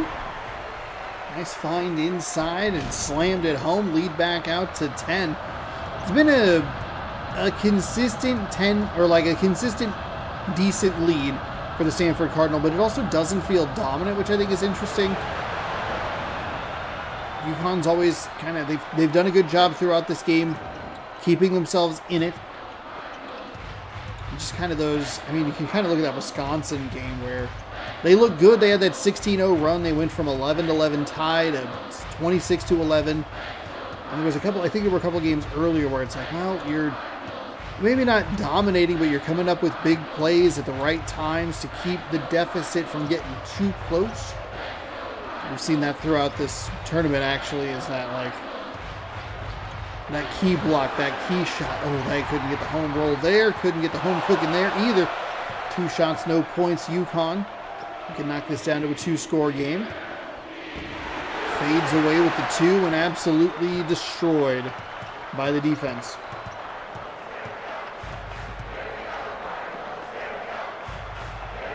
Bounce pass inside. Fade away. Got it to go, and it's the 35-26. Those are the key moments, right?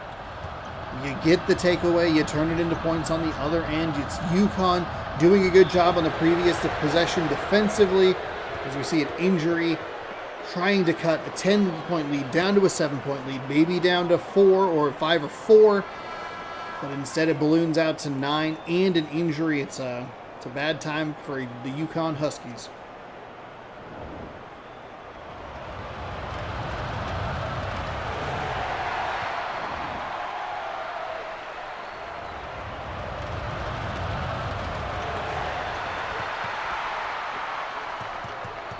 I missed both free throws.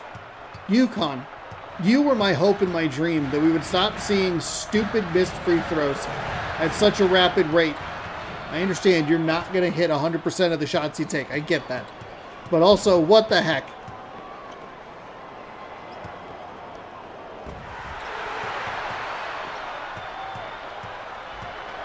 Oh, I like the speed. Good defense there. Strip the ball. Good defensive possession. I know it's still Stanford ball, but they filled the lane correctly to prevent the easy layup. They stripped the ball on the shot. They ended up with a steal. Great. Great defense there. There's a 3 from UConn, a little short.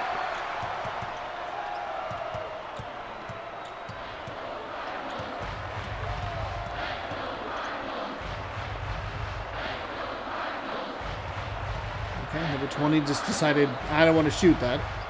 Throws inside. Injury update, a leg injury. Love that shot from Stanford. Trying to get it over the defender, falling backwards. Does at least get it over the defender, but puts it well short. Jonathan, an authoritative dunk.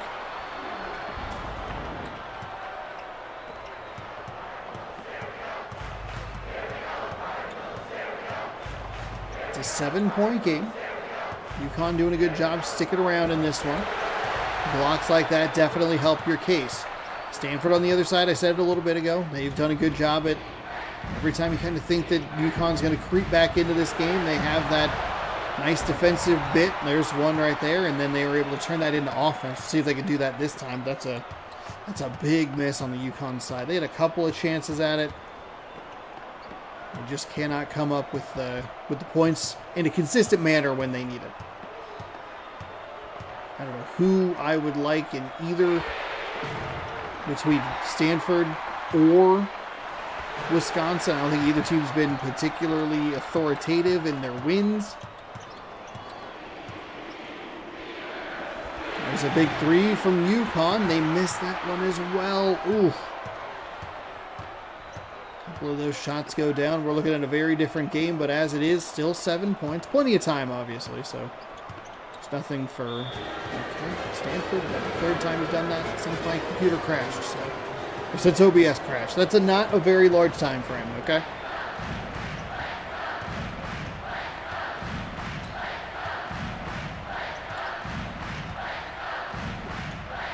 Throws it inside, tries to fight through some contact. I just think can't.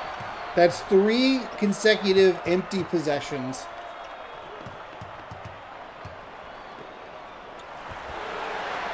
There's a nice shot on the other side. I mean, that's the Stanford difference right now. That's why they are winning this game. It was only a 2. They couldn't get... Oh, my goodness. They get blocked at the 3-point line. Even the dive isn't a factor. Foul. Oh, out of bounds. Okay. UConn has a little bit of time here to work with. About 1 minute and 40 seconds or so where they need to get this down to 3-4 points at most. And that's a good start.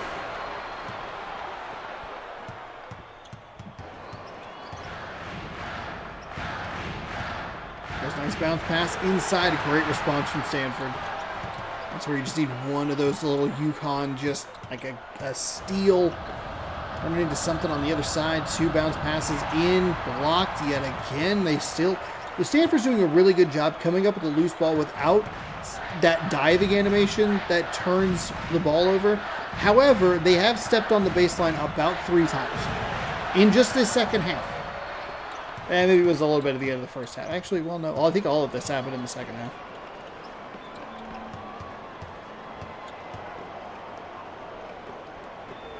There's a nice jam. Flashy, but maybe a little too late.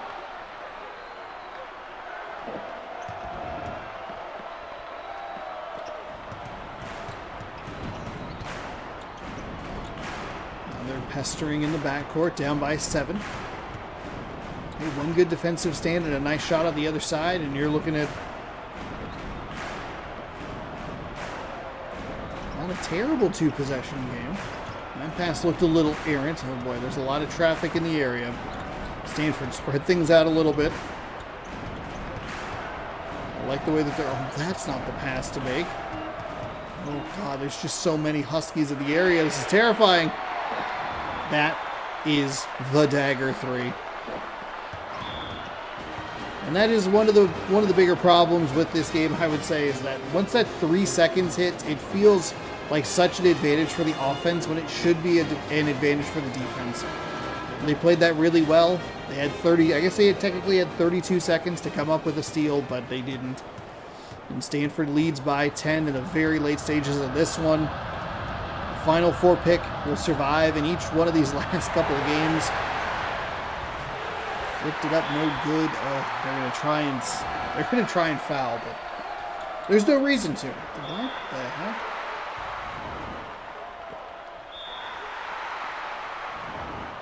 They're getting these fouls in quickly.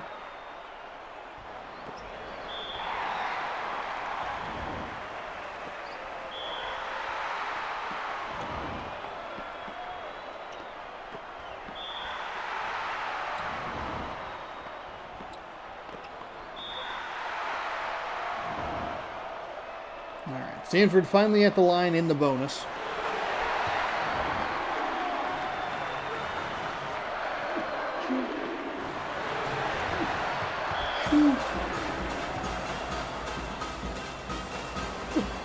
Pardon me.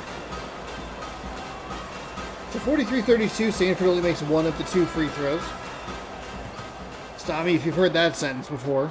They only make one of the 2 free throws because they're bad at basketball, apparently. Yet somehow they're going to make it to the Sweet 16. That was rude, Jonathan. Right into that stupid tree's face. How dare you?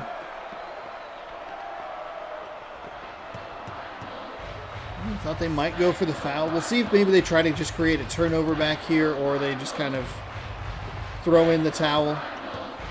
It's like it's a little bit more of a throw in the towel situation. Why is everyone so cluttered on this floor? Okay, there you go. Take the turnover. I like that they didn't call a timeout here. Bad that Alabama didn't do it earlier, but they're also down by 9 and not, in a tie game, so they're unable to do anything on the other end of it.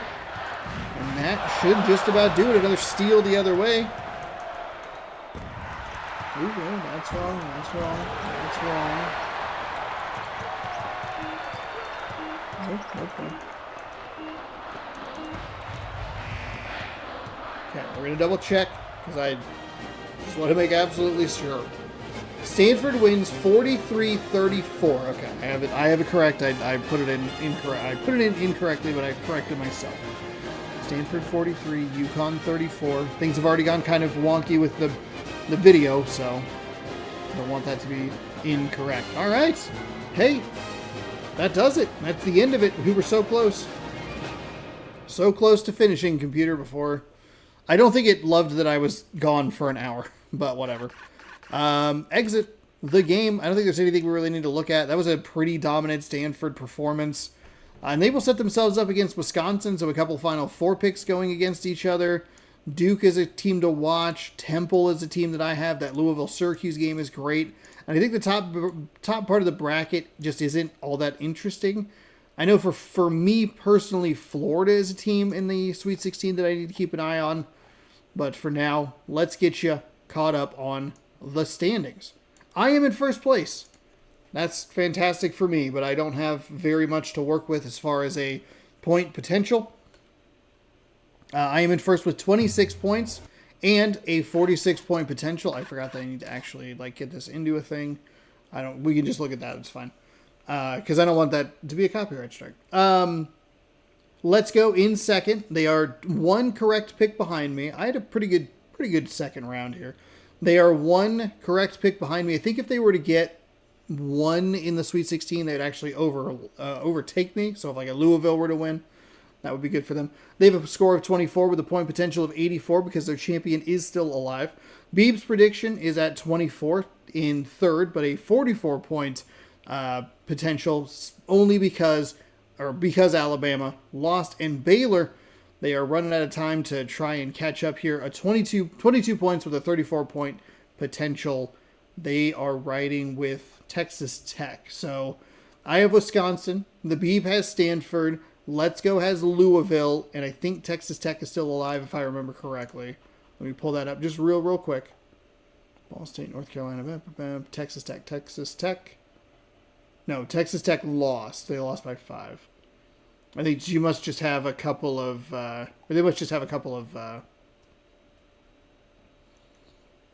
Sweet 16 or Elite 8 picks in. But their bracket is coming to an end here pretty quick. 16, so it was 2, so 4 maybe. I don't know. I'll figure it out and I'll get it all set. Hopefully this video went up on time. If it didn't, sorry about that. Hopefully you enjoyed whatever went up in the spot that this was supposed to go in or whatever. What a bad time for OBS to crash. But hey, it happens every once in a while. No big deal. I had the footage. That's what's important. If you'd like more, subscribe over here. Ring the bell down below. You'll be notified when I post new videos. March Mascot Madness is posting here. Sundays and Mondays through the month of March. We have one more weekend of it. We're going to crown a champion next Monday. We'll have the Sweet 16 for you on Sunday. Check out the baseball in the evening. Thanks again for watching. Hopefully you enjoyed. We'll see you next time. Goodbye.